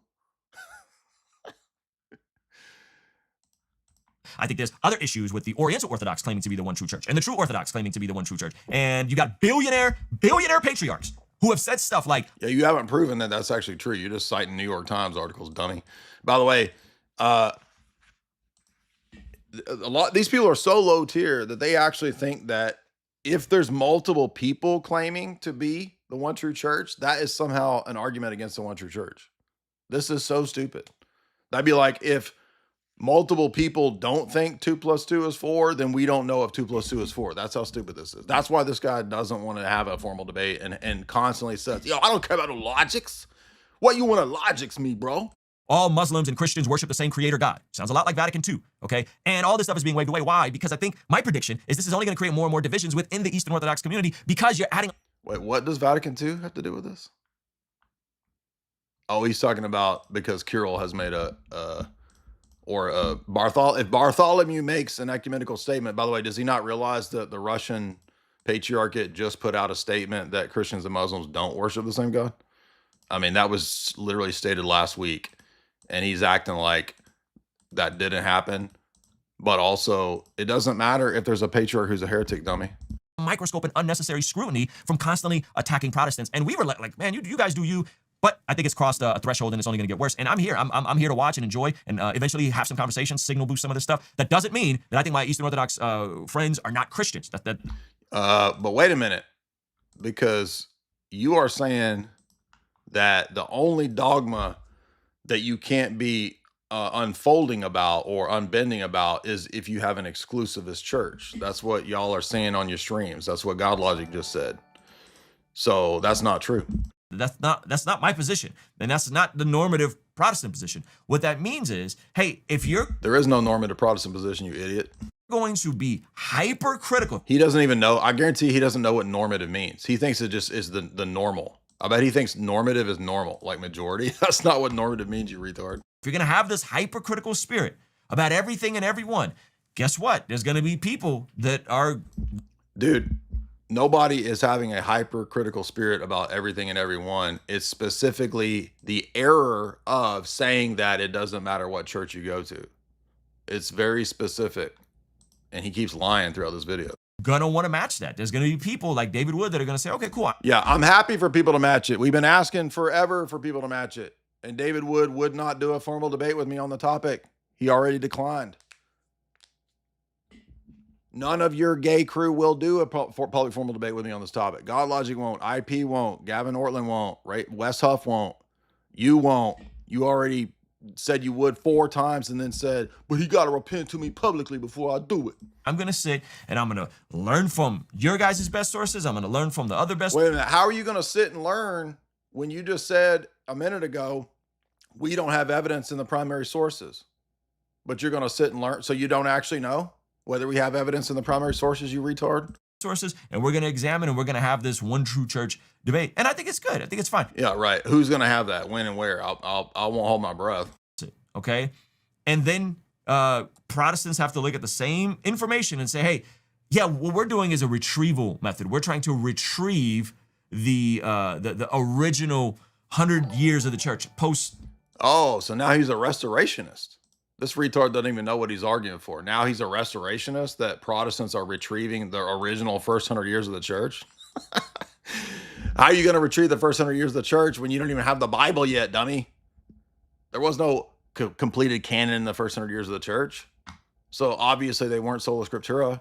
In the first 100 years, dummy, they're still writing the Bible. The ascension of Jesus. What was that church like? And what was their values? And how did... So the book of Acts, dummy?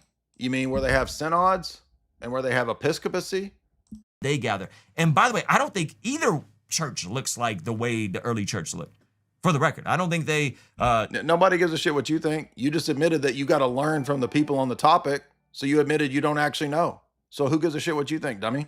Saying rock and roll CCM songs? No. Do you think it was rap church? Do you think the first century church was fucking rap church, mate? I'm off a Shelby. This man's a bloody retard. And you heard it first from the Peaky Blinders. Okay, so I don't think it looks like my church. And I also don't think they Hold on. You don't think it looks like rap church? So this retard just admitted rap church isn't the first century church. Saying rock and roll, the ascension of Jesus. What was that church like? And what was their values? And how did they gather? And by the way, I don't think either church looks like the way the early church looked. For the record, I don't think they sang rock and roll CCM songs. Then they didn't sing rap songs, dummy. Then rhythm church, rap church is not the church of the first century. You retard, you just admitted that your church is fake. Good job, dummy. Okay, so I don't think it looks like my church. And I also don't think I don't think it looks like my church. Ruslan is admitting the early church, which he wants to be the model for this debate, wasn't rap church. Shocker, it wasn't rap church. But what a fucking retard. This is the stupidest man on the internet. There's nobody dumber than this retard. And how many of y'all people got duped by this idiot? He's supposed to be, he can't even do a rap beef in response. All he does is bitch and whine and run to the feminists on Twitter to try to back him up. They were... By the way, I'm absolutely convinced that there is no way this dude was actually a gangster. Who actually believes that bullshit? This dude probably stole a pack of now and laters. He stole a pack of now and laters off the principal's desk and got detention from it. Yo, I was a gangster when I was young, son. Wizard outfits and had incense and wizard outfits. So he thinks liturgical vestments are wizard outfits. You retard. That means the Old Testament is a bunch of wizards. You just undid your own Old Testament religion. That means the synagogue that you send people to, they're wearing wizard outfits. You retard. You are the stupidest person on the internet. Look at this dude. This is where he sends people to get circumcised, to this fake ass messianic synagogue. He's wearing liturgical, rabbinical vestment outfits. So Old Testament Levites were wizards, dummy. This dude is unbelievably stupid. Everywhere, and had beautiful art everywhere. I think they may have used... Yeah, the church being persecuted is not going to have giant cathedrals, retard. Used art and seemingly had some art. But now he's moved the goalpost. Remember a minute ago he said, you need to prove evidence from the primary sources that they had art and that they had imagery. And there might be some of that. They do got some of that, but you got to prove it's in the Bible. So he moves, this dude is so dumb. I also think that they had very simple gatherings around the gospel. Yeah, we don't care what you think. And there's already been scholars that have disproven the house church model. Like the house church, you think is a low church because it says a house. Yo, that was a prayer meeting, bro. That was a prayer meeting at Lecrae's house where we did a circumcision on little Don. We took him in the bathroom and did a circumcision. Improv circumcision, yo. That's what house church means, dog. So those are my thoughts. I think everybody at the end of the day is looking for the truth. And I think if you're going to look for the truth, You just admitted it's not rap church, you dummy. You literally just said my church isn't the early church. to be logically consistent, and they're just not. Their arguments are. Wait a minute. A minute ago, you said it's not going to be proven by logic and reasoning. You literally said that 2 minutes ago. He said it's a faith issue. It's not logic. But now we're not logically consistent. Dude, you can't go 5 minutes without contradicting yourself, dummy. Not logically consistent. They can nuance it to death. They can word salad it to death. And now I actually think Ruslan is so dumb that he actually thinks logical argumentation is fancy words. He's at that level. Like he thinks that that's what logic is like, silver tongue car salesman talk. That's what logic is. Yo, logics is like when you got a bunch of fast talking and like fancy words and shit like out of the dictionary I ain't never even heard of, bro. Yo, that ain't how I roll, dog. I roll by heart and faith. This is going to be scrutinized because they decided to pick this fight. And now you have. No, you retard. You baited everybody with your dumb idea to put a catechumen against two people. It was called debate across the internet. And then you backtracked when you got mild pushback and had a meltdown and admitted that you were wrong. You already admitted that you're the source of all this. So, yeah, we're happy to pick a fight now. And guess what? We won't stop coming. It ain't going to stop. I'm going to be making fun of you for the next 10 years, dummy. Andrew Wilson scrambling, trying to hop into debate, which, by the way, Andrew Wilson's stuff generally against leftists, I think has been good. And I've noticed Ruslan lied too and said that Andrew Wilson only repeats red pill talking points. And then when Andrew showed from Grok that Andrew consistently doesn't repeat the red pill talking points about don't get married, etc., Ruslan blocked him. So Ruslan is a legit 100% pathological liar. Celebrated it, and I've championed his moves in those regards. I think his language and his mouth and his demeanor and his smugness is. Here we go. Smoking man bad, right? But you just said a cuss word a couple years ago, you retard. Yo, I've apologized for the F word. And look, I'm in a new studio. I got some new drip. He actually said that. He said, I'm in a new studio and I got different clothes. What the fuck does that have to do with whether you said the F word, dummy? Generally unbecoming of anyone that's a Christian, lacking fruit. Yeah, but here we go. Smoke man bad, 4-letter word. Okay. So let's say for the sake of argument that that's true. I don't even buy that it is, but how come you didn't call out Gavin Ortland's gay church? Where were you on that? That's 10 times worse than anything Ortho Bros are doing. And by the way, Ortho Bros are bad for rage bait. He just did a lame ass rage bait in his video, which we all just laughed at. I thought rage bait was bad behavior on the internet, retard. The spirit in these sorts of conversations. But if this is what they want, well, guess what? There's gonna be a bunch of people that do it. No, let's do it. Let's go. This war will never stop. In fact, we'll ramp it up. I'll do streams every day.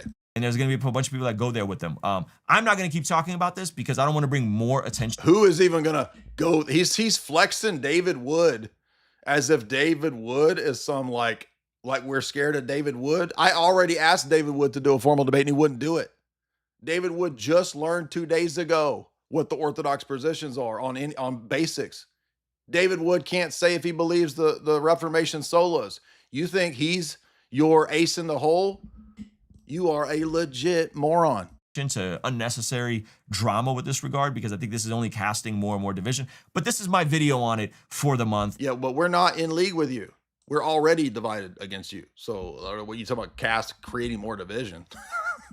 And I probably won't talk about it for a while after. Oh, but you want to start a war, but you're above talking about it. He wants to go at a war and he wants to have that war, but he's not going to talk about it for a while. Dude, I swear Ruslan is somebody should go through this video and every minute to 2 minutes, there is a backtracking of the thing he said 2 to 3 minutes earlier.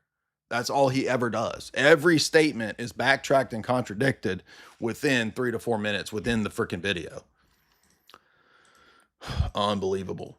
And this is the same dude who said 4 times he would debate me and then backed out because I'm too mean. And I must publicly repent to him. So he actually does believe in oral confession. It's just to the God Ruslan. Right.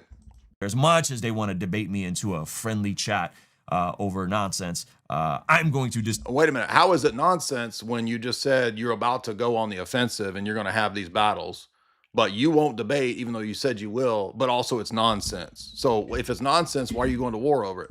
Engage, because honestly, I've been traveling a lot. I'm busy. I got others. Yeah. Notice Ruslan's tour, his tour, we saw on his website, 2 cities. There's 2 cities. He's so busy, dog. I'm on tour. I ain't got time to mess with you. I ain't got time for you, son. I said, how about a 5-minute conversation? This is before all this blew up. I ain't got time for you, son. I'm on tour. Oh, 2 cities? 2 cities on his website. That's the tour, dog. I'm on tour, son. Yo, this is like, Smoking Grooves tour, right? 1990. We got like 50, well, maybe not 50, more like 3 locations that we're doing. You know what I'm saying? Stuff I'm working on. But again, at some point, I will have one of these conversations. At some point, we'll keep having these conversations with Eastern Orthodox. But I really don't think they understand how fallacious some of the logic is. And wait a minute, Ruslan, you just said a minute ago, logic doesn't matter, and you don't care about logical argumentations. And now you're back to, yo, you fallacious and full of logics, bro. And I'm going to show you, you ain't got no logics, bro. I'm going to show you, you got no logics. And now that energy is being matched, they're, we're the victims. How dare. Ain't nobody saying we're victims. We love it. That's why we're ready to formally debate, dummy. And ain't nobody on your side I guarantee you. How do you think people have been studying this stuff for 20, 25 years? How do you think David Wood, who just learned about it yesterday, is going to do well? Are you this stupid? This whole stream is a facade of fear. You can tell he's scared about this. That's why at the end of it, he's backtracking, being like, I'm going to go to war, but also I'm not going to do it because I'm above it all. I'm above it all. But you want war, you got it. But also I'm not going to do it because I'm above it. But also logic don't matter. But I'm going to show you, you fallacious. You, how dare you? How dare you point out that, man, optically we have an issue. How dare you? And so those are my thoughts. No, everybody is saying you got the bad optics, dude. On our side, all you have is whining and bitching about Pearl Clutch. That's all you had is Pearl Clutch this whole time, dummy. On this sort of stuff, I want to know what you guys think about this. Like, are you actually considering how bad of a week this was for Orthobros? Yeah, nobody thinks that. That's why everybody is laughing at how ridiculous David Wood has been exposed, because David Wood, after 20 years, can't say what his basic positions are. That's retarded. David Wood got exposed. Bad of a week this was for, you got revenge and you got all kinds of nonsense. There was no revenge corn. You're lying again. Like, this is really bad. Now, again, the rest of the Eastern Orthodox community gets to decide on if we're going to be complicit in this by being silent about some of this stuff. And Here he goes again. Here's his call to cancellation. He did this on the last video. This piece of shit is so dishonest that his only move is to try to get other Orthodox clergy to cancel anybody in our sphere. Meanwhile, he's not man enough to actually do a formal debate after he said he would do it 4 times and backed out. What a piece of garbage, dude. This dude is way 10 times more snaky than I ever thought he was. I regret even going on this podcast. So proud of the Eastern Orthodox that have stepped out and said, nah, this is wrong. Like, revenge porn is terrible. You can't It wasn't revenge porn, you retard. What are you talking about? Do this. This is not how we behave. I'm pumped for those priests that have spoken out about this sort of stuff, but man, there's a lot of coddling, and man, there's a lot of pragmaticism. Hey, these people get people to church, so pragmatism? Pragmatism? The fuck are you talking? You don't even know the words you're saying, you word salad retard. This dude's trying to do word salad. He doesn't even do pragmatism. Pragmatism? What are you talking about? Everything else they do, we're not going to speak out against it because we want to keep a unified Eastern Orthodox face. That sounds a lot like the Dawa Bros. That sounds. Yeah, that's a fallacy of association. Again, doesn't know basic fallacies. Yo, that's a genetic fallacy, dummy. That sounds like what he said. That's the same as that dude. Like a lot like Islam apologetics, right? And I've seen this before. I don't think it ends well. We saw what happened to the Red Pill movement. And here we go. Ortho bros dangerous. Ortho's bad.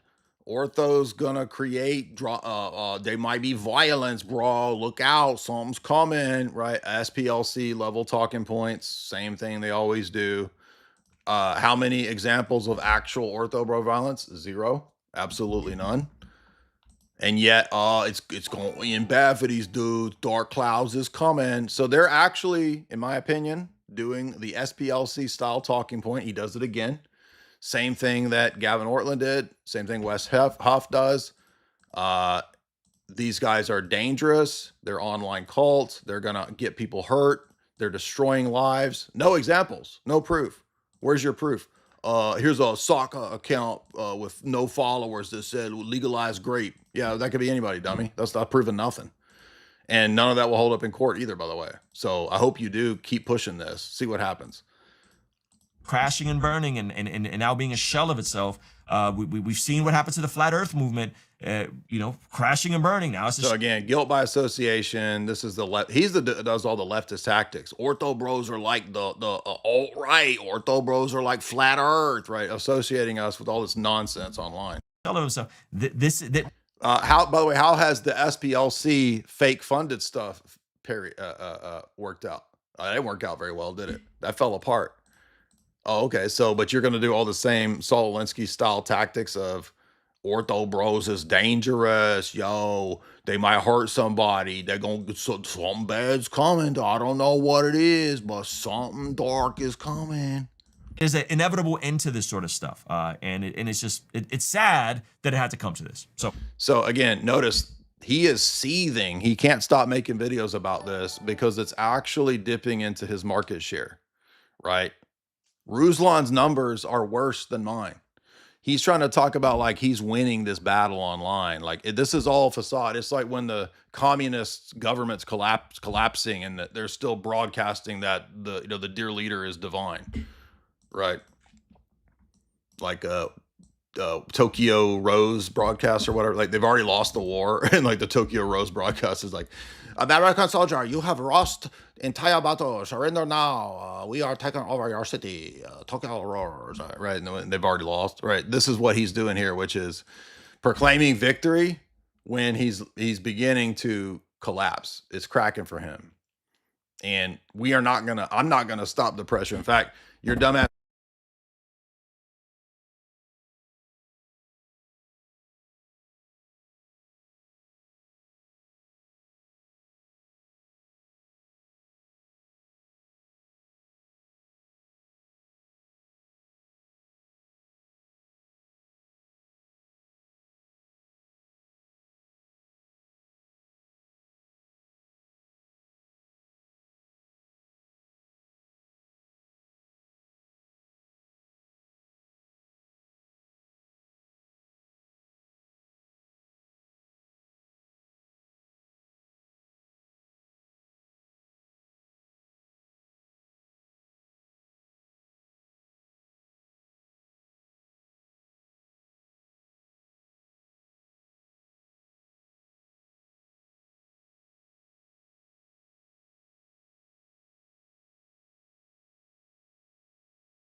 BIPOC queen, dog.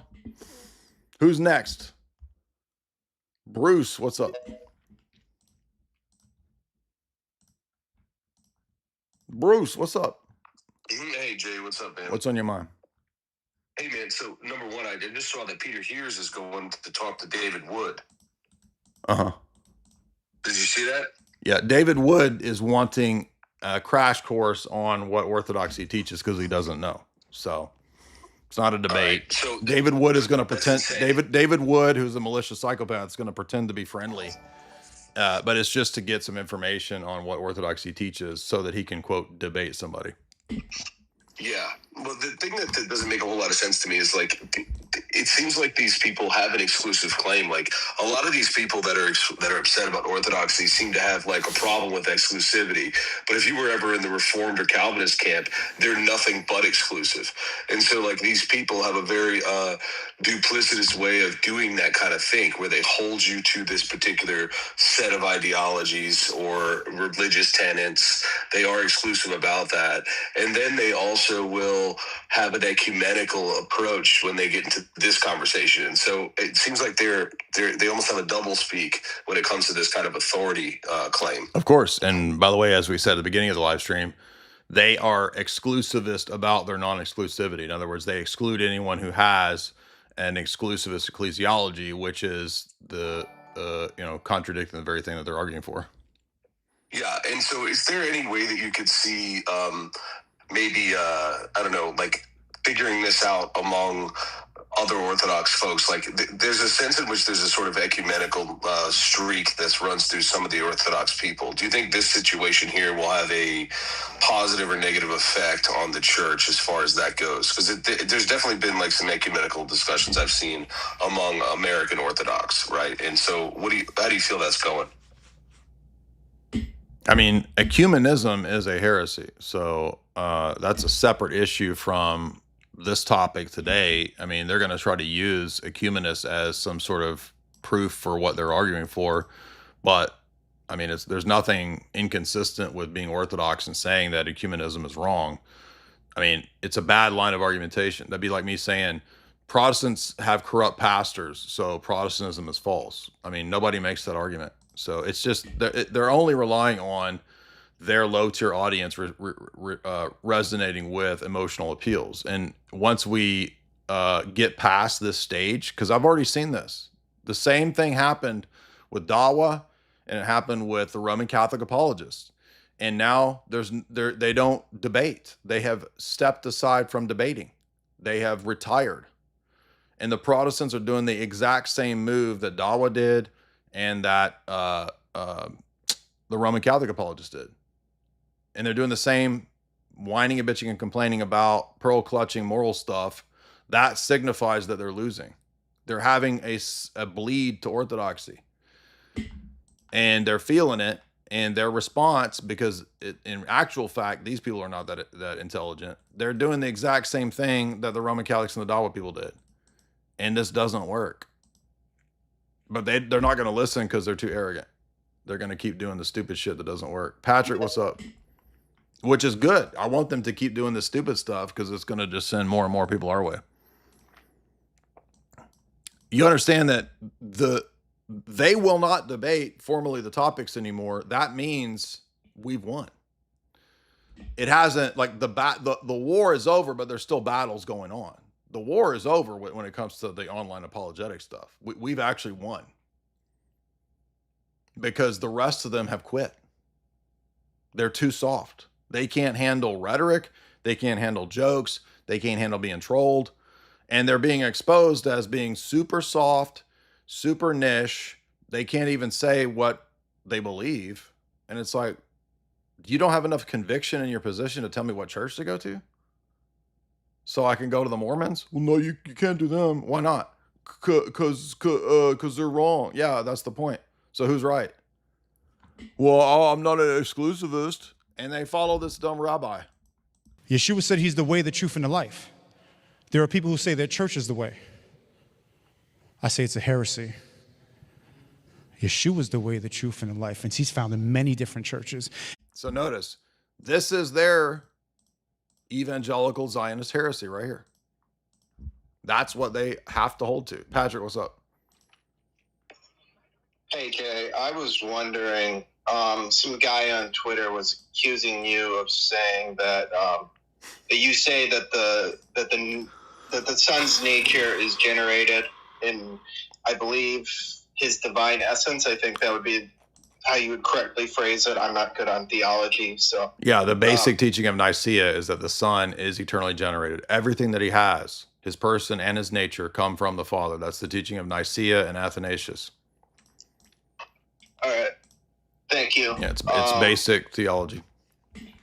Mm-hmm. Is that it? Yeah, I was just wondering about that. Yeah, the only people who say that he's not are people who believe in John Calvin's quasi-asse heresy, right? That the Son is also asse. In Orthodox theology, the Father alone is asse. What's up, CMX? What's up?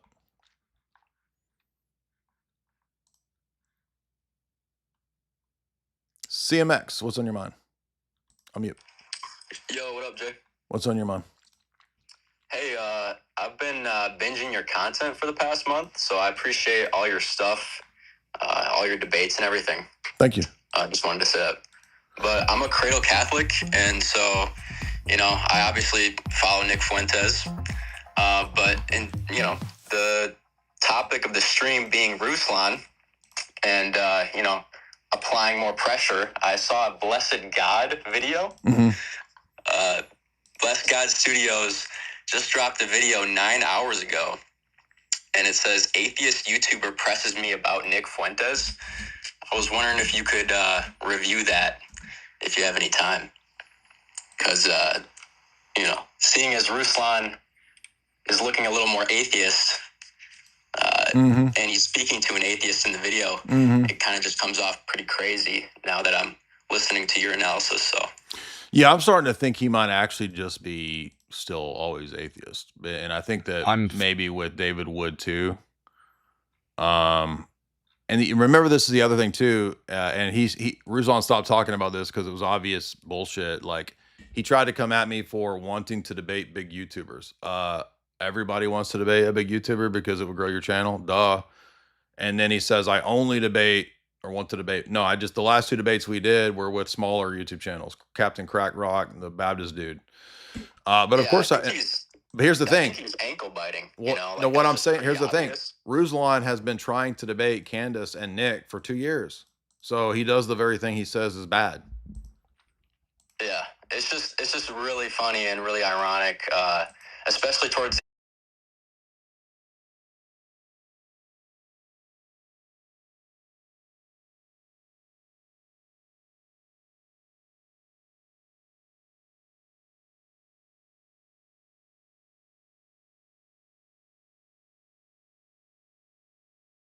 Feels like that's the way to scrap.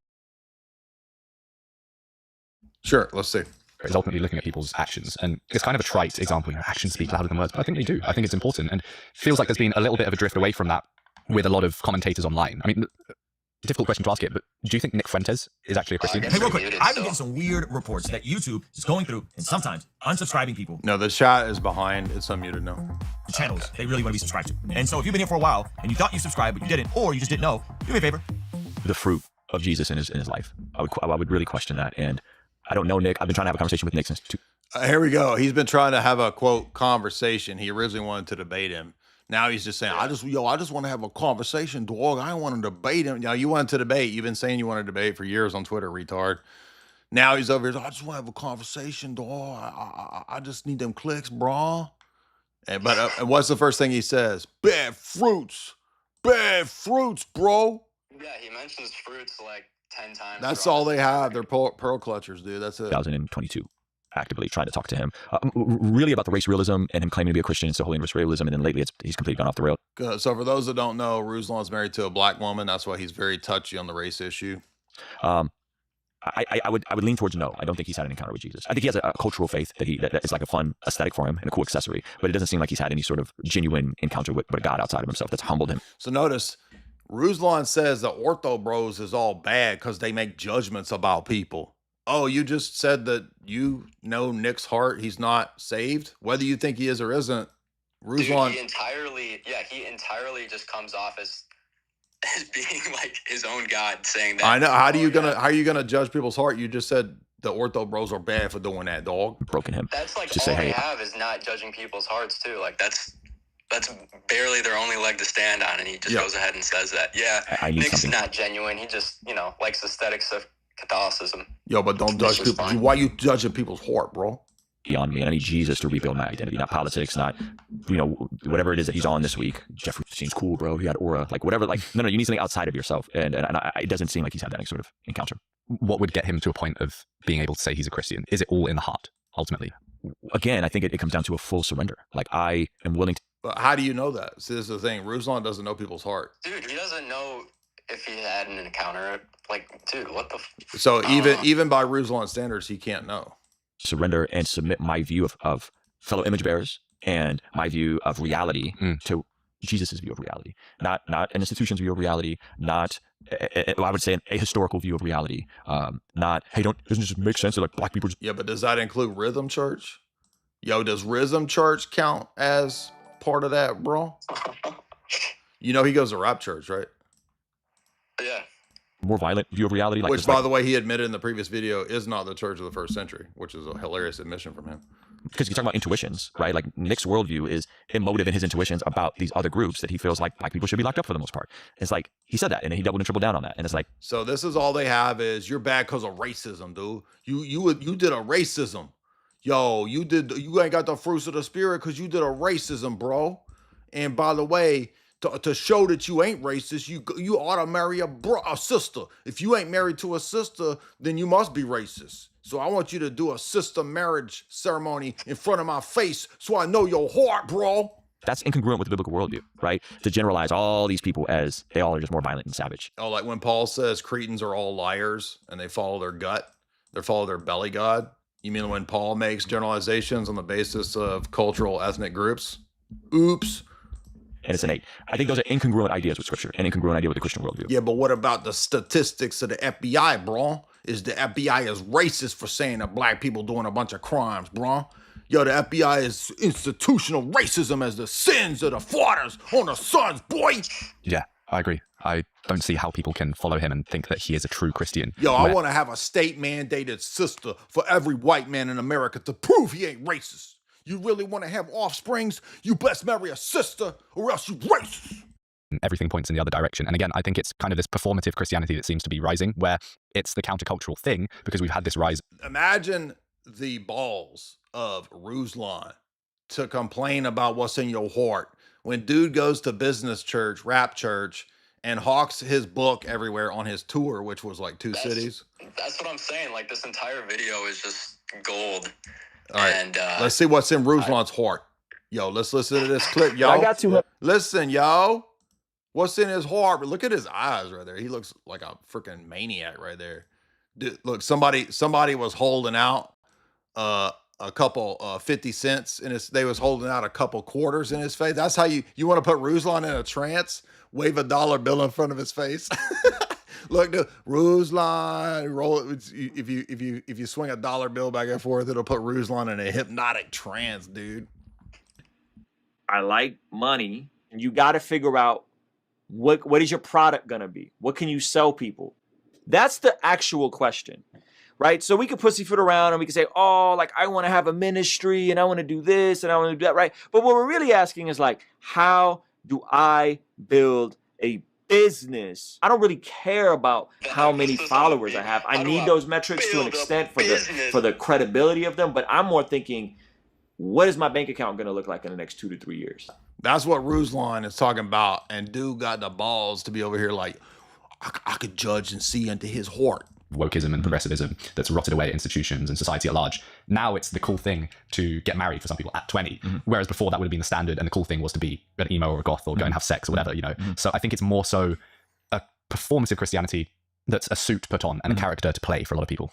Yeah, someone said Christianity is punk rock now. Yeah. You know? And so it's like, yeah. And again, that's why I say, like, just because it's popular, that doesn't necessarily mean it's a good thing, right? Because to your point, there is a performative aspect to it. Jesus is a cool aesthetic and it's a cool vibe. You mean like rap church? You mean like telling Christian rappers how to market their shit to get paid? Does that count as I know, does that count as performative, Ruslan? And it's like high church and this and that. And it's like, man, I got friends that are amazing Catholics and amazing Eastern Orthodox folks. But it's not just an aesthetic for them. You know, it's something transcendent that's transformed them, and they're walking out what God has already worked in. Yeah. Hey, thanks so much for making it this. So here's the guy who says, don't judge people. How dare you judge people's salvation? But yo, I could tell Nick Fuentes he ain't got the fruits of the spirit, bro. He ain't got the fruits. I can see his heart. Appreciate that. He's got like the best connection with this atheist guy too. I don't even know who that They're guy probably is. butt buddies. They're probably butt buddies on the side. That would be my suggestion. My alleged thesis is Ruslan running some game. Hey Jay, So I don't know all the details about the Catherine thing, but I did see today where she posted a really long public apology and admitted that she got correction from her priest. Yeah, well, that's good, but the problem is she needs to get off the internet because this is like 8 years of the same bullshit from her. So she did it when she came into the Discord 8 years ago. Austin, what's up?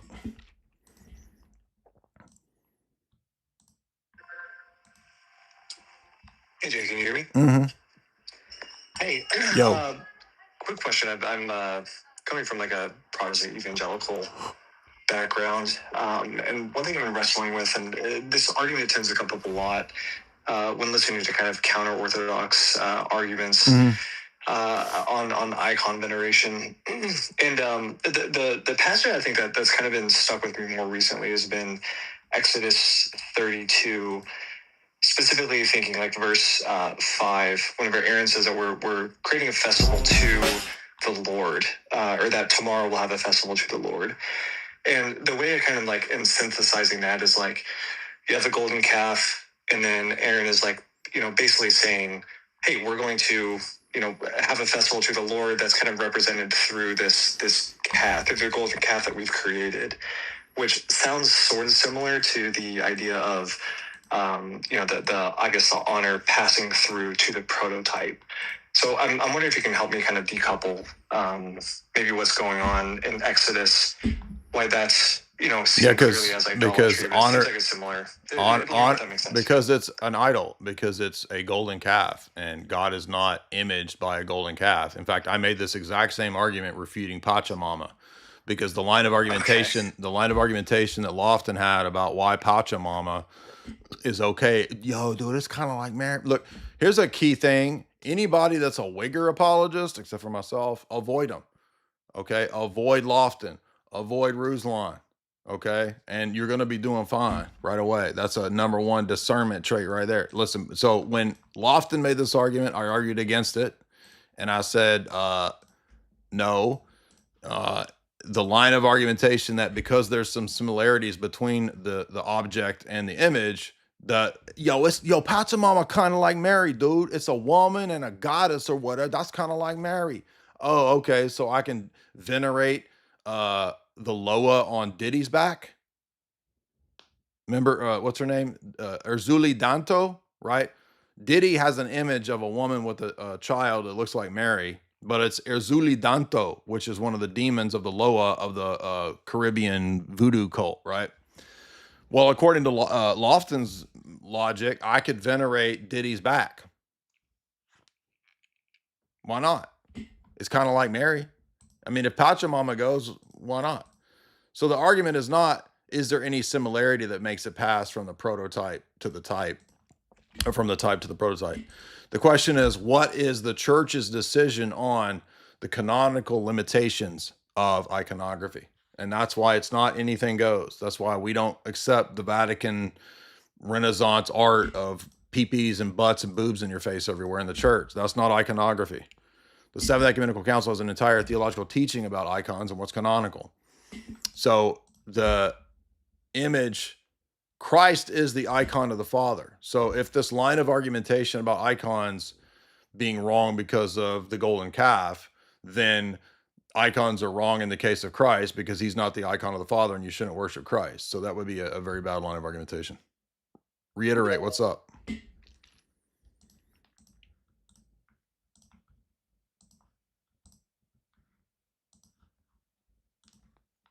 Unmute, dude. What's up? Guys, if you want to support the stream, you can do so through Super Chats. Super Chats are done through Streamlabs. Streamlabs is one way to do it. You can also do it natively through YouTube. We will be reading a lot of Super. Got a lot of Super Chats again tonight. Do you want to talk or not, dude? EK, talk or not? All right, goodbye. Illiterate, what's up?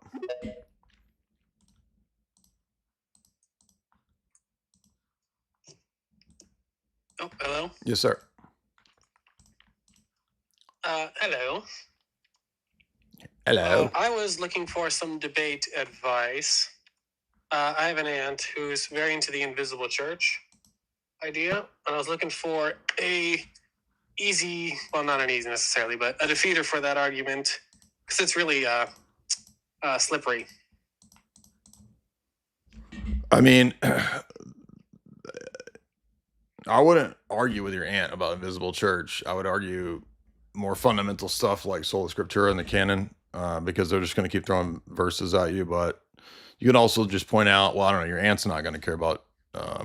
Just put it like this: when Paul writes those letters to the Ephesians or to Corinthians, he's writing to an actual visible community, and he's calling the visible community that.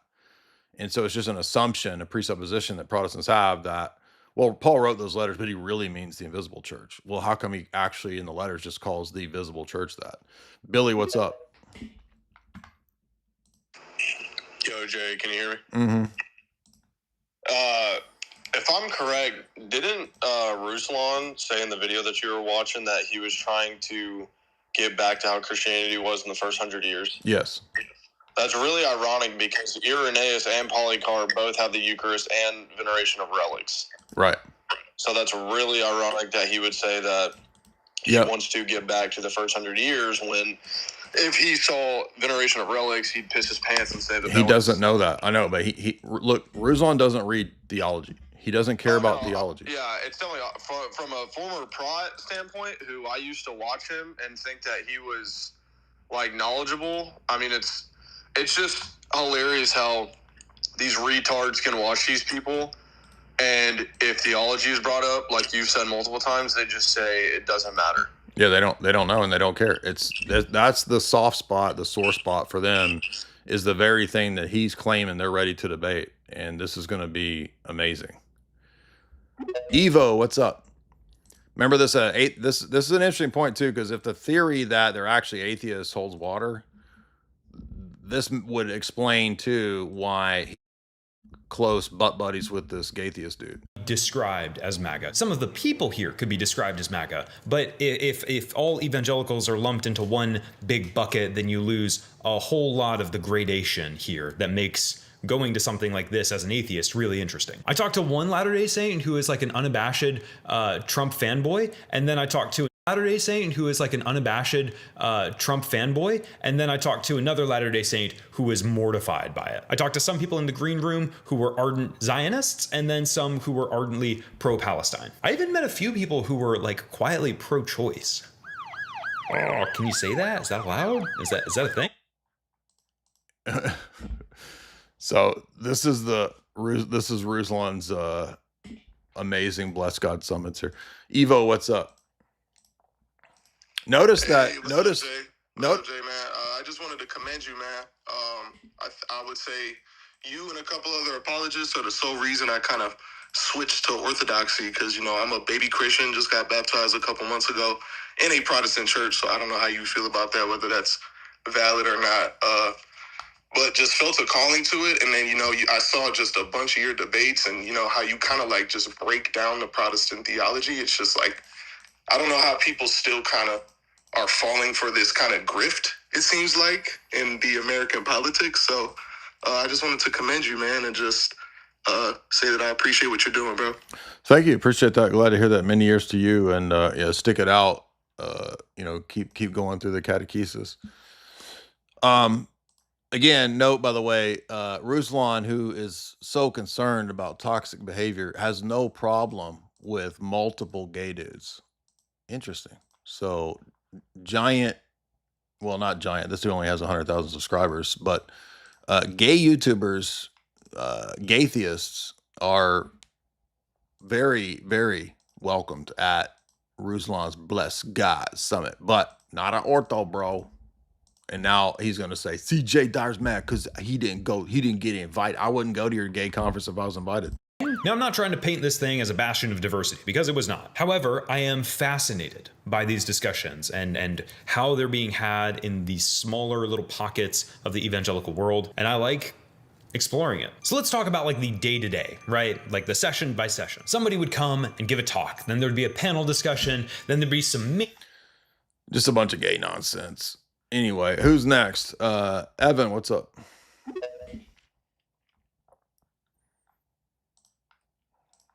Hey, Jay, can you hear me? Mm-hmm. I just had a question. So I was watching Tucker Carlson's latest video. He had this ex-Freemason on, and they were talking about. You talking about Sean Stone? Yeah, I mean, I've done multiple shows with Sean Stone, Oliver Stone's son. Oh, okay, yeah. And he was talking about like how they do, like people in power, they'll do like occult rituals for temporal power, and they were talking about how this can extend to entire nations and empires.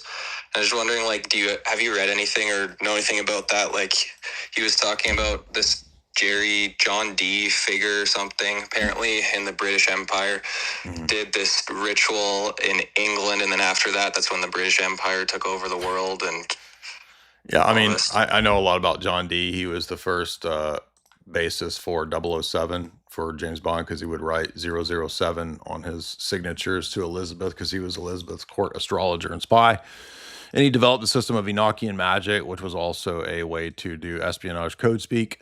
No, I don't believe that the British Empire won because John D did magic rituals. On a personal level, I like Sean Stone because he's always been really cool to me. We've done several shows together. I was on his Gaia show multiple times. He put me in his documentary with his dad, Oliver Stone, probably one of the most famous directors in history. So I'm very friendly and thankful to Sean Stone for the support that he's done over the years. We have the same publisher for our books. I don't agree with Sean Stone's theology, and he has a very sort of new agey kind of theology. So yeah, that's my take. But John D is a fascinating character, definitely. ND, what's up?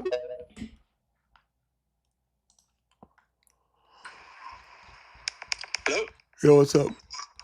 Hey, JDR, how's it going, man? Hey, I have a couple questions I wanted to ask you. One about being icon veneration. There's a couple of dogmas. I mean, I would be down with it, right? Because I'm inquiring Orthodox. I'd be okay with it.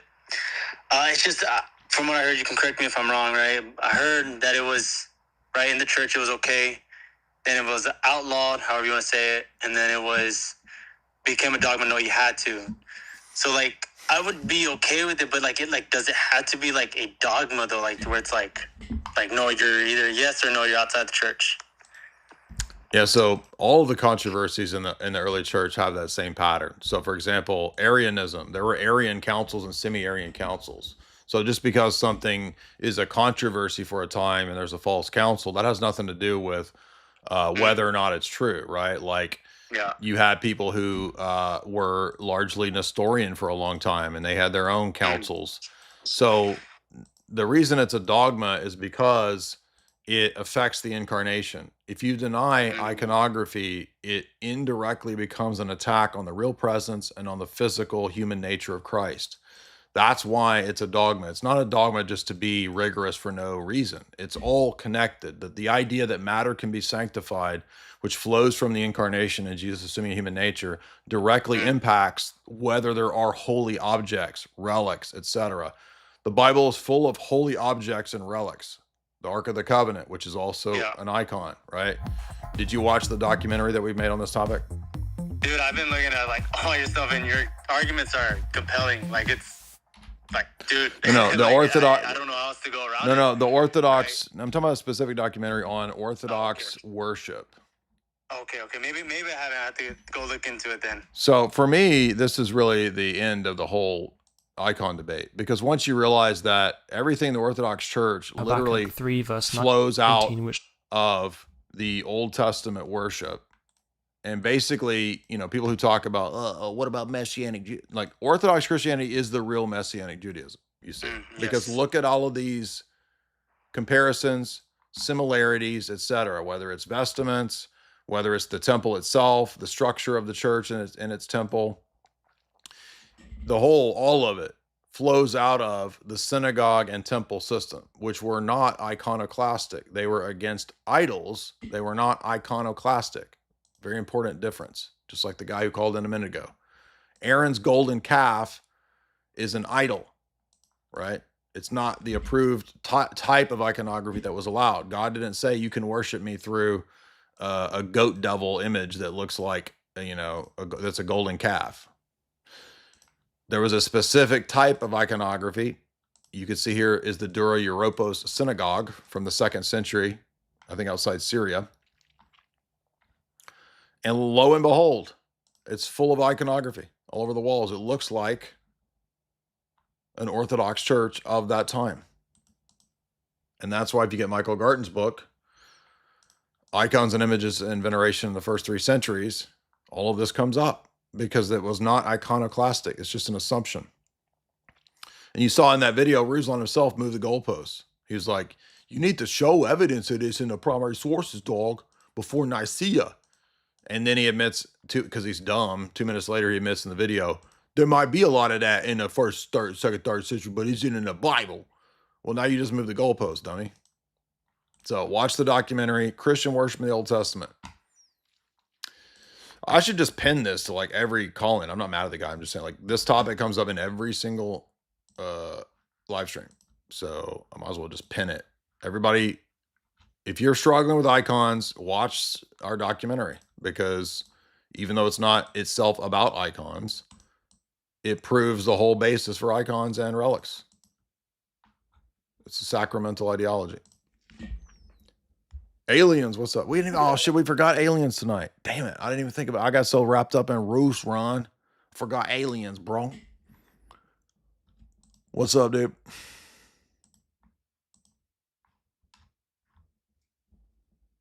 Alien. Hey Jay, can you hear me? Uh-huh.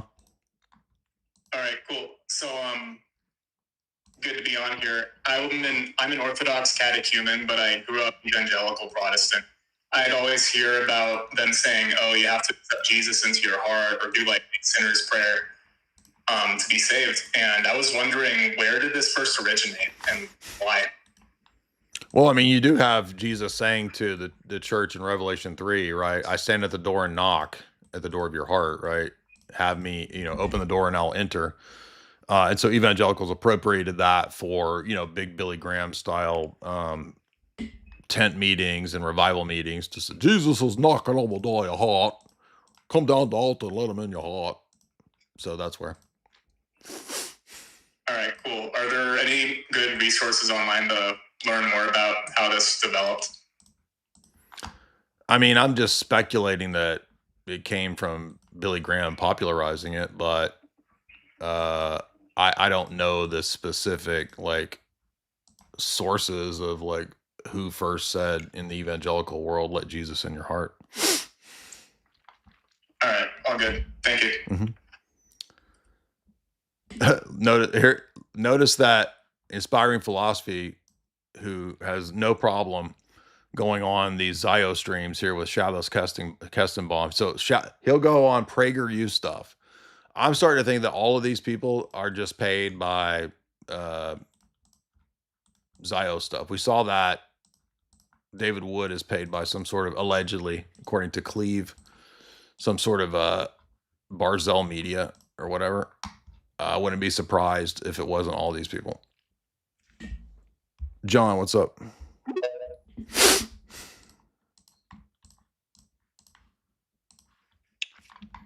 The gentleman who just inquired there, he should check out the books from Bible Belt to Sun Belt and The Evangelists. Oh, yeah, those will probably cover it. Yes, because the development of that type of Christianity is really a 20th century creation. But the real question is like, did they have like 64 Impalas? Like, were they like the chariots in the Bible? Do you think? Yeah, dude, the when the Israelites, like, or whatever, when they talked to like the Syrians or whatever, like when the Israelites went and got like new chariots or whatever, they were totally tricked out, bro. They was like pimping out the chariots. They was putting like hydraulics on the chariots and whatever, bro. Absolutely. Shouldn't even be having to ask that question, bro. Anonymous, what's up?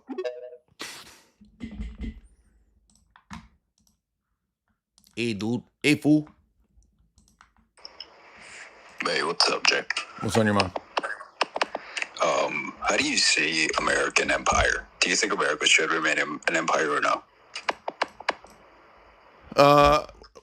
that was the first hour today, and there's no easy answer to that question because I mean I don't think it's real. There's like what ought to happen, and there's what's realistic, what's pragmatic. So I don't think it's realistic that America is going to anytime soon abandon all of its military bases all throughout the world, and we're already locked into a giant, globalist economy. So there's no easy answer to that.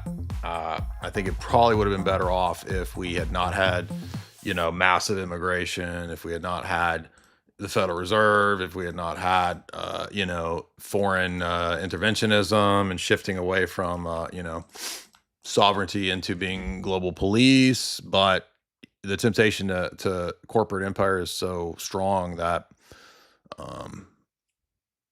it's probably not, you're never going to have some perfect earthly setting. So there is no answer to that question. Okay, so what you're saying is, in an ideal world, America would not be an empire.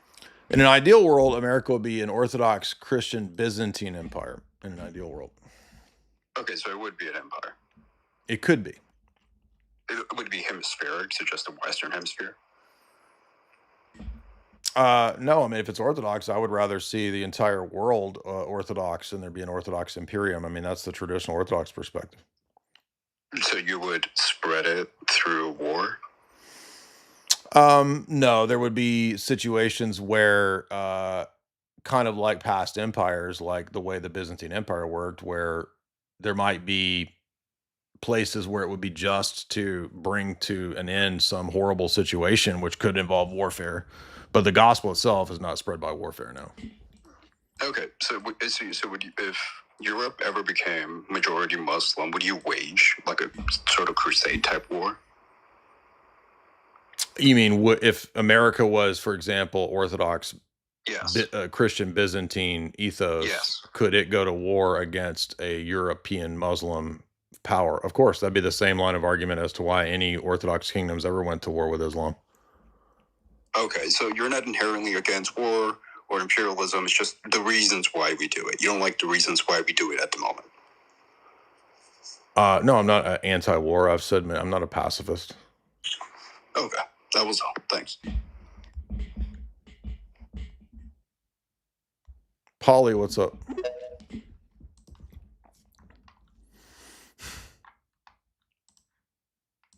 Yo, Polly, want a cracker?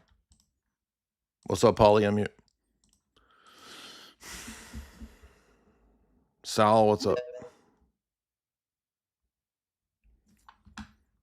Sal, What's up, Jay? what's up? I had two for you tonight. The first one, I recently saw a clip of you from, I guess, a year or two ago, something like that. I really liked your epistemological critique of the evolutionary theory. I was curious to know if you've ever heard of, there's a Protestant apologetic. His name is Professor Ken Ham. Have you heard of him before? Yeah. What's your take on him? Goofy. Goofy? Mm-hmm. Do you find any of his arguments on like his view of creationism to be compelling, or is that something that you share at all? Not to the T. I haven't spent a lot of time with Ken Ham stuff. You have not? You said? No. I have not. Oh, okay. I would encourage you to just take a look. It's not going to be like super high IQ, but it was interesting. The second question I had is I recently finished Orthodoxy in the Kingdom of Satan, and I really liked that read. Is there any other books similar to that you would recommend? Orthodoxy and their Religion of the Future. That would probably be the most similar. Jason, what's up? I'm trying, guys. I'm getting a little tired. As you guys know, we've been going for a good while now. I didn't even get to the UFO stuff. Let me see if I can find that, because that was funny. BOOMERSLOP. Hello. Yo, what's up, dude? Hi, Jay. I just wanted to say I appreciate a lot of the stuff you do. Because of you, I am a Eastern Orthodox inquirer looking to be a catechumen in the church. I, however, have two questions relating to my younger brother, actually, who is a agnostic atheist. He just goes on, well, his main objections for kind of like a higher being or God is the three main things, which is like problem of evil, natural suffering, and free will and stuff like that, which I know you have covered many times on your channel. So I have no real intention to go into those, but more rather the approach to his objections to God. So I was wondering, because I saw a video of yours saying that when you do apologetics, you should have Christology first. And as an inquirer still, who has not been, through the catechism yet, or even baptized, I was wondering if it would still be an effective thing to try and apologize to him in terms of responding to his objections and whatnot. I mean, I'm not sure about, between you and your brother, what the situation is as to whether you need to apologize. I mean, honestly, I'm not sure what to say on that. What's up, CK? What's up, Jay? Hey.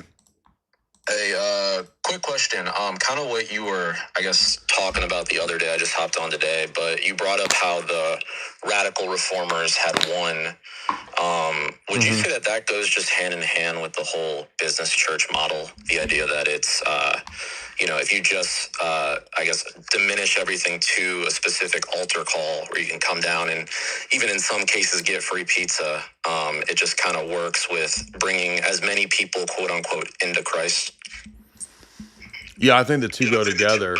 And I mean, I wouldn't be surprised if even at the time of Ann Lee, they weren't, there wasn't funding from perhaps other nation states or support. In fact, if you watch that movie with Amanda Seyfried, because the Quakers were pacifists, one of the things that they were accused of early on was that foreign governments were supporting them to promote pacifism to stop the Revolutionary War. I don't know whether that's true, but I am saying that I don't doubt, with all the stuff all the all the time that I put into studying, the history of espionage and geopolitics, I now default to assuming that there was probably some higher level political agenda also going on. That's why everybody should watch Peaky Blinders. Like Peaky Blinders by season 5, dude, it's all espionage and geopolitics. It's great. Yeah, and it I shows appreciate that, man. And then also, I was received last month and getting married this week in the church. Nice. I do have one quick confession though. So Okay. I've got a bunch of family in town. Well, you need to confess to the only person you can confess to is Ruslan, if you didn't know. I know, right? God bless God Industries apparently is the place to go. Right. But I got a bunch of family in town and I accidentally pre-subbed to grandma. Literally. You definitely need to repent to Ruslan. I want to see a heartfelt public video. And listen, it got to be from your heart, right? If I don't buy it, then I'm going to hold you morally in moral blackmail, because it ain't heartfelt. Y'all ready for the aliens? Listen, we got to get to this at the end. Species said to be similar to the tall whites in many ways, except for a few key ones. And what is this new species called? The thick whites. Thick whites. Y'all heard about the tall whites? Y'all ain't heard about the thick whites, boy. Woo, them girls is flying. Damn, girl. We got Lil Grays, which is also a rapper, Lil Gray. We got Tall Whites, which is like Eminem. He's short though. I don't know. Which is like who's a tall white? Freaking Larry Bird. Who's the tall Pistons dude that would always hit people with his elbows? Bill, what's his face? He's a tall white. But we just learned about this new race of aliens called the thick whites. I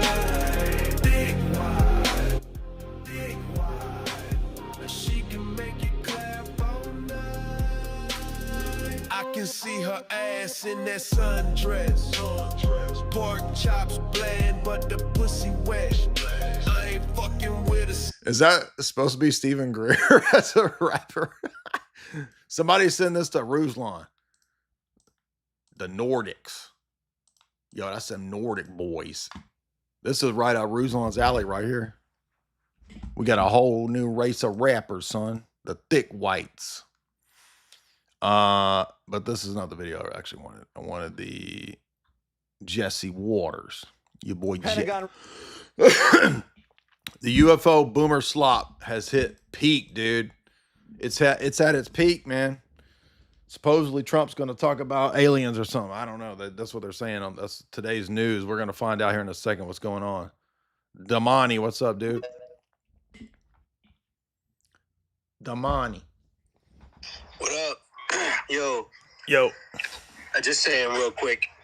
It doesn't even take high intellect to understand that these are fraudulent that you're dealing with. Appreciate that. And why do you say that? I don't know. Maybe I'm not smart. No, I agree with you. I just thought maybe you had more to the comment. I mean, you pointed everything out already. These guys are just trying to make money. Well, they even say that. You want to have a debate, have a debate. Agreed. It's very simple. It is that simple. Exactly. And Ruslan kind of knows that too. That's why in the video he has to say, yo, I'll do a debate. I'll do it. But also, I don't want to do it, right? So he's pretty honest in his dishonesty. Names not Rodney. What's up, dude? We got to hear about the thick whites. What's up, man? What's up, SA? Hey, Jay, how you doing? I'm doing great. What's up? Yo, I need seven figures. Sorry, I'm a little nervous. I need seven figures. Where y'all super chatters at? Yo, I'm trying to get 7 figures. And also, the name you were looking for was Bill Lambier, the tall guy from the Pistons. That dude's a tall white. Yeah, the tall white. But no, I wanted to touch on, because I was listening to the debate that you had with Chase Geyser and his friend the other day, which you absolutely murdered them on. But there was one thing in there, because I come from a Southern Baptist family, and then later the Assemblies of God when I moved to Houston and everything. And I noticed you were touching on how, like, I don't want to take you out of context, but you said something about when he was asking about Protestants, like not being real Christians, and obviously you're Orthodox. And so I wanted to get your thoughts on, like, because I know you're very well researched, so I wanted to get your thoughts on why you believe that. And the second thing that was about wait, hold on. What was it? Talking about I already zoned out. Slow down. Of the Bible came Slow from, down, bro. It wasn't the Council of Nicaea, so I just wanted to know from your perspective, like where did the canon come from? Because I was under the impression that it was also the Council of Nicaea. No, it's not So Nicaea. Just watch my videos on the canon of Scripture. I'm sorry. I zoned out on the first question, dog. I'm sorry. I got to save some energy for the super chats, bro. I'm sorry. I just zoned out. I can't do it. Mikhail, what's up? Y'all, when you call in, ask your question quick and lucidly, because I'm going to zone out. You start telling me stories, son. I feel like I just got hit with a Bill Lambier elbow, like Larry Bird right there. What's up, man? ¿Qué pasó, vato? What's your question? Man. What's your question is? Yeah, man. Stop talking in tongues. Stop talking gibberish tongues. Stuff and the Cholo stuff is hilarious, man. I just want to give it to you for that. Props. And then my question is... Question? I was wondering if you'd be... Like, what is the Orthodox Church critique on, like, the founding ethos of the United States and, like, the American Revolution particularly? And if you'd be willing to speculate on how, like, if America was settled by Orthodox people, I mean, we've been treating the American Indians differently? I mean, would there not be these bloody revolutions probably between each other? I don't know, man. That's y'all calling in at the end of the night at 1 a.m. with these crazy questions. Yo, dude, could you tell me the history of the American Revolution, but recount it from could you write a historical fiction story of American Revolution, but from an Orthodox perspective? I'm just joking, man. I'm joking. I don't know, man. I mean, I think we would critique the elements of the Enlightenment aspect of it that are Masonic, but also there's aspects of it that are Christian. Yes, we probably would have had a better treatment. I mean, if you look at the way the Russians treated the Alouettes, the Indians, they did colonization and evangelization the right way. So that's my short answer, dog. I'm sorry, I just don't have the energy. Last question from you guys. What's up, man? Yo, I'm getting tired, bro. This is like shit. How long have we been going, dude? It seems like forever. What's up, man? Hey, what's up? I got an idea, bro. Sam Hyde and Ruslan. Think about it. Ugh. Imagine Sam Hyde dressing up as a wigger and like raiding one of these events. That would be funny. I don't know if Sam would do that, but maybe I should dress up or I could just dress. I just dress up like I am as a wigger and then go to a Ruslan event and he try to fight me. What's up, Alexander? You are in a cult. You are not in. What's up, dog? Hey, Jay. Hey, I just need like 15 minutes to tell you a quick story, and then I have a question on PSA and some fasting questions as well, if you could get to that. And what should I do in the bedroom with my wife is another good one. Yo, no, it's funny. You saw we got called pigs the other night, Ray? I saw you talking about that. Yeah, the schismatic lunatic dude. But maybe it was all, you were revealing your methods by calling us pay piggies all these years. Oh. I just it's like revelation in the method. Yes. You're calling us pay piggies. He's catching on to what you're putting out there. Y'all is all pay piggies, and I told y'all all this time. Just like Ruslan can throw it in your face that he just wants your money, but he's also super sincere and only cares about feeding the rappers' kids. He didn't want the rappers' kids to go homeless and have no food in their belly. Meanwhile, I was telling y'all right here exactly, son. Woo! This song goes out to Ruslan. Hey, piggy, don't make me go back to that 9 to 5. Wage truck ain't no way to be alive. Don't make me go back to 9 to 5. Wage truck ain't no way to be alive. Ooh. Hey, piggy, just give me one more super chat. Hey, piggy, just give me one more super chance. Hey, piggy, just give me one more super chance. Hey, piggy, just give me one. Ooh. When I'm with my boo, 1 and 1 miss 2, then it mix free, yeah. All right, we're gonna do the super chats. Thank you guys for calling in. Last call of the night. Timothy, I gotta go pee before we do the super chats because I've been drinking a ton of coffee over here. I'm gonna let y'all listen to Pay Piggy while I go TT. What's up, man? Hey, I was actually going to ask you a quick question. Ask a question. Ask a question. Ask a question. Ask. Say it right. Ask that question. So the question I got is, why don't more people bring up the fact that iconoclasm was a political movement more than like a religious one at that time? Because they don't know. Like, they retort it. They retort it. They don't know about that. Well, because they always bring it up. I'm like, you understand that it's Muslims were winning, basically won a battle or two, and the Emperor Byzantium at the time just crashed out and was like, no, it's because of all these images, dude, and that's where it all starts. Yeah. And everyone kind of just ignores that. I'm like, and especially when they're Protestant, like, I hate Muslims, dude. Like, let's fight the Muslims, bro. I'm like, but also I agree with the Muslims on everything. Yeah, I said, magic book. I know, right? To iconoclasm. I told him Protestant dude the other day. I'm like, dude, you are basically a Christian Muslim anyway. What are you bitching about? What do you mean? You worship a book? You got an eternal, uncreated book? You gonna smash all the images? You're just a Sunni Baptist, dummy. All right, I got a whiz. I'm gonna be right back for the super chats, and we got a buttload of super chats. 1 entire cubic ton buttload of super chats. You guys have been really generous tonight. So I'm gonna let the X group go. Y'all have a good night. And then I'm gonna go TT and y'all listen to my raps. By the way, this one song right here is 20 times better than any dumb Ruslan song. Hey, piggy,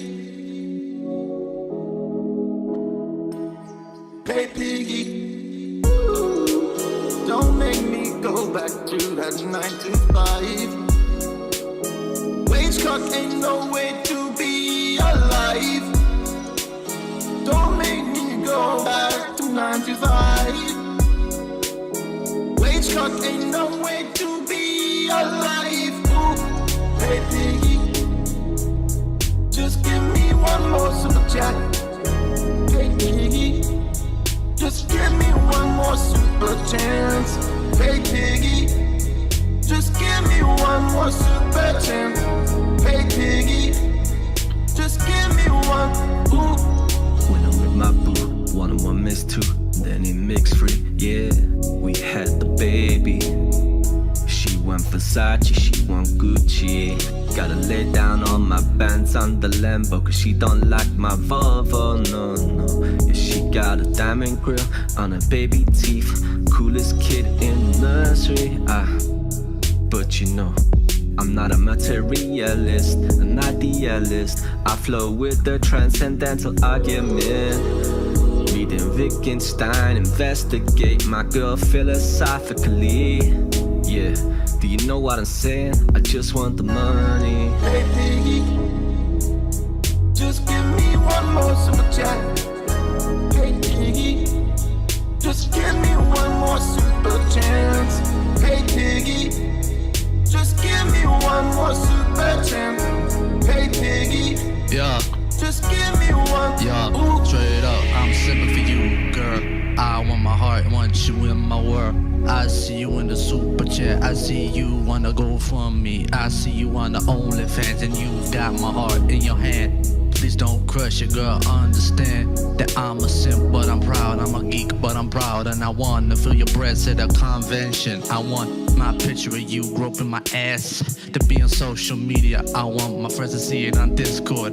I'm gonna upload it to my subreddit and they all gonna see it.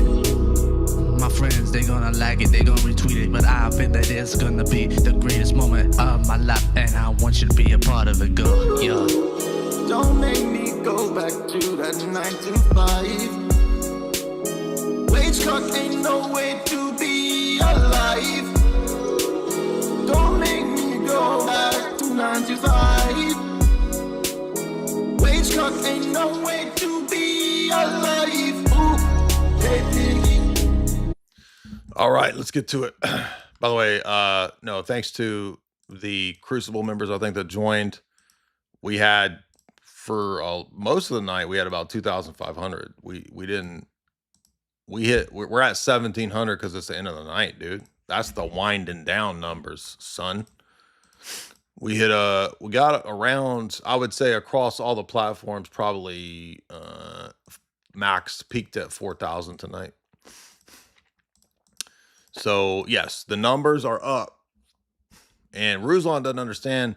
When I make fun of Ruslan, I got a huge audience. So let's play this real quick. Released the UFO files a few weeks back, and we just found out over 1 billion people have visited the site. 1 billion. It's got to be a record. The War Department says more files will be released soon. UFO experts and top researchers have been investigating aliens for years. Their sources say dozens of crashed UFOs have been recovered, and what they found inside, shocking.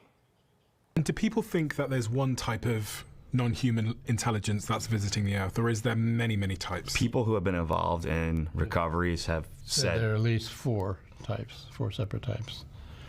Now, I have not had direct access to that, but I believe the people who I talk to.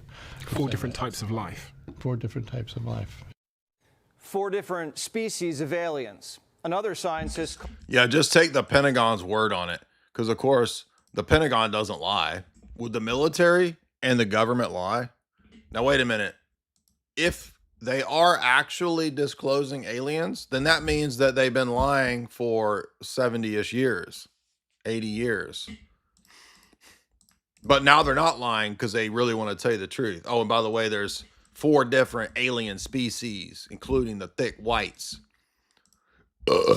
But wait a minute. I thought the government lies all the time. Oh, but no, I believe them when they say there's freaking bird aliens and lizard aliens. Called them Greys, Nordics, Insectoids, and Reptilians. Dude, how did Fox News go full Gaia, dude? Fox went full Gaia. They went full sucralose, bro. Fox News is full sucralose. And the boomers slop. The boomers are at the trough, dude. Just slopping it up. Give me more alien slop. I knew it all along. I knew there was aliens the whole time. Give me more boomer slop. I'm hungry. All of them have 2 arms and 2 legs, just like us. Experts speculate the reptilians are scaly with long tails. I like how that one. I like how the guests are all like, I've not actually seen it, but I've been told. The known liars told me that there's 4 races. By the way, does that mean you could be racist against some of the alien races? We need to have that conversation, bro. I'm over here with Ruslan on a crusade against racism, son. We need to have that conversation. Looks like a lizard. Insectoids look like a praying mantis. The Greys look like your classic movie alien, and the Nordics look like a regular Swedish guy. Damn, son. I got blue eyes. Maybe I'm an alien, dude. I also got a nice ass. I'm a little thick, too, when it comes to my glutes. Maybe I'm a thick white, dude. Y'all know I got birthing hips. Shit. I'm also a black girl, too. But 7 feet tall. We haven't seen the evidence, but Pete Hegseth says more evidence is coming. And there are a lot of beliefs. Yeah, the evidence so far was retorted, dude. It was hilarious. It was nothing. Believers in Congress. I have seen evidence in a skiff that leads me to believe there are things we cannot explain, and I have observed things that are of non-human origin. Now remember, this is the same model. When we just covered this last week, a Bob Laser and all the other goobers in the Mirage Men documentary, we watched the whole most of the documentary and commented on it. Which stream was it? This one? I think it's this one. Maybe they had, let's see, was it this one? Advanced. Yes. Right here. Mirage Men. Last week. Remember this? Last week? We almost had, across the platforms, we got 60, 70,000 views on this live stream. That's big, baby. Keep in mind, too, just because you see 3,000 or 4,000 live, that's not even hitting on what the eventual numbers get, right? Because on X, this had a lot of views. I want to say 20,000 views or impressions or whatever.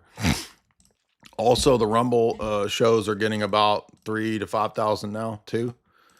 So you could add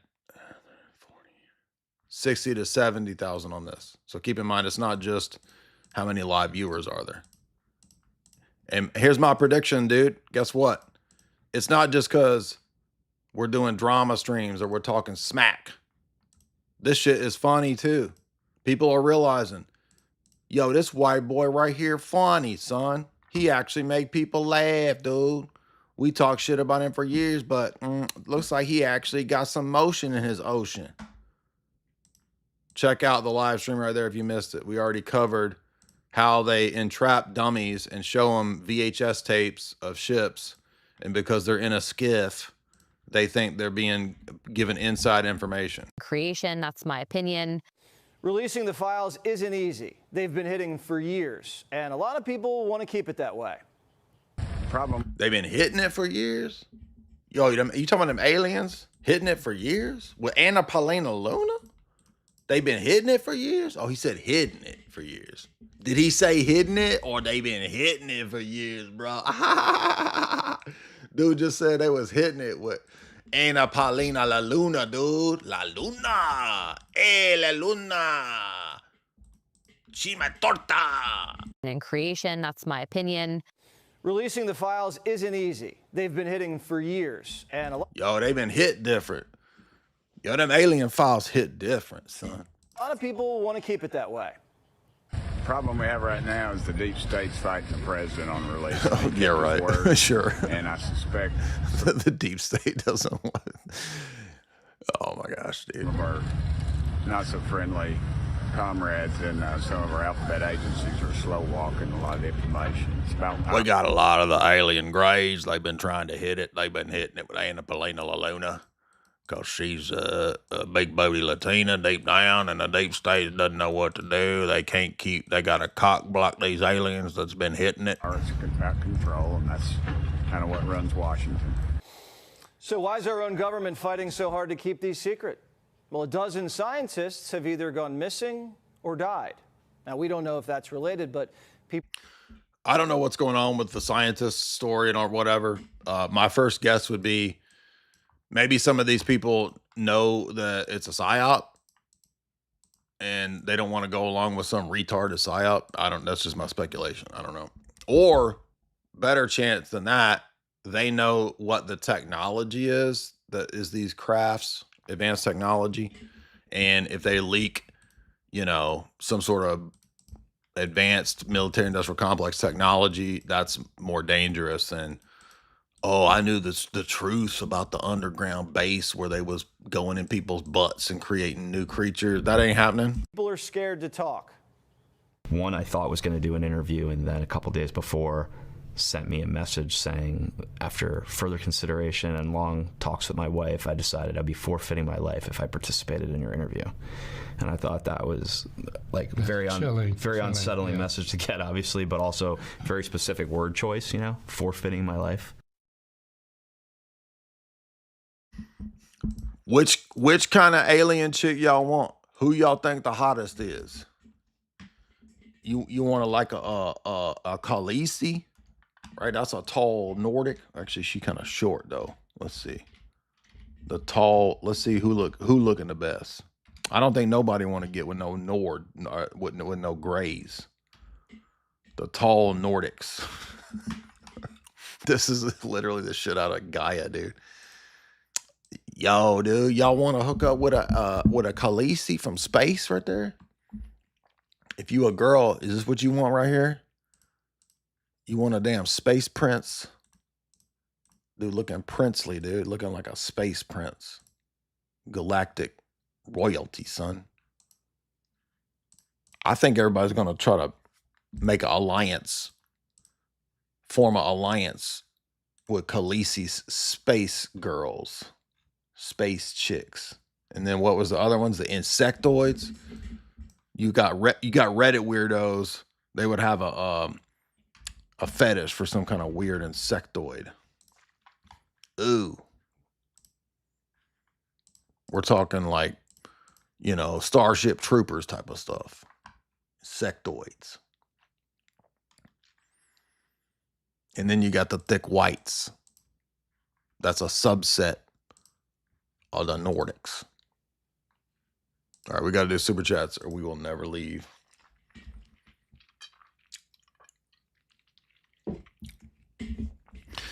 I like how Ruslan's already declared preemptive victory when nothing's even happened yet. All right, guys, thank you so much for the super chats. Help me hit the goal. Of course, it's hard to tell if we hit the goal because the Streamlabs ones don't register. Let's go back over to these Nordic, the tall whites, dude.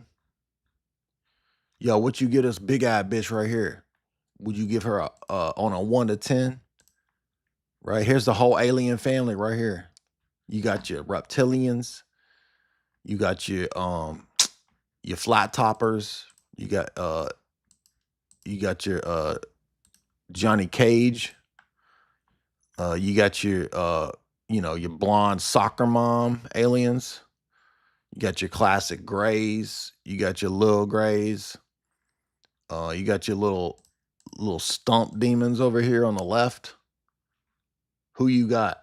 Who you got in this battle? Choose sides now. Choose wisely, son. What about over here? You got your golems. I'm more interested in this chick right here.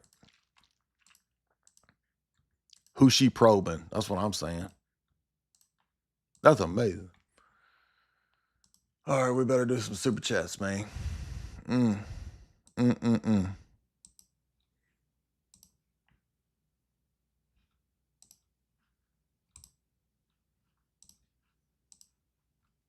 Who you got in this battle right here?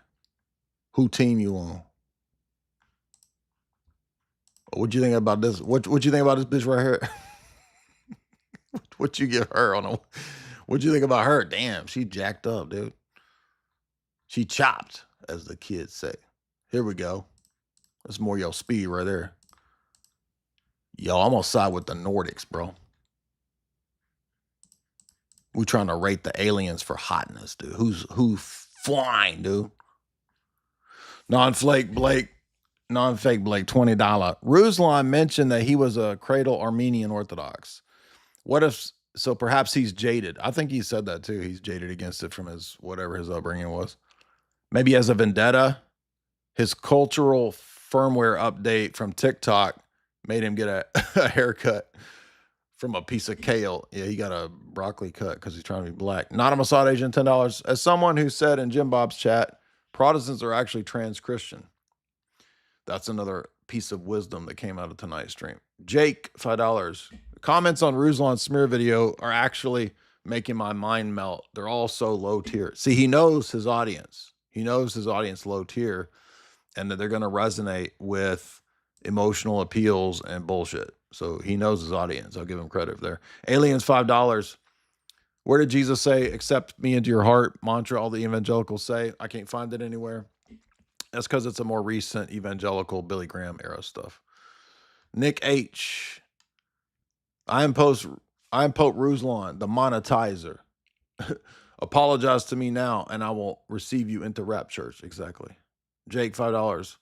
We should all drop the link to Jay's Rhythm Church song on Ruslan's new video. Have fun. Yeah, feel free if you want to. I don't think Ruslan is a fan of the song, but feel free to if you want to. Can you name anybody after the... Not this one. Business Church. I need 7 figures. I need 7 figures.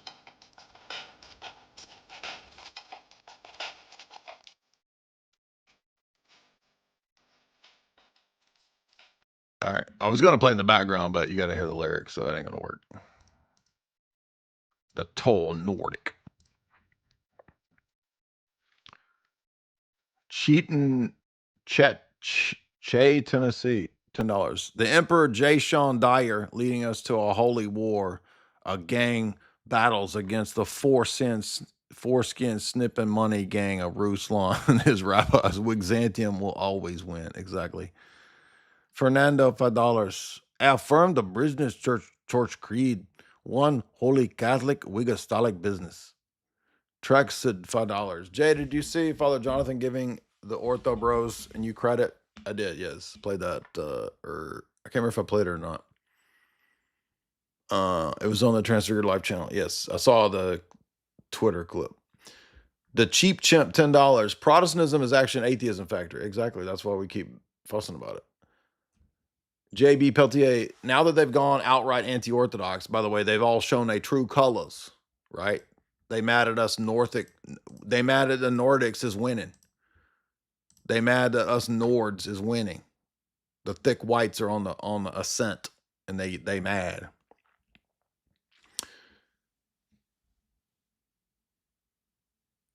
Since they are now anti-Orthodox, they're actually arguing against Christ, and they will lose. Exactly. Lost Lift, $20. Jay Ruslan and his buddies are the TW athletes of apologetics. What's TW athletes? I don't know what that is. They couldn't get a win competing with mean Ortho Bros, so they pulled a Leah Thomas and they stayed swimming in the Muslim debate pool. Yeah, exactly. They gotta stay low tier because that's where they feed. $2. Mickey says Ruslan just digging himself deeper. Yep. Jordan, $5. This is $5 to pay for the money for you to meet with Ruslan's church planting pastor and record it. That would be funny. I might do that. None of your biz wax, $5. Yo, what about Cypress Hill Church? Insane in the membrane. Insane in the brain. Tingu, $20. Jortlandia is Wigzantium's greatest ally. Exactly. J Dyer Clipwave, $10. Bro, I wore Adidas back then. I was a whole different kind of person. I wear Nikes now. This is how these retards actually think about their identity. It's like whatever downloadable content skins they're wearing on their character. Potbelly Goblin, $5. Ruslan puts on an orange beanie and goes full Gollum with one ring, business church style, saying my precious. I like it. Leave it to Ethan, $5. I preset my grandma and now I can't come to Thanksgiving. What do? You repent to me publicly and to Ruslan publicly, and you got to show heart. Eddie, $5. Ruslan is part of a church network that's called ARC. They help launch his church and businesses as part of the statement of faith on their website. It's a generic ecumenist business church model. arcchurches.com. Look it up. I believe you. Not a Mossad agent, $10. Who is more gullible, Christians or boomers? Equal. Also, who was the guy that started business church model that was atheist? Peter Drucker, this old crusty boomer dude. Businessman. Jambungus, dude, I thought you were Ruse Runs Church. I thought you were calling Rhythm Church a joke. It's actually called, no, it's not a joke. It's actually what it's called. People thought that was a joke. It's not. You can't make jokes that good. The jokes don't match up to the reality, dog. Nunya Bizwax, $5. I would rather eat at Church's Chicken instead of being part of business church. I'll tell you what, Ruslan, because this rap church, he ought to do a franchise buyout of Church's Chicken. And, the denomination would grow. The Lisan Al-Gaib says for $5 to the tribute. This is a tribute to the Wigzantine Emperor. Thank you. Have you listened to Mind in a Box? You might like them. They're a synthwave vibe. I don't think I have. Y'all might have to get off of this pretty Nordic right here for a second. What was it called? Mind in a Box. Y'all know I start getting crazy at the end of the night. Interesting. I'll have to check this out. I don't know what it is.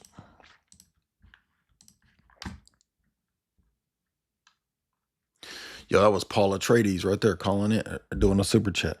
We even have the almost God Emperor of Dune, the father of the God Emperor of Dune calling in. That's how based these streams are, dude.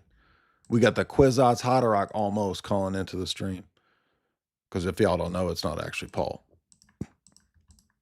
It's Leto, dog. Leto the second.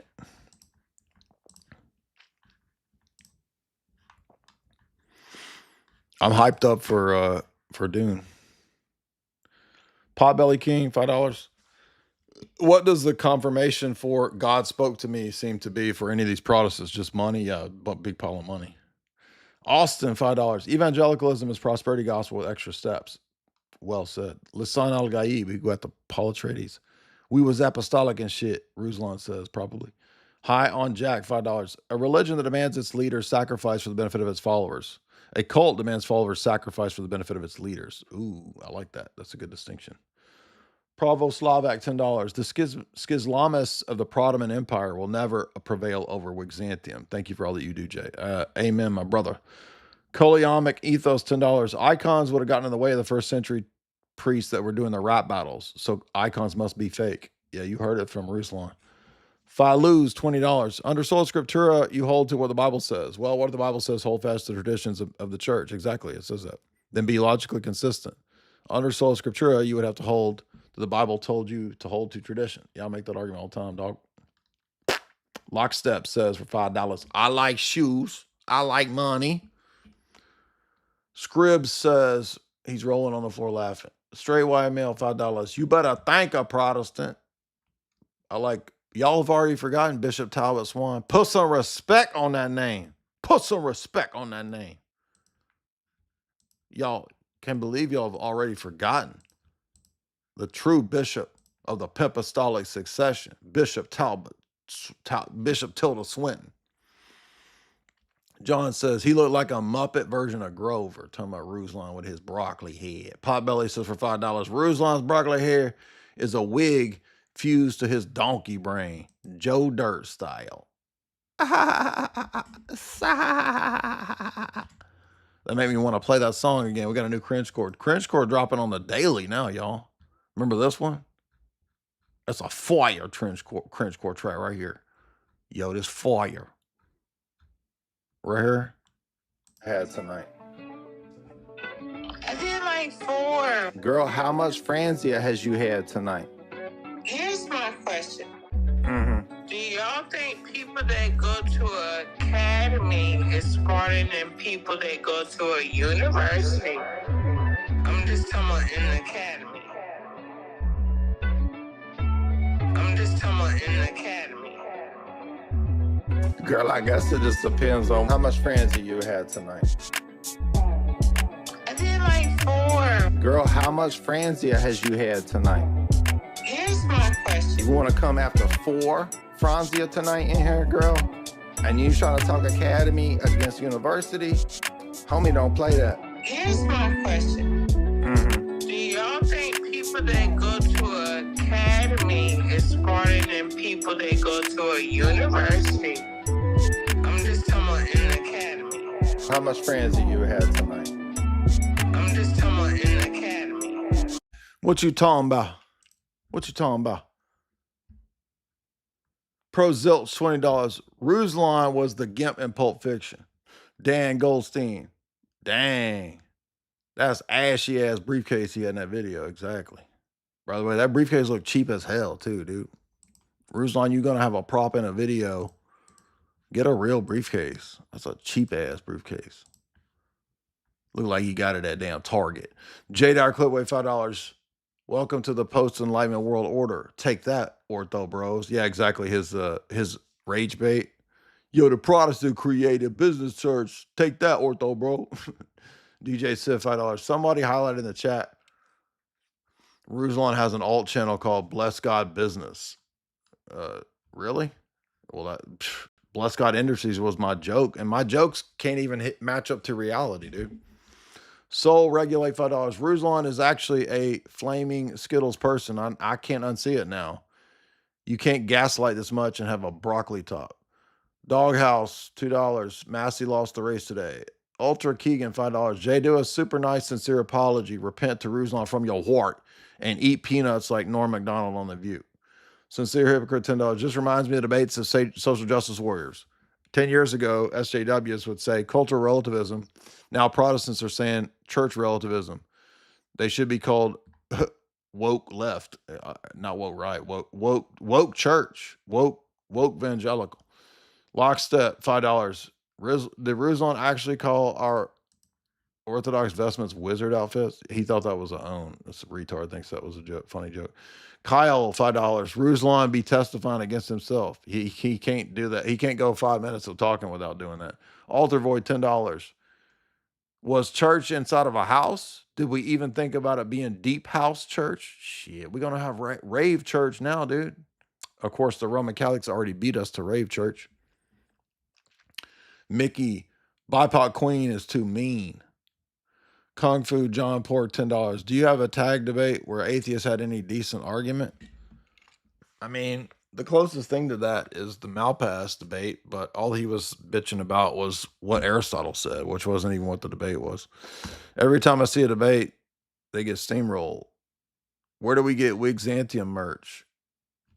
I keep feeling like I don't need to do. I feel like I'm too close to Ruslan if I do merch. Ruslan's like ruined merch for me now.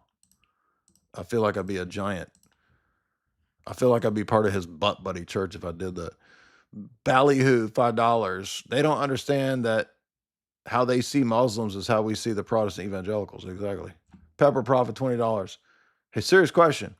Do Tennessee Wiggers all go through a rite of passage to have a Tennessee mustache? It's happening that way now. We about to pass a new bylaw in WIGZANTIUM. Tengu, $100.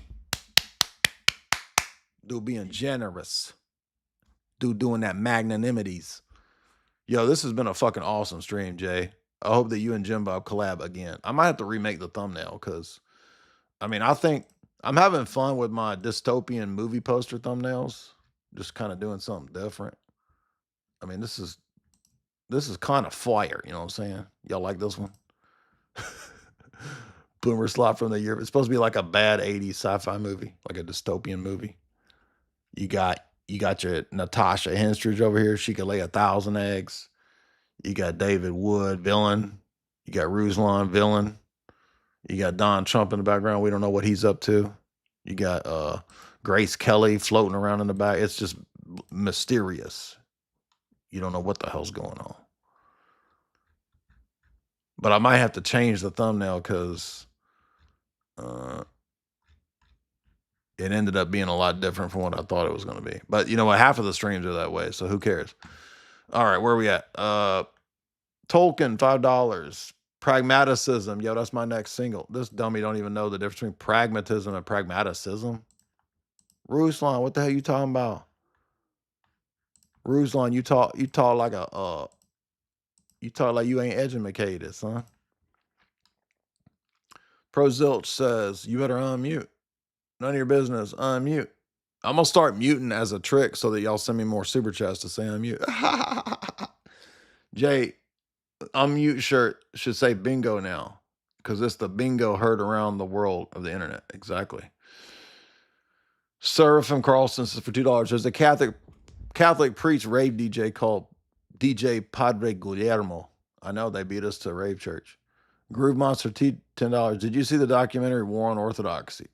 It's the persecution in Ukraine. No, it needs to be promoted and shared though, because it'll shut up goobers like Ridvan, who said that there is no persecution of Orthodoxy. Billy, $5. Puslan is coping, particularly because Father Jonathan Ivanov said that the debates are bringing everybody to Orthodoxy. Also, evangelicals are pretty much just atheists anyway. Their churches are atheist factories, exactly. I am Marconi. Marconi, $5. ASA.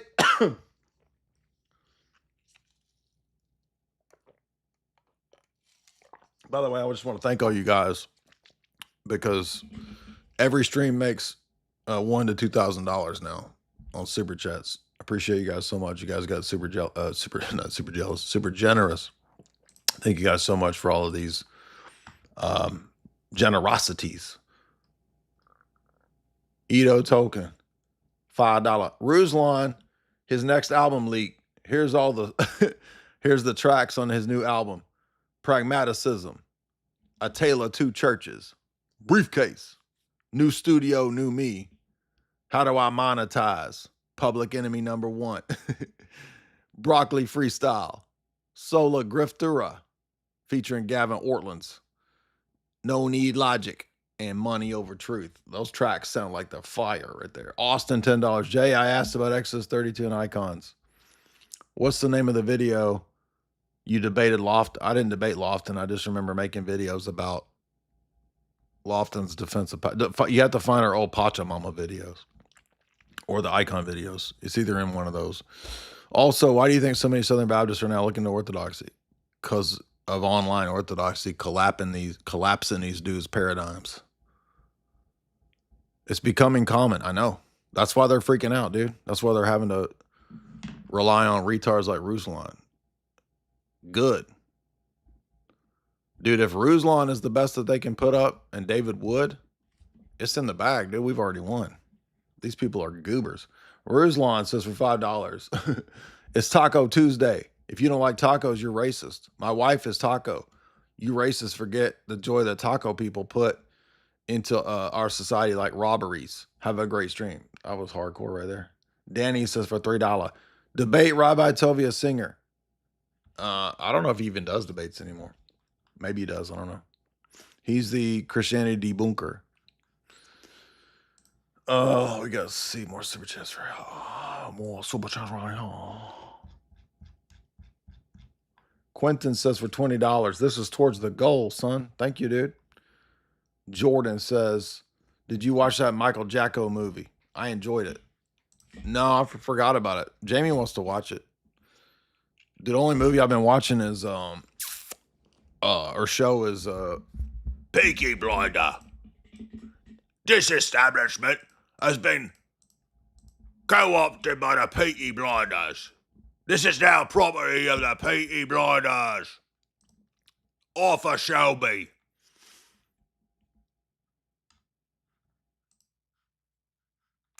I have to say, though, we did rewatch the next Jamie podcast that we're going to do is movies. We're going to do As Above, So Below, because we never did that. We had a million requests to do that. We're going to do The Ritual, where them dudes get lost in the woods, because everybody requested that for so many years. I never did it. And we're going to revisit, since it's been 10 years since we did Eyes Wide Shut and Ninth Gate. So we're going to have a retrospective on Eyes Wide Shut, Ninth Gate, and we're going to revisit those, see what we think after 10 years. And then we're also going to be doing those other 2 occult movies. But I forgot to watch the Jacko movie. X, $5. Would you rather have a haircut like the pube lord Ruslan with pubic head, or would you be bald like Matt Gorilla Monkey? I think I'd rather have an afro than be bald. Rui, $10. Thank you so much.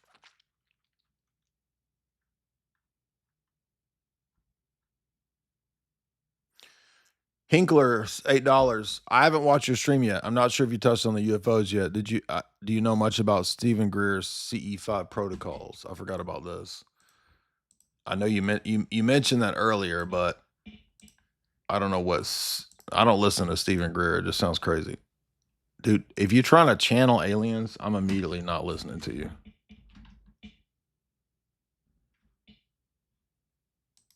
Oh, is this how he channels them?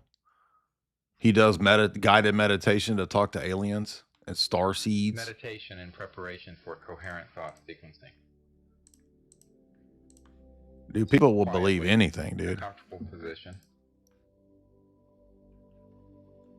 And take a. So this is Stephen Greer teaching you how to channel alien. Okay. See, that's what I was saying he did. I didn't know it had a name. The CE5 protocols.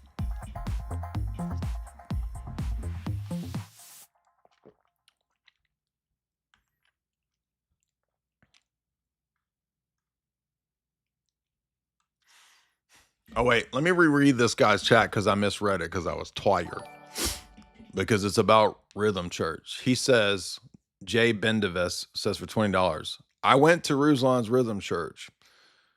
It's going to get you a church for a couple months because I moved to Oceanside during their tithe sermon. They legitimately asked local drug dealers for that 10% commission. Are you saying that people that converted, that were drug dealers, they were saying you need to do the $10,000 a year tithe? A lot of countries below America combine some voodoo stuff with their Catholicism. Yeah, I know it's called Santeria, Candomblé. Yeah, I'm aware of all that. That's dillweed. Are they actually even Catholics? I mean, Roman Catholics will, when they tout their numbers, I mean, that's who they're counting all them people too. So exactly.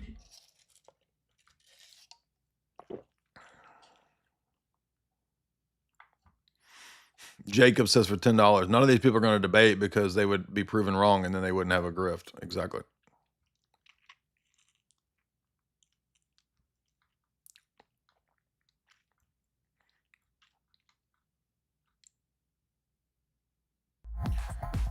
Karma Sleeper says for $20, here's my tie, $20. Can you put me on the baptism calendar for Wigger Church? Yes. You go straight to the head of the line.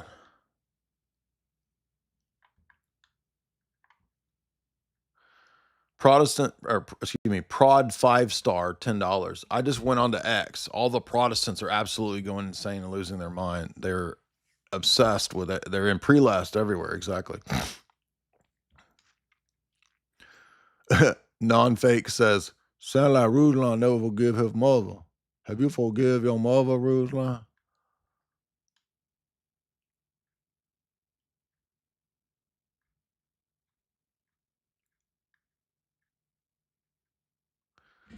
Zen Cognito, $10. If a Muslim reads scripture and by their own deduction decided they were a oneness Pentecostal and they spoke in tongues at a Oneness Church. By what metric can Ruslan or any of these people say that the Muslim is in error and is not a Christian? That's actually a good point. We need to, because it's the same point as the Mormon thing, right? But what about a Unitarian thing? So ask these people, are Oneness Pentecostals also Christians, goobers? Do they count?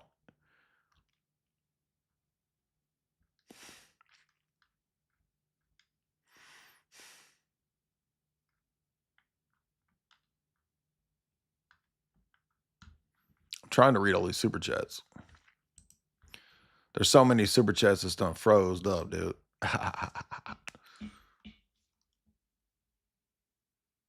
I can't believe y'all thought I was joking about Rhythm Church. It ain't a joke. Slow Boy Whiteboard says for $2. It's free real estate. Pro Zilch says it's not a church movement, it's a bowel movement. Burnout says for $5. Y'all ain't hearing him as shit.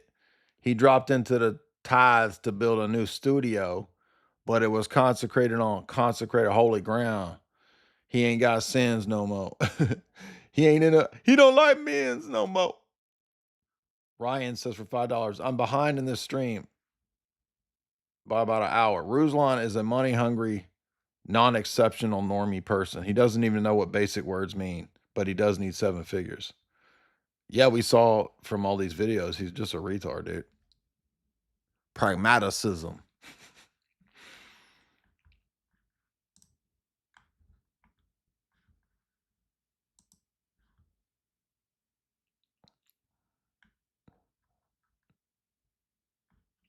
Trying to get through the super chats. Here we go. Let's see.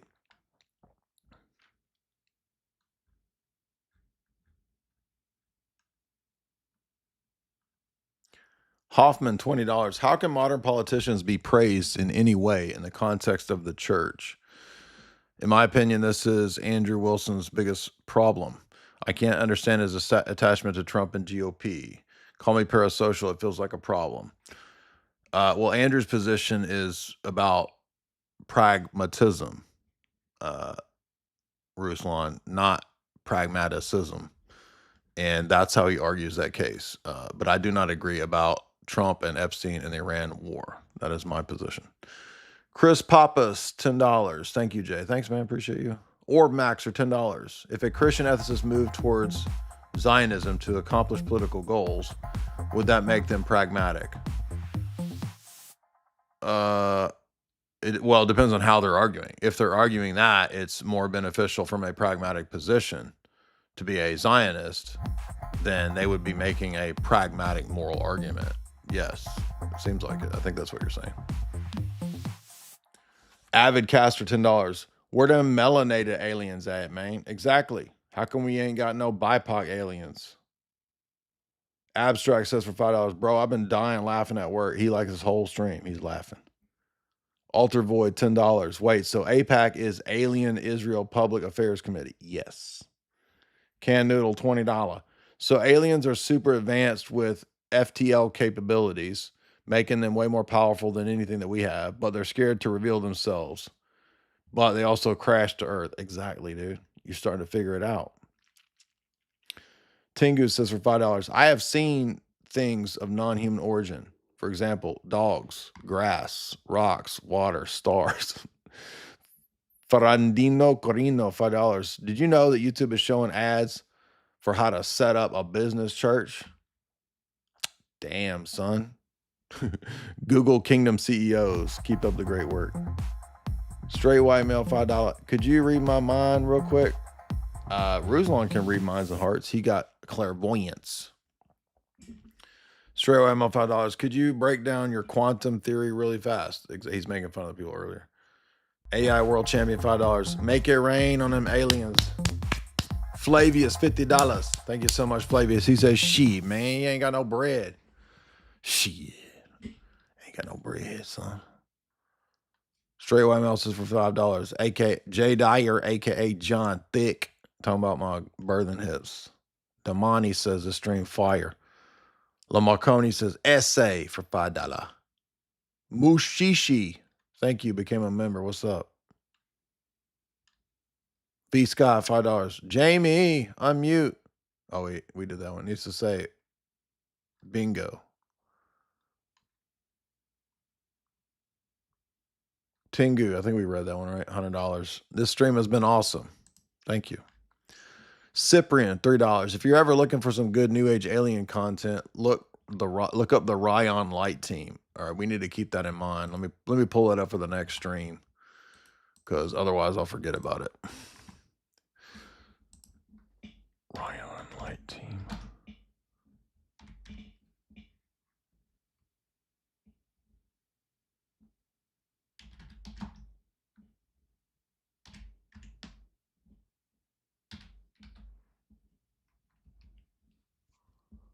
Oh my gosh. Oh, dude. Light workers. Whoa, dude.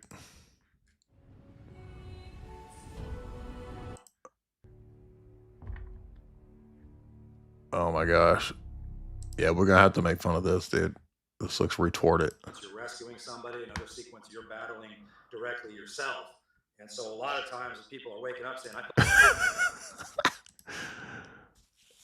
I was gonna say they gotta be out of Sedona, dude. Steve K, $5. Are we sure he doesn't mean that Orientals charge for baptism? Because Armenian Orthodox Church near me asked for $3,000 for a baptism. Damn, son. Yeah, but Ruslan hates that. He probably hates Armenians, so he would just use that as an argument. Anonymous, $5. Bro, please make merch. If you're worried about it, sell enough to cover the overhead and donate the proceeds to the parish. I might do that. T-Rock, $5. This just in.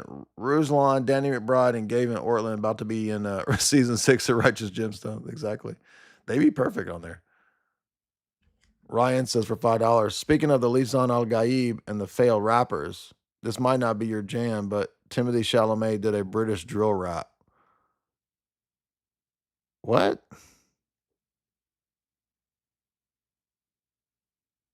Called SD Kid? He does a rap song? That's crazy, dude. Look at these weirdos.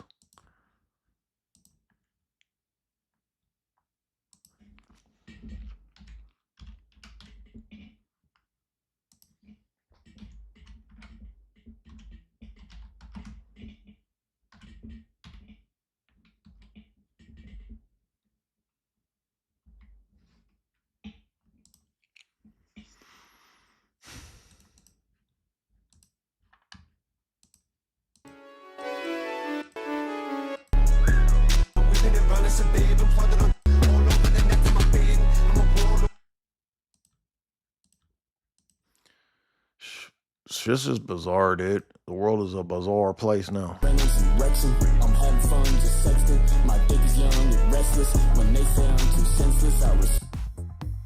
Shit's getting weird, dude. All right. Hopefully I didn't ding the copyright with that. Zeph says, Ruslan thinks Logic is a white rapper. That's probably what he thinks. Kung Fu John. No, we did that.